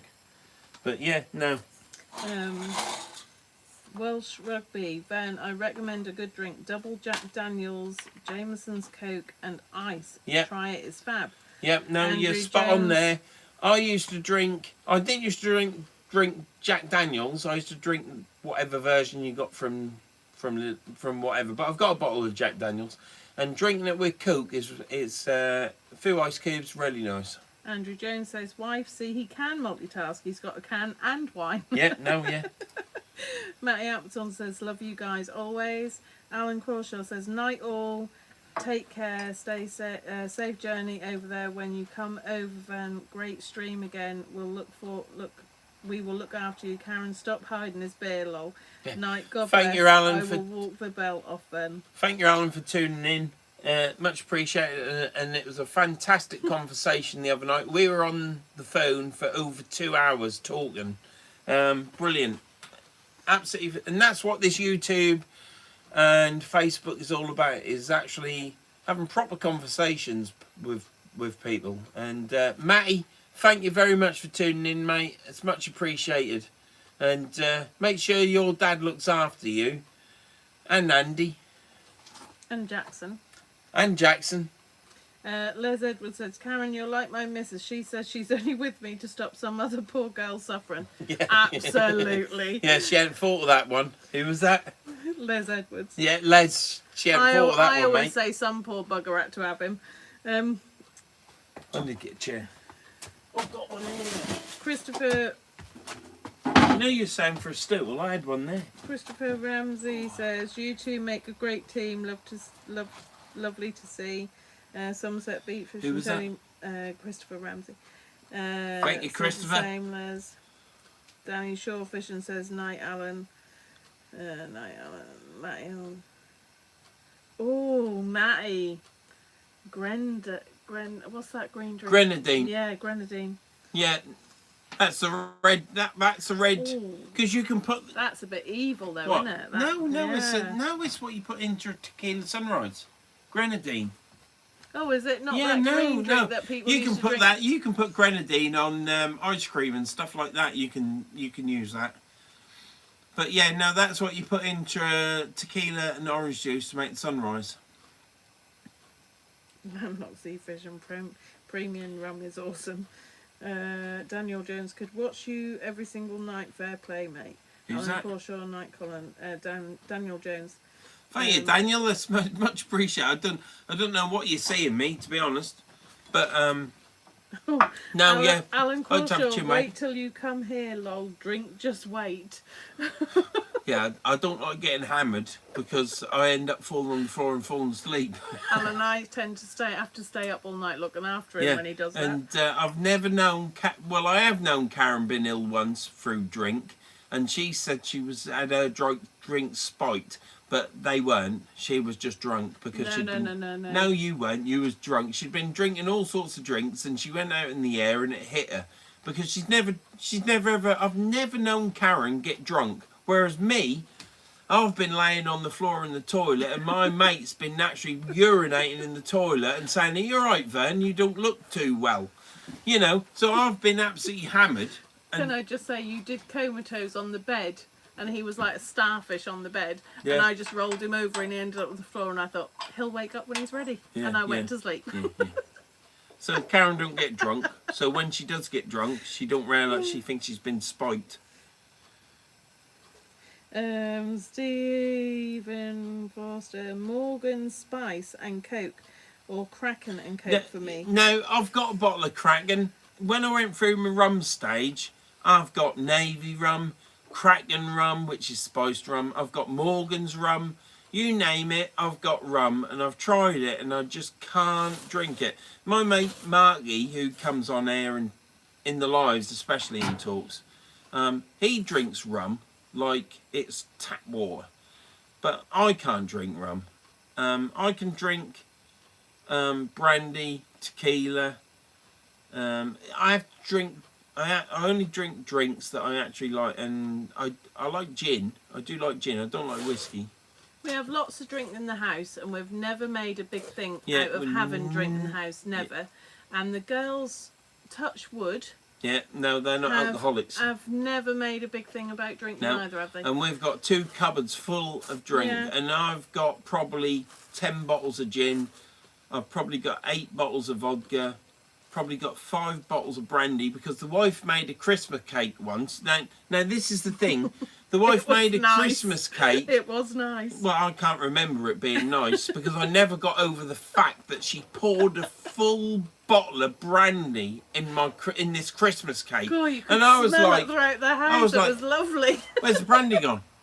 Because I saw this bottle, and she'd poured the whole bottle in this cake, and I was absolutely gutted And because that was my drink at the time. Was I was drinking a lot of it brandy was nice. and lemonade. It made a huge difference to Yeah, the cake. yeah. No, Um, I weren't happy. Welsh Rugby says, Vern, are you going to watch us beat France Saturday for the Grand Slam? Do you know what, Welsh Rugby? I always watch the rugby, and this time I haven't watched the rugby, and I've also stopped watching football as well for other reasons. And no, I haven't watched any. So who is he playing? Who's Wales playing? France. France, mate.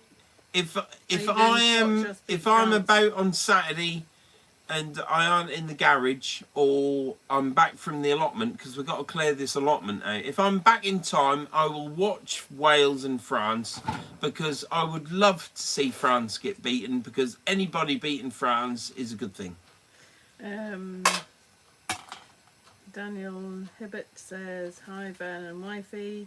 We love to fish says, thank you Mrs. Vern, you are doing a fantastic reading all the comments. Thank you, Daniel. Thank you for the comment. 7975 Lisa, we are both just the other side of Lowestoft, Lisa and David. 7579 Lisa. Lisa. They Mally- live in Lowestoft. yeah. Or I used to Mally work. says, totally awesome. I used to work in Lisa. I used to work at Lowestoft. Can't remember the road now, but at the top of the road was JD Power Tools, and when we used to work in the factory, it used to be an old pram factory, and the factory I used to work for was called Silver Pearl, and opposite Silver Pearl, at the top of the road where JD Power Tools is, was the nurses' home, Andrew. and all the nurses used to live there. And yeah, I used to work in Lowestoft. I used to travel from Galston to Lowestoft every day. Mally says, totally awesome. Stephen Forster says, bet the cake burnt. Well, it was beautiful. It What was cake? the Christmas cake with all the brandy in I, it. I don't remember the Christmas cake. Well, apart no, from because it had a lot of brandy she in it, lost so all we my didn't need brandy. to remember. Andrew Jones says, wife, who doing the cleaning? That one? What cleaning? No, that'll be me. Yeah. I'll be up until whenever, sorting this out, making sure this forge is cold, Hot shot fishing. which I think it is. Remember that time I said we forgot the bait in Fleetwood one night? That's forgetful, pal. Won't do that again. Yeah, it's always not. It's not. I went fishing once, hot shot. I went fishing once and I forgot my tripod. I had nowhere to put my rods, so I had to use a pair of step ladders that I had, because I'd left the step ladders in the van. Luckily, I've forgot my towels. I've forgotten my bait. Have I forgot? No, I haven't forgotten my bait, have I? I've forgotten things like my tripod, Your flask, your coat, your fleece. Yeah, I've forgotten my coat and fleece because in one of the Sutton on Sea videos, the wife and my two daughters turned was the up. thunderstorm one. Yeah, it was in the thunderstorm one. My family turned up to bring me my fleece and that, because I was leaving Sutton on Sea to actually go to the River Humber to watch the sunrise. Well, Tanisha hadn't been driving very long, had she? No, and it took her like 2 hours to drive her. An age. Alan Crawshaw says 10 more bottles of beer on the wall. Lol, it's fun when you come over, Vern. Can't wait. Take care now, Karen, Vern, and the girls. Take care and stay safe. Thank you, Alan. Landlocked Sea Fishing says hello to Scott. Colin Cook says night all, entertaining as ever, Vern and Karen. See you next time. Colin Cook. Thank you, Colin Cook. Thank you for stopping with us and watching us. And again, thank you, Rob, for your donation, mate. It's much appreciated, and it'll go towards diesel. Thank you very much, because us landlocked fishermen, we have to struggle, don't we? Because we've got a long way to travel to do what we enjoy, and that's where the commitment comes.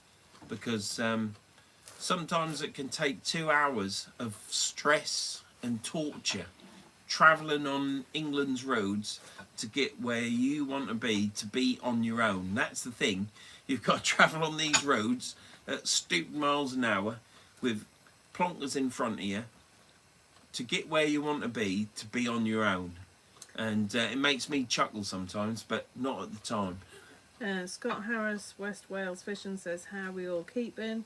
Somerset Beach. Thank you, Scott, for tuning in, mate. Thank you very much. Colin Malley says, sorry guys, I have to love and leave yours. Hope everyone has a great night. This has been brilliant. I have been really entertained. Stay safe and love you all. Thank you, Mally. Thanks always, mate. It's much appreciated. Robert Meekins, great video, Ben. Keep them coming, mate. Les Edwards says, thank you, Robert. Good night, Ben. You comment loads, mate. Thank you very much, Robert. Keep saying. Who says? Les Edwards. Thank you, Les. Is Les going? Yeah. Thank you, Les. And I hope you catch some fish in that Mersey. Hot Shot Fishing says good luck to you. 50 miles for me. Hey, who says that? Hot Shot. Hot Shot. It's there's a lot of effort going to something you enjoy, isn't there, in sea fishing, and I've lived at Galston-on-Sea, where you just walk down the cliff straight into the river or the beach. Quick drive to Hopton. I've also known the other side of it, which I'm in now, where you're landlocked and you've got to travel either 30 odd miles, 50 miles, 75 miles, because you're in the middle of the country at 75 miles. You can go to either coast, can't you? But there's a lot of commitment there to do what you enjoy to do, so top notch to you. Landlocked says, sorry it wasn't much, but I try and share with all the live channels as and when Rob, I can. Don't be silly. Rob, it's fair. Thank you very much, mate. It's I only said thank you again because didn't feel as though I said thank you enough the first time. I appreciate anything, mate, and I appreciate everybody tuning into this. Apart from Yorkshire puddings. And yeah, I don't appreciate Yorkshire puddings because they aren't risers, are they? As Alan's given me a recipe for it with mustard in it and everything, so it should be all right from now on. But you know, Rob, much appreciated, mate. And I don't expect. I don't even want to go on about it because I don't expect it. It's there, and it'll go in my diesel tank. Thank you very much. Scott Harris says, happy 13-hour session Saturday, Ben, as you can now fish in Wales and blanked. Shamrock fishing. Who said that?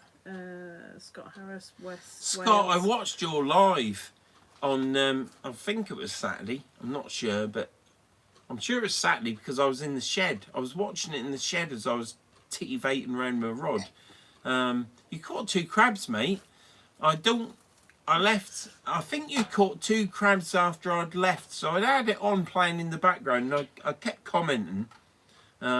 if you caught a fish, I apologise, but you didn't blank, mate. I've been fishing, blank 4 or 5 trips, and I caught a crab and I claimed it because it was on the hook, and anything on the hook is not a blank.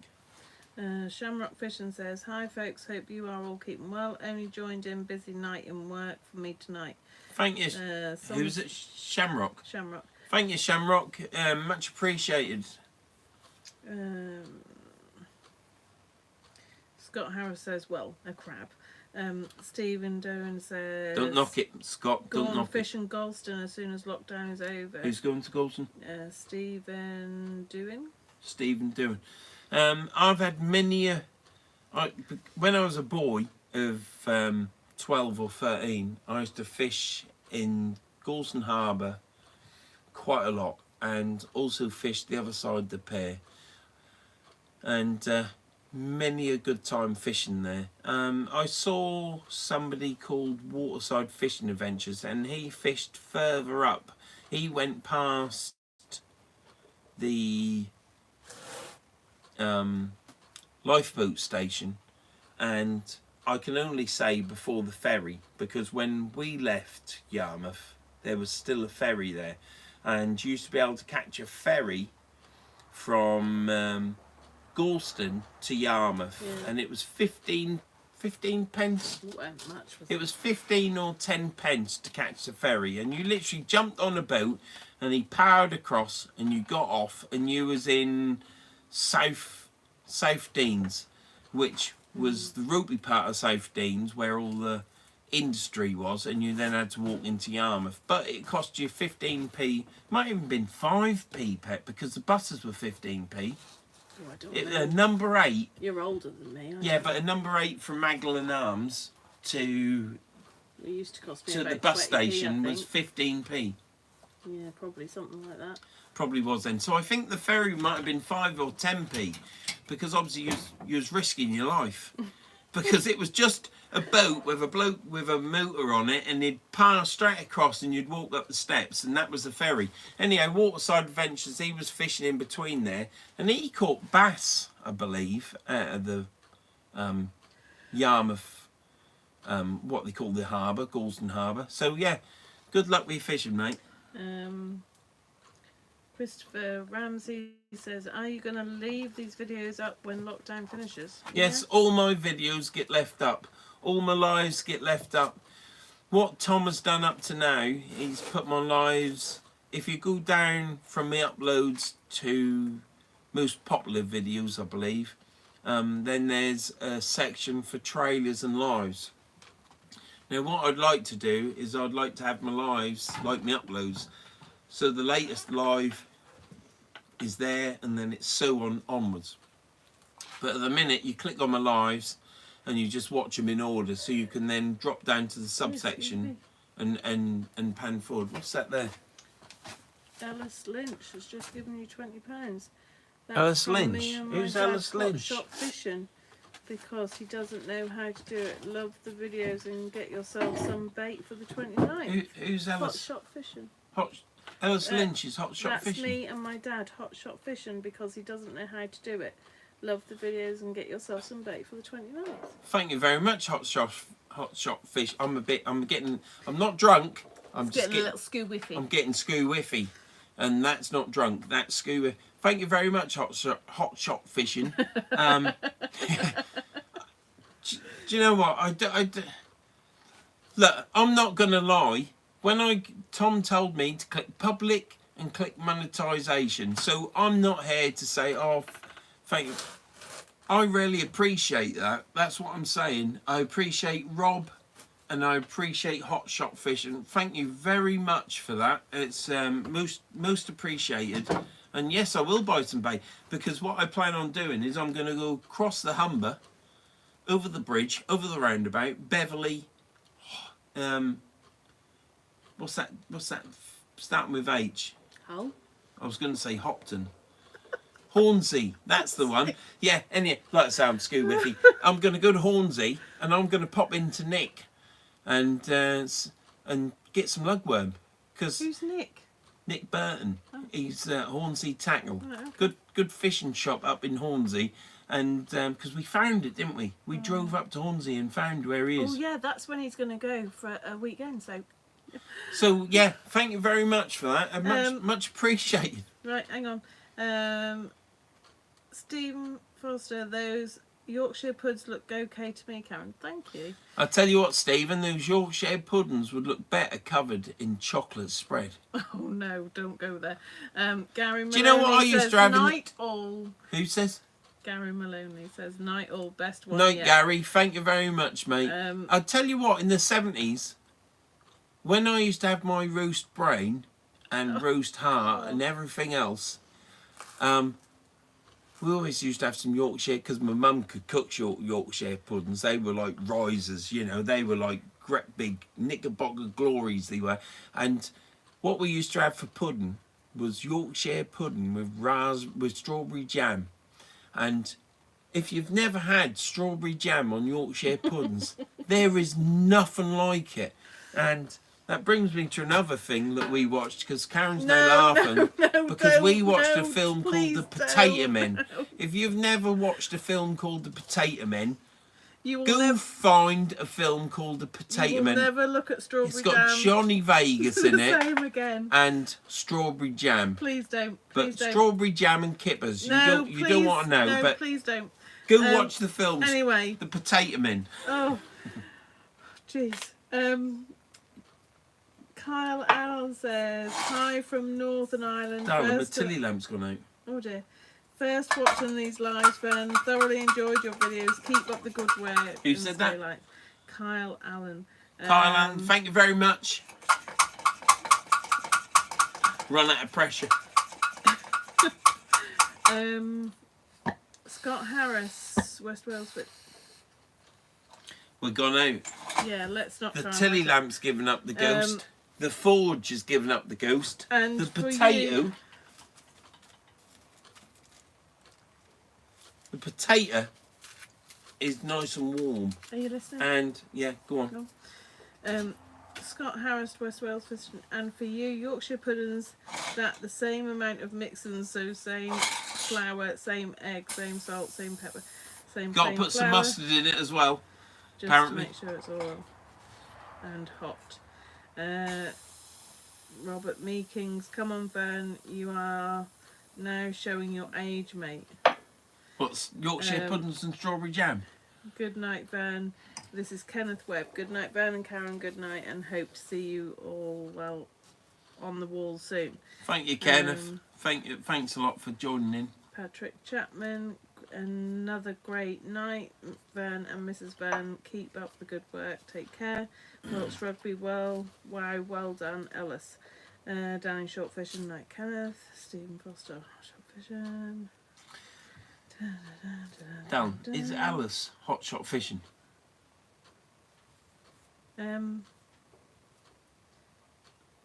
Ellis is Hot Shot Fishing's son. Right.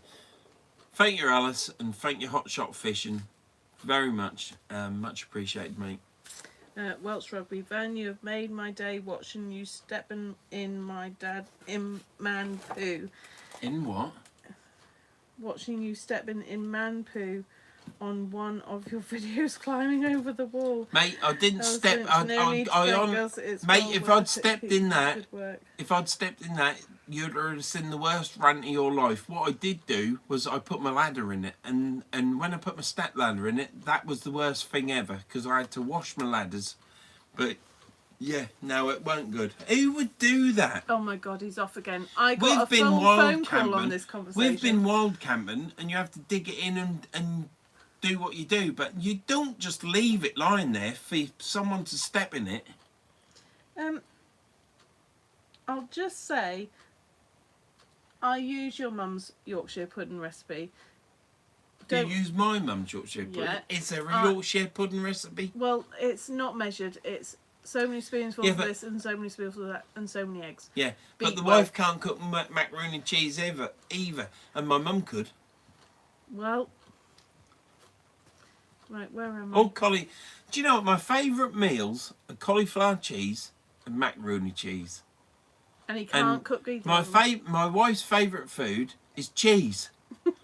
But she can't cook macaroni and she can't cook cauliflower. So I just don't understand it. Maybe you should try. If anybody's got a good I recipe, think maybe actually that I've cooked all the meals that I'm supposed to cook in my lifetime, and now it's over to you. your chili's not good. If anybody's got a good recipe for macaroni cheese or cauliflower cheese, it'd be He'll good. give it a If go. you could give it to the wife, I'd be much appreciated. Because I like macaroni cheese and cauliflower cheese with chips. Now, my wife cooks really good chips in the old chip pan with the old shakeroonie basket, making a huge row. So we have proper chips. But I think maybe I've just cooked my life out and that I shouldn't cook anymore. I agree with you, Don. So you should I cook. think you should have a break. Yeah, you cook from now I on. think we should win the lottery. We should help a lot of people and be well off and Okay. not have chips and macaroni, but actually get it as a takeaway. Have someone come and cook for us. Can we get macaroni cheese and a pot noodle? I don't think so. I appreciate everybody that's tuned Keep into my trying to win live. the lottery. I know we do. I appreciate everyone that's tuned in. We do buy a ticket now. We didn't do it for fantastic. years, but we do buy a ticket now, just in hope. Andrew Jones, so what you saying, Vern? She can't cook cheese and Yorkshire puddings. No, she can't cook cheese, mate. You're right. You're spot on. Andrew, I think what it is I just can't be asked anymore. No. You I'm see, just- my favourite meal is macaroni cheese. And I like macaroni cheese cooked in the Pyrex bowl, and then you lay tomatoes on top. Grate more cheese and put it under the grill See, to you finish sound it as off. though you know what you're doing, so why don't you give it Because a I go? watched Mum. Right, we'll give it a go. Yeah, but Mum never taught me. Well, that's because you're imteachable, but give it a go. What do you mean unteachable? Well, have you met yourself? So anyhow, and then cauliflower cheese. Cauliflower cheese? Yeah. Yeah, I thought I said broccoli cheese, but it's not broccoli cheese, it's cauliflower cheese. Absolutely gorgeous. I used to love my mum's cauliflower cheese. And Brilliant. Ask Gordon Ramsay to help you both. I don't think Gordon Ramsay could cook something as culinary as cauliflower cheese and macaroni cheese with tomatoes on top, I think- chips. I think And then you'd what hear you him. do is you get a bottle of malt vinegar, which isn't malt vinegar, it's this something other. It's not proper malt vinegar, is it? Let's be honest. And you lash it on with vinegar, and then you put loads of salt on and cover it in pepper. Load of chips on the side. Meal fit for a king. I think Absolutely. you should just cook from now on. I think we'll just give it a go and we'll change roles. Yeah. You cook and clean. Can you burn macaroni cheese? You, I expect so. You could cook it outside. Probably good bite on the macaroni at the all that. I'll tell you what, we'll move our kitchen outside. You cook. I don't like eating outside. I'm not talking about eating outside. You just cook outside, Right. right? And then I won't ever have to cook again. You could cook and You're clean. not cold, are you? No. And I'll just do what you do and It's sit and watch just getting telly. white noise now, Dan. It's Is getting it? white noise. That's because you're now getting Ian Oliver. Keep going, Van. Your live chat. Wife, you and Van are like me and my Mrs. Fair Play. I think that'd do you good.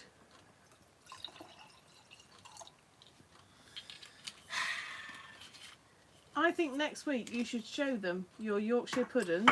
I wasn't going to go live next week. I was hoping Tom won't put a video up. I think you should. Do you know what? I do these lives on a Wednesday, and tonight's been a bit different. Tonight I've been a bit more relaxed. Yeah. Christopher Ramsay, you've made me hungry. I've just made cheese toasties. Do you know what? The other night, it was about 1 o'clock in the morning. I said to the wife, I says, I'm starving. George, Absolutely. I have. It's scary. Absolutely starving. I says, go put the cheese on toast on and put some tomatoes on top. So there we were at 1 o'clock in the morning eating cheese on toast with tomatoes. With, Watching Netflix. We're watching Netflix with Liam Perrins on it, salt and pepper. It was, I felt like a king. But we were self-isolating, so we didn't have Yeah, work the next we were day. self-isolating. Jesus Christ. I am skew whiffy. Anyhow, what were we talking about before that? You cooking. No, we weren't talking about something else.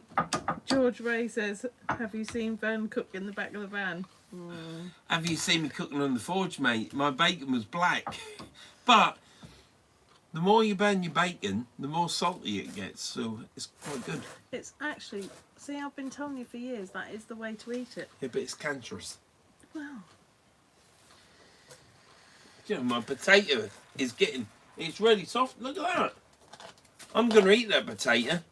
I'm going to have butter in that. And probably not tonight, but I might I was have it going for to say, dinner. what, tonight? It's like 11:25. I know. I had HW spoke to me the other day and said to me, you've had a video at 3 hours, a live at 3 hours, 4 hours and 5 hours. Is the next one going to be 6? Well, no, it ain't going to be 6, but it's getting on for that, isn't it? It's, Yeah. you know, there's a comment there, Pet. Where's that? Daniel Jones, you've got to do a live next week. What you think people...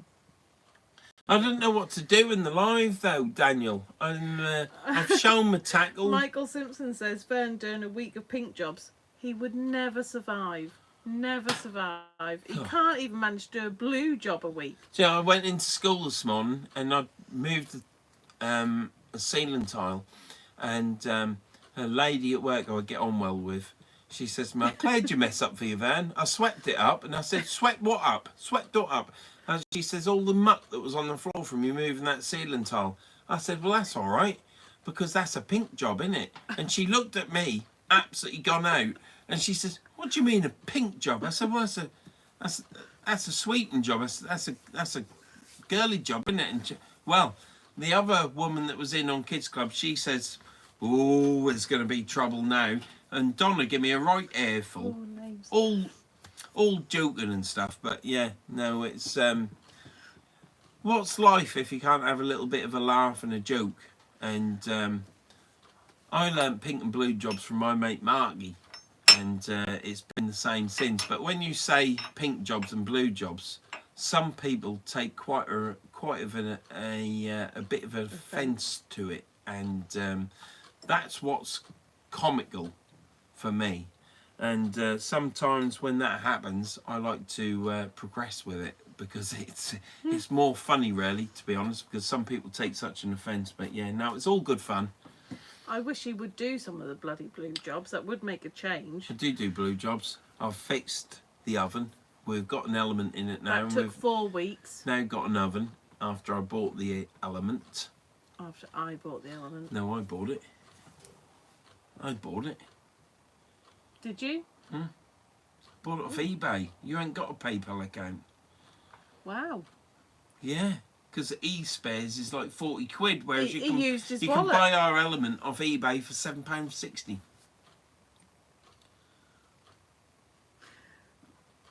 I'm quite impressed. He used his own money. Okay. It'll be me buying the next lot of coal. What are you on about? Me using my money? I was going to buy McDonald's for tea tonight. I was going to get this grand McDonald's Mac burger. What's that Mac burger we buy? A bit skew if you know that. What's the burger we always buy from Do McDonald's? you mean the Grand Big Mac, Tom? Big Mac. So we always buy a Big Mac, and what I'm asking the wife is the word grand. So I heard on the radio today that they got the Grand Big Mac for X amount of days, and I thought, we'll have a Grand Big Mac and I'll buy it. But it got round to picking the wife up to go buy the Grand Big Mac, and I said to the wife, what we got for tea? And she said chicken pesto salad, and I thought, oh, I quite like that. But after I'd ate it, I thought, I wish I'd got the Grand Big Mac, because it'd be quite nice for everybody. So we'll have that tomorrow then. Could do. Could have the Grand Big Mac tomorrow. I'm not a problem. I just don't like. What I'll do is I'll send Tanisha.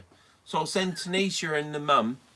Oh, yay! The wife, and we'll get a Grand Big Mac, because it'll be nice for everybody to have something to eat, wouldn't it, rather than not cooking. Would it not? Did you just say it'd be nice for everyone to have something to eat? Yeah, and not cooking. Right. Did you not hear that bit? Yeah. Ellis Lynch says, just be yourself and get wavy. Add a few rants. Michael Simpson do it. Matty Appleton is laughing. Danny Shaw Matty's still there. I thought Matty was going to bed. Just you and the wife chatting is entertaining enough, mate. Tell us some stories you want the kids to watch one day. Stories we want the kids to watch. What's the story we want the kid to watch? Oh. I used to go down when I met Karen. I used to live in Yarmouth, and it's a story for the kids to watch later in life because they ain't gonna know. Because I've got one on the sofa watching Harry Potter asleep now, and the other one's upstairs talking to her boyfriend. And mortgages out, which is. I met Kat. I used to live in Bradwell, near Galston. It's a place outstretched from Galston-on-Sea and not far from Yarmouth. And I used to live there after living at Galston-on-Sea because I've lived at both places. And I met Karen there.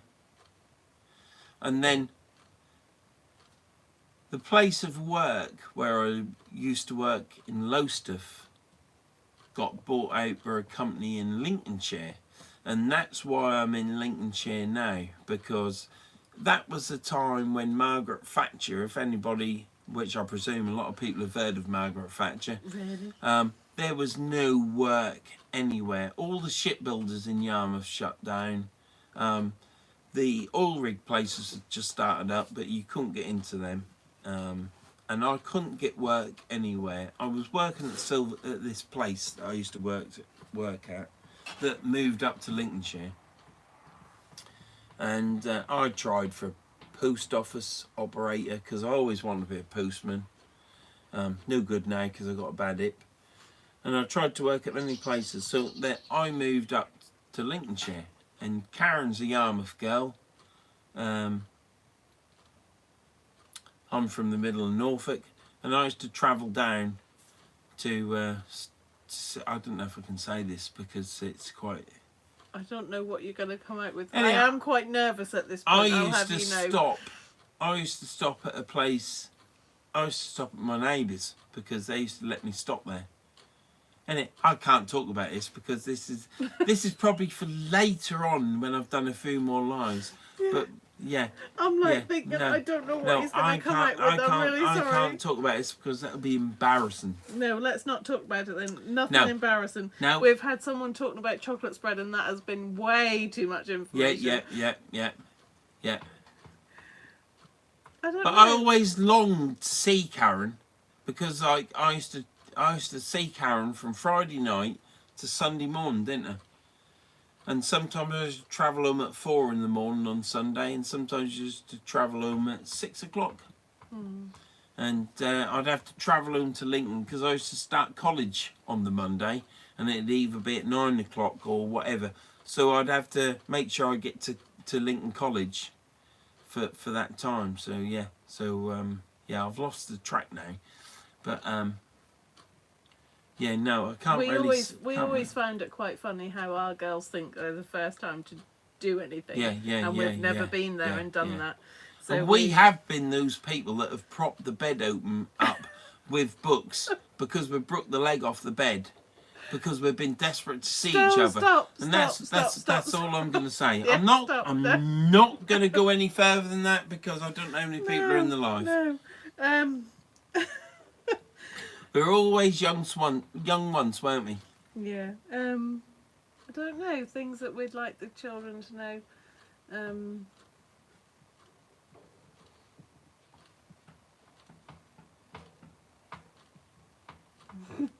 don't know. The silly things you do when you're young and you have a row and you don't talk to each other for 2 weeks. Even though you still see each other, you're just not talking to each other. But that was more Karen's side than mine. Oh, baby jump. Weren't it? That was the Black Deck work, mate. It's not so much of a mate now. I don't know. You're more your side, weren't it? Wasn't it? Yeah. See, when we used to have a row, we're a bit better now. But when we used to have a row, I'm a lot more chilled out and relaxed now. I'd be the one that would cause the row. Karen would react to it, but she'd react to it for like 2 weeks and wouldn't talk to me for 2 weeks. And we've now got to the age now where I don't really cause any rows because Karen's so laid back. And if we do have an argument, which I really can't think No. since I got made redundant, really when we had the last row, can we? No. And Life's too bloody short. You can't be rowing. because we talked about this falling out to the girls a bit back. Well, no, last week, wasn't it? Well, we talked Spoke about to it all the Tanisha, time. didn't we? And I can't remember the last time we actually had a row, because life just should tick along, shouldn't it? What's the point of In rowing? reality, we just don't listen to each other. So Yeah, we probably don't so. pay attention to one Because another. many times I'll talk to Karen and she'll get the yes and no's in the right place, and I'm like, "You're not listening to me, are you?" And she'll then look at me. So she ain't been listening to me. I've been talking to her and she's not listening to me. And that's just the way it is. And that's what life is in a I just look relationship. at him and go, I have no idea what you've just said. So, yeah. Is there anything else anybody would like to ask me? As of advice would give the girls, and that is just enjoy life and don't take everything so serious. And Yeah, and get on with it. Life is too short, and just do things that Yeah. make you happy. And get a house. And Move out. Move out. Please And, move out. Tom, take Tanisha away and Tom. move out. Tom, if we have to pay you to take her, can you please just take her? Yeah, please, Tom, please. Jeez, we're so close to getting rid of one, and we Yeah, could and get that's rid. been dashed this week because the bloody car's gone wrong. No, but it's back on. It's back on. Well, what's the matter with the car now? It's all good. And the mortgage. So is it just a head gasket? And the mortgage advisor is on the phone tomorrow, and they are yes. So we're getting rid of one. One child is going. We've just got one more to go, and Tom, we will pay your body weight in gold if you will just take her. Oh, Oh, we're just ready for is his the. car all right then? I think so. So what's the matter with his car? Possibly the head gasket, but if it's not, then he's got one lined up that he's gonna just get rid of that one and get this one. But we'll buy her a Hoover as well. Oh, but it's yeah. If there's one bit of advice we'd give the girls, and that is just enjoy it and Yeah. do whatever. No, makes every you day happy you and- wake up and it's a sunny day or a rainy day, just appreciate it, because I remember. Well, no, I don't remember when I was in my 20s, because I heard a song today playing on Absolute 90s, and I tried to think when it was. Obviously, it was in the 90s, but I was like thinking, how long ago was this song? Christopher, as much as we love our children, no, I won't miss them What's when Christopher they're gone. said? You'll miss them when they're gone. At this moment in time, Christopher, No. I don't think we will miss them. I love my children, To death. and Absolutely love them. Do I anything would, for them. I would jump in a fire for my children, and tackle a giant. But God, I'm ready for them to move out. I want them to move out, But- and I want them to give me grandbabies, and that's what I want. Yeah, I don't want the grandchildren. Not yet. I'll be happy with them, but it would be nice for me and the wife to have a little bit more of teenage life again before the grandchildren come. It'd be good, but if the grandchildren come, all the better. But yeah, I'll be able to take them fishing when they're old enough. But until they are old enough, I ain't going to take them fishing. Because with your grandchildren, you can always make up for the mistakes you make with your own children. That's what I With the look at. grandchildren, you get to have all the fun, and you haven't got Yeah, to you worry do. about Yeah, the I guess you upbringing. do. Yeah. Yeah. What's the next comment? Stephen Forster, I've been with my wife, my missus, for 24 years, and can honestly say we have never had a single row. Well, you're lucky, Stephen, because I've had some blinding rows with this one, and I kid you not, it's been 2 or 3 weeks where she hadn't talked to me, and I've been pulling my bloody fingernails out to the point where on the some of the last rows, I said, I can't cope with this anymore. If we have a row and you don't talk for me for 2 weeks, then we've got to sort things out and things are all right now. So, yeah. I just don't listen to Some him. people So are you lucky. fishing. Some people are lucky, Stephen, and some people like me aren't. What do you mean, like you are? Cheeky sod. Alice Lynch, I've been thinking about starting a YouTube channel for my fishing, camping and hiking, and you made a good point about doing it for the memories, so I'm going to go for it. Who's that, Alice Lynch? Yeah. Alice, you need to do it because... well, you never set out to do it for No, I anything didn't. other than just memories. You see, what happened with me, Alice, is I started watching Kev Spencer because I lived in Norfolk. I put in Galston Fishing and Kev Spencer come up. I also started watching TA Fishing, and I thought to myself, I used to fish 15 years ago, and I stopped because I didn't think I could afford it, because it does cost a lot of money to go fishing. And I started fishing again, and I was just going fishing once a month, once every 6 weeks, once every 3 weeks, and I then said I'm going to get a small camera and I'm going to do what TA Fishing does and other people do at the time, and that's how it started with me. And a lot of it was to do, and I'm serious about this, is because I lost my mum. It was very traumatic, and I wanted to have a record of me fishing, of me on this planet, because when you die and there's only photos of you, but nothing of you, how you are, like me and the wife are now. Yeah, I'm skew whiffy. The wife isn't, as she always isn't. The kids might actually watch this and actually think, oh, that's mum and dad there. And that's what it's all about. So, Ellis, if you've seen this and thought that you're going to do it, be yourself. Don't be, and film yourself. It don't matter if it's poor filming or anything. Just film yourself, put it on YouTube, and there's always a record. You do it for yourself. Yeah. But I kid you not, if you do it for yourself and you film yourself and you start getting subscribers and views and especially comments, it's the comments that mean a lot. It is a bit of a drug, and you'll keep doing it. So you'll start off doing it for a record for yourself, and then eventually it'll start becoming a drug, and you'll think, oh, this is really good.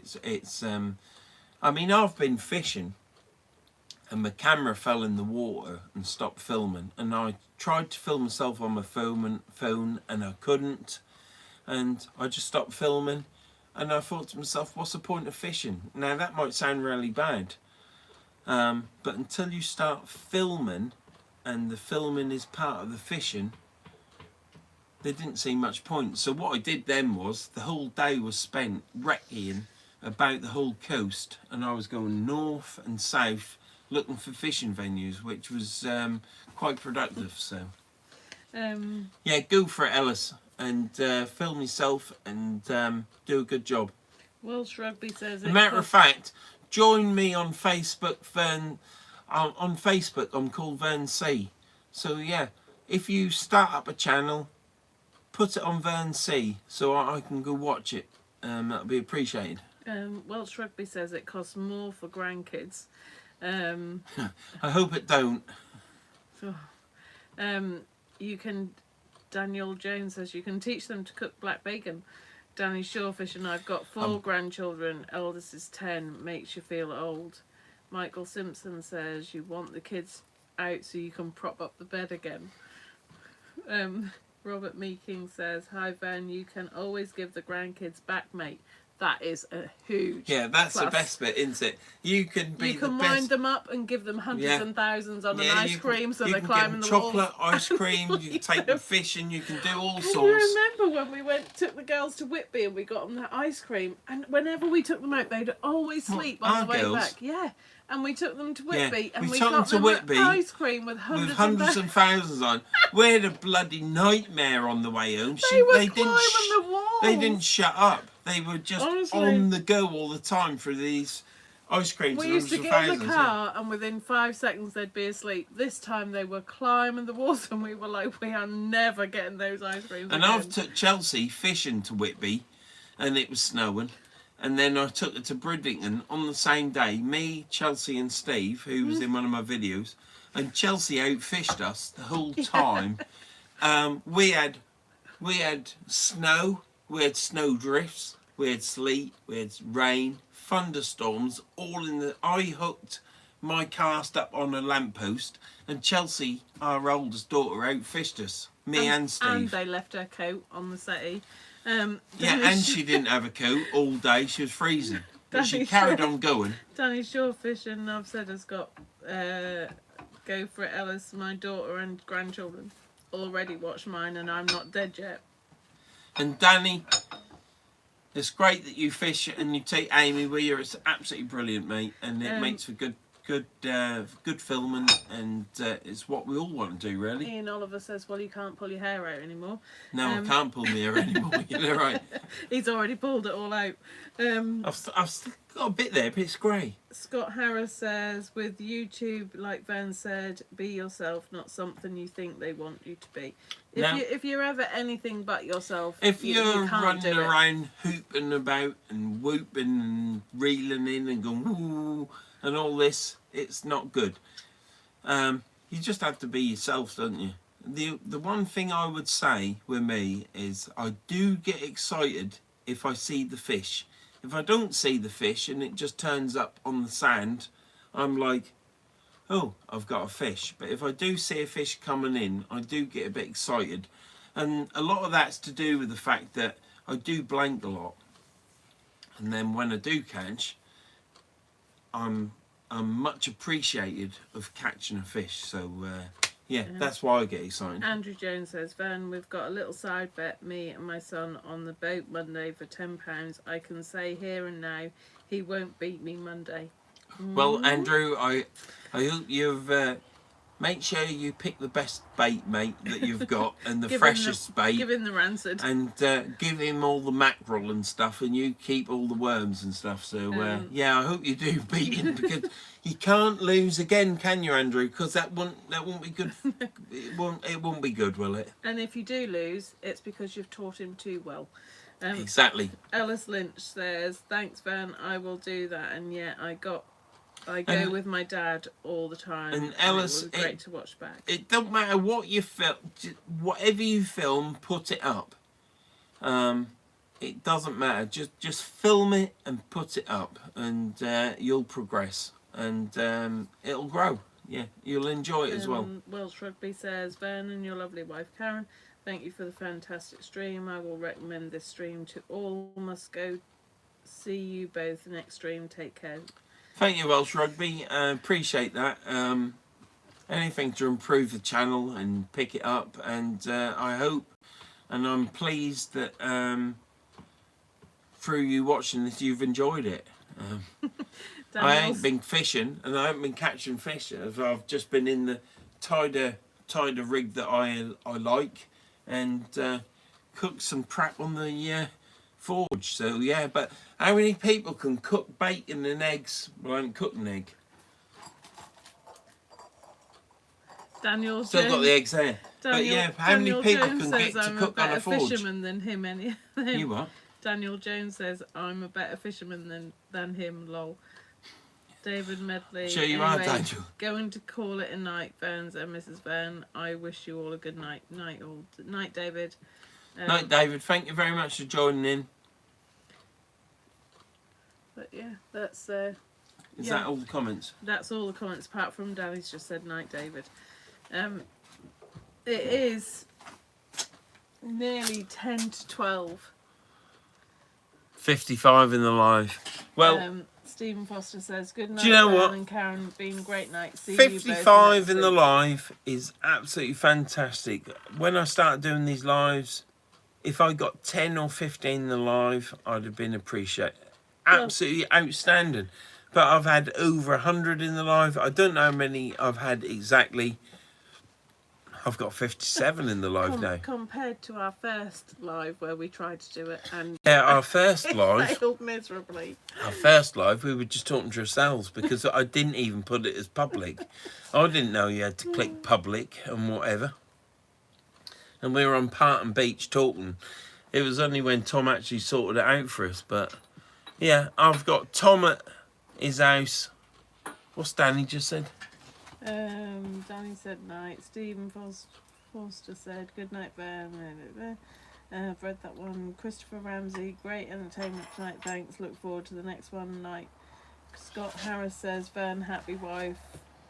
Us a happy life. Andrew Jones says Vern, when you on next Wednesday, Daniel will lose.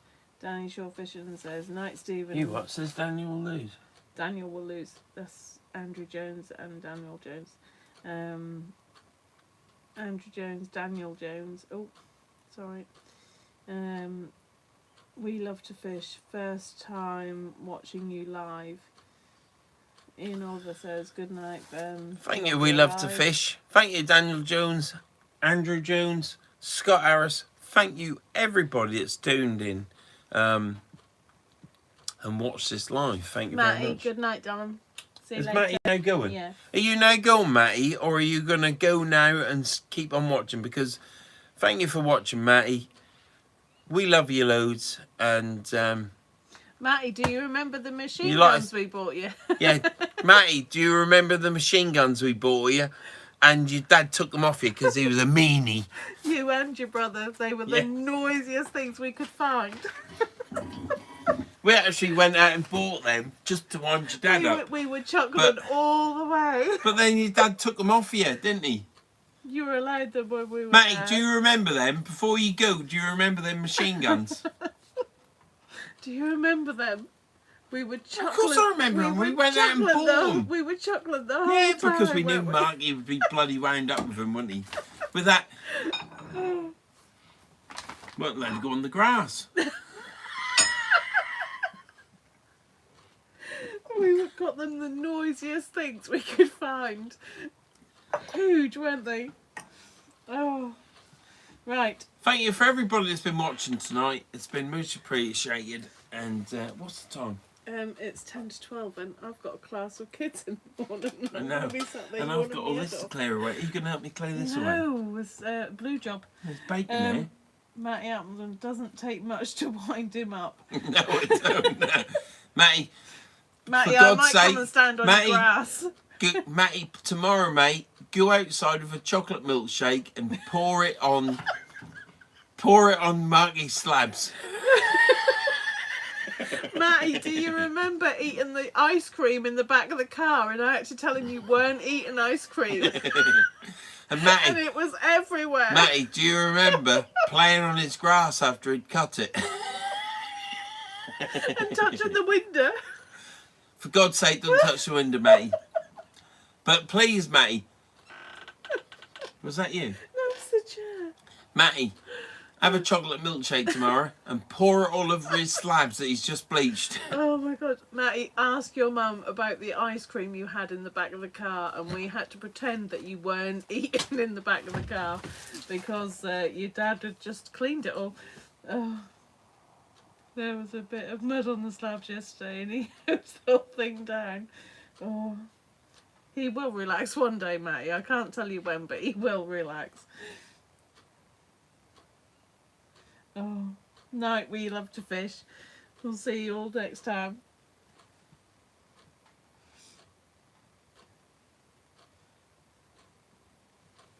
Yeah, Matty, ask your dad, ask your mum about the ice cream in the back of the car.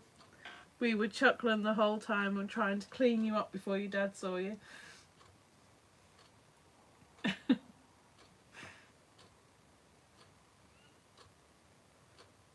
Oh, I don't know if you can hear the owls. I think they've gone. Oh no, they're there. She will remember. Don't ask her in front of in front of your dad. Because we had to lie to protect you from getting told off. Take care, Matty. Love you, darling. See you later.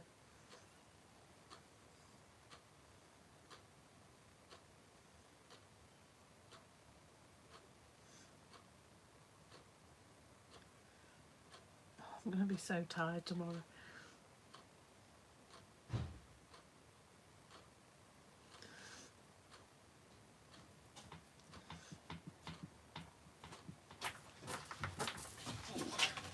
Right. Matty's gone. He's going to ask Sarah about the ice cream in the car. And what about the machine guns? He's gone to ask her. Can you hear them owls? Do you know, we ain't heard owls round here for yonks, have we? Have you? Yeah. Call on to one another. Yeah, we have Russman owls says, around another here. great live, both done a Who great job says? again. Stephen Russman. Thank you, Stephen Russman. Yeah, I don't know if you can hear them, but we have owls around here. And you'll hear one talking over there and one talking. They're in different trees talking. Andrew And Jones says, it's "Tell 'em always it's nice. time."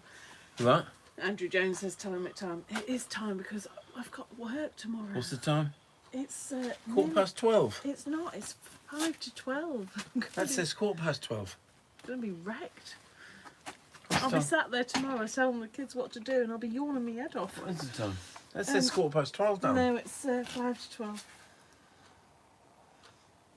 It's way past your bedtime, Karen. It is well past It my is, bedtime. yeah, because Karen doesn't normally stay awake too long. After sort of like 9 o'clock, she's That's fallen it. asleep on the I'm- sofa. I'm done. Unless we're watching something on telly. And,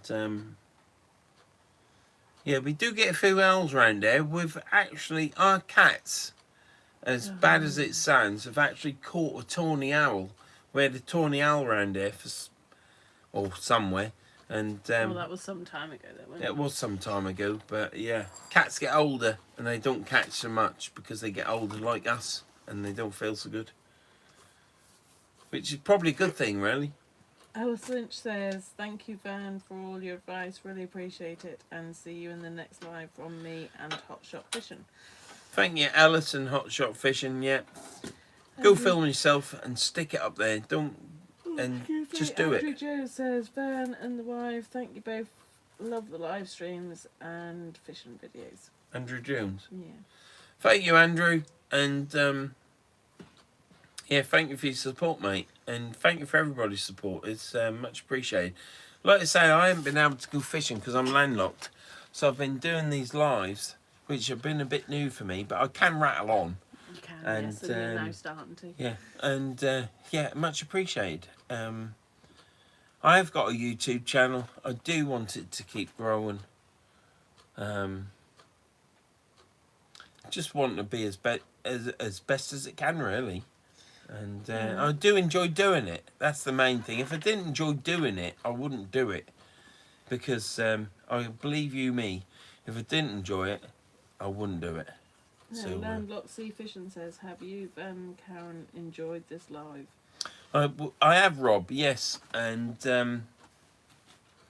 I really, tonight, doing this live, I did think to myself, what on earth am I going to talk about? And I did actually put it up on YouTube, on Facebook. What on earth am I going to talk about? And don't know what I'm going to talk about. And I had one chap talk to me about just rattle on and just talk about things that you've talked about, life experiences and stuff, which I think we've done tonight. And Lisa H, she also said, John said that she'd like to see me tie a rig. So I started off with that. I was going to show you my rod that's in this shed here, but I haven't done that. I'll save that for another time. So I've done a rig. We've talked about numerous things, and we've had a bit of a fry up, haven't we? So it's a bit different. It's a bit different. It's a bit of a giggle, like the wife says. Yeah. And we've been cooking on a forge. I mean, how many people can say they cooked on a forge? So. And Somerset Beach Fishing Tony says, "Van and Karen, been a great night. I must go. Take care. Speak to you soon." Thank you, Tony, for tuning in, watching. Andrew Jones says, Much- "You put a smile and on everyone's This face." is what's good about YouTube, and if Alice is still there, this is what's good about YouTube, is through YouTube, you meet so many people that comment, that see something in you, see something in your channel, they comment and talk to you, and you build up some sort of a relationship, and it's much appreciated, and it's all good. So 7975 Lisa says you are genuine and a pleasure to watch. Danny says night Tony. Was that Tony who commented that? Tony had said he was off, so good night. Right. Thank you, Tony, for watching. And who said about she's not as good as the daughter. Lisa. Who? 7975 Lisa. I do say them, Said you what? just don't listen. Said you are genuine and a pleasure to watch. I think she's talking about me rather than you. You probably are talking about the wife, but we are what we are, aren't we? And I don't think you can act to be anything different. Those that do. I can only be as I am. And some people might find me boring, and people might find me as moaning and groaning. Keep watching the videos. Keep watching me moaning, and you might actually see something like you've seen, where you actually enjoy it. And we are what we are, aren't we? And this is what we are, and that's what we are, aren't we, Pet? Yeah. Somerset Beach Fishing Tony Vern, I will get them rigs made up this week. Come and chat. Ooh, Tony, Yeah. can you make me some more rigs? Yeah. Ooh. Tony, I've still got some of your rigs that are still in the packet ready for me to go fishing again because we've been in lockdown, but those rigs with the short snoods, I don't like using them at the river because of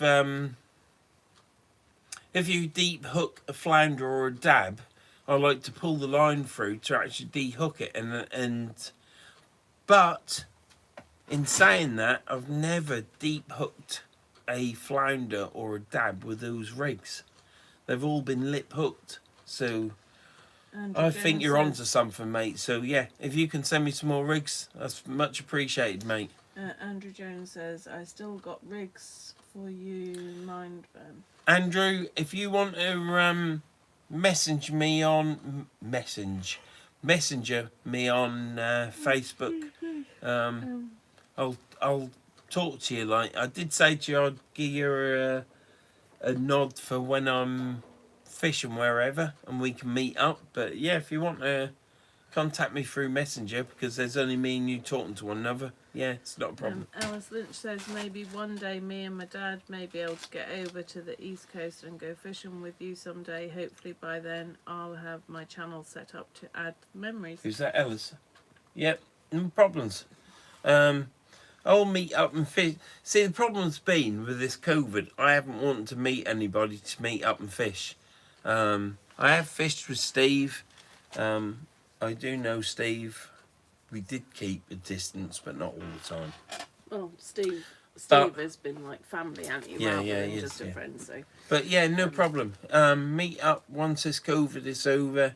We'll meet up and we'll go fishing. Not a problem. Somerset Beach Fishing Tony says, night Karen, make sure you tuck him in. I have to tell you, I will be in bed far before. Yeah, because I'll I'll clear all this away because because it's always the blue job to clear everything away. Always. And Karen will go to bed and I'll go watch YouTube and then wake up at some stupid o'clock. I can and guarantee you when this live finish, after about 10 minutes, I will be asleep.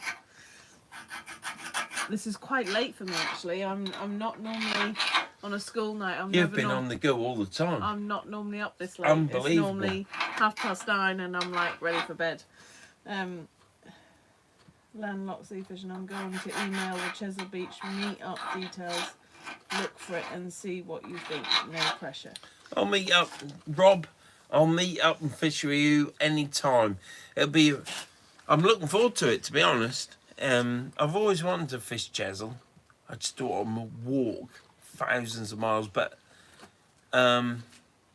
it's always nice to fish on your own, isn't it, as well?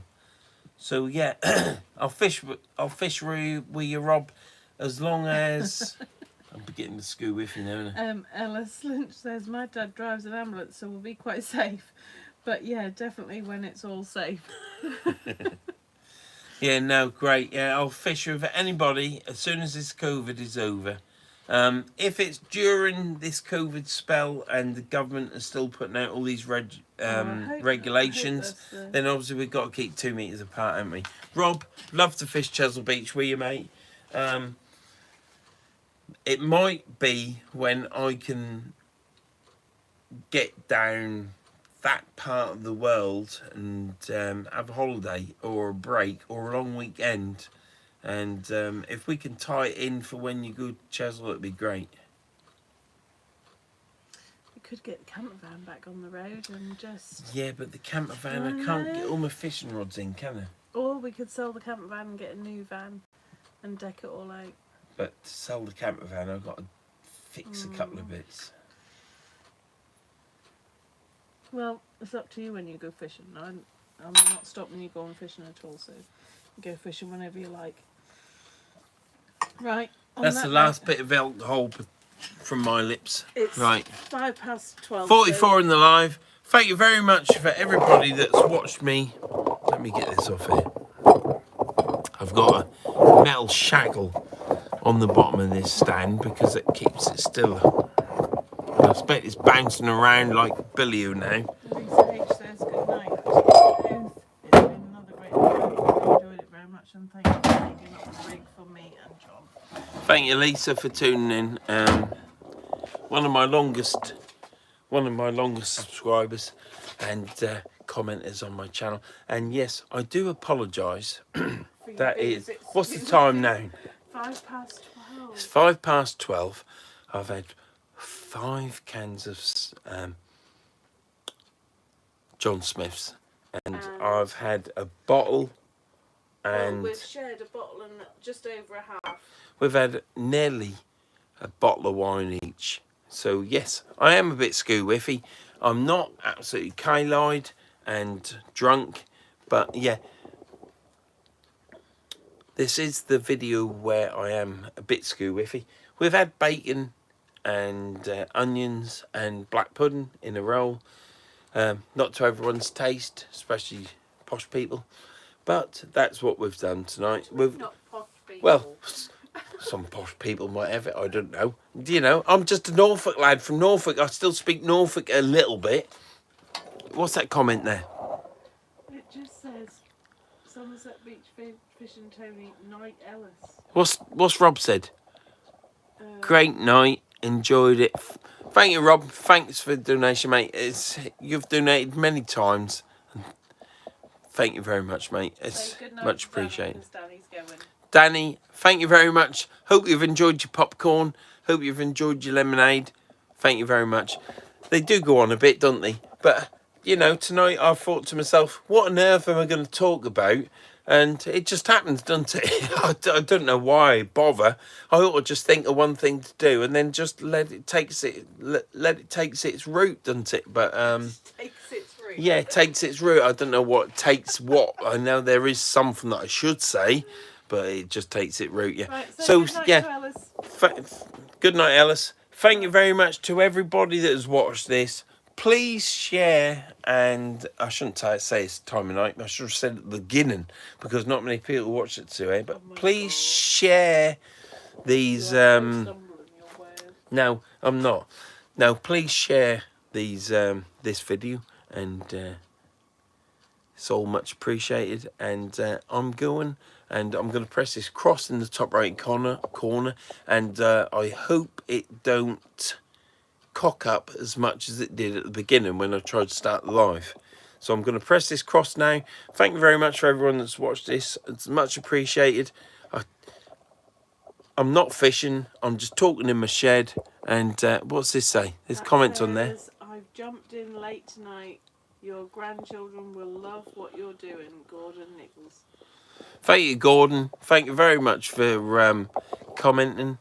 And I see these comments come up, and I get the wife to tell me what they're talking about, because I'm a bit scoo-whiffy. Anyhow, thank you very much for joining in. Thank you, mate. Please subscribe. If you do subscribe, if you like it. If you don't like it, subscribe anyhow, because it's free. But subscribe, that's the main thing, because it's free. Ring the bell for all notifications. Comment, because I do like to have a chin wag. And Anyway, on if you that don't note- like the channel, subscribe anyhow. So Jeez. yeah, thank you very much. I'm not listening to the wife because she's rabbiting on in my ear hole, and I'm now pressing this cross. Thank you, Matt, very much. All 40 that are still watching. At what time is it? It's 9 minutes past 12. You see, now, the thing is, if I went to God. 1 minute past midnight, I would beat my longest life. But this is going to be not my longest life. Well, it Is is it? because it's 9 minutes past midnight. Yeah, but the last one was 5 hours and 1 minute. Oh my God, that's long enough. Do you know what? I appreciate everybody that's tuned into this live and commented Okay, and watched it. gone. No one's there anymore. They've all gone. They've all left you. Just press the cross. Say goodbye. No, there's still 40 oh my there. God, no. Do you know what? I haven't been fishing. I haven't been on the beach. I haven't been doing anything like that. All I've been... See, I'm better at arm's length. Probably 2 arms length. But I haven't been fishing, have I? I've just been rattling on in a garage. Who's that? Who's that? Who's that? Who said that? Landlocked. Fishing says, end the live already. I'm going, Rob. I'm going, Rob. We can't have one as long as the last one. Thank you very much for subscribing. Click the all likes, ring bell, all everything. Yeah, and all I ask is please share the videos online. Go see Landlocked Sea Fishing. He's a good channel.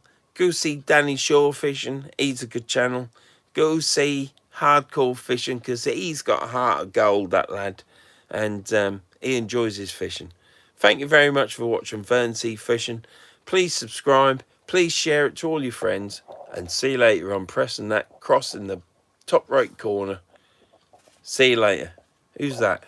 It's me. Just Night, everyone. Stay stay safe. Who's that? Is that you? Yes. See you later.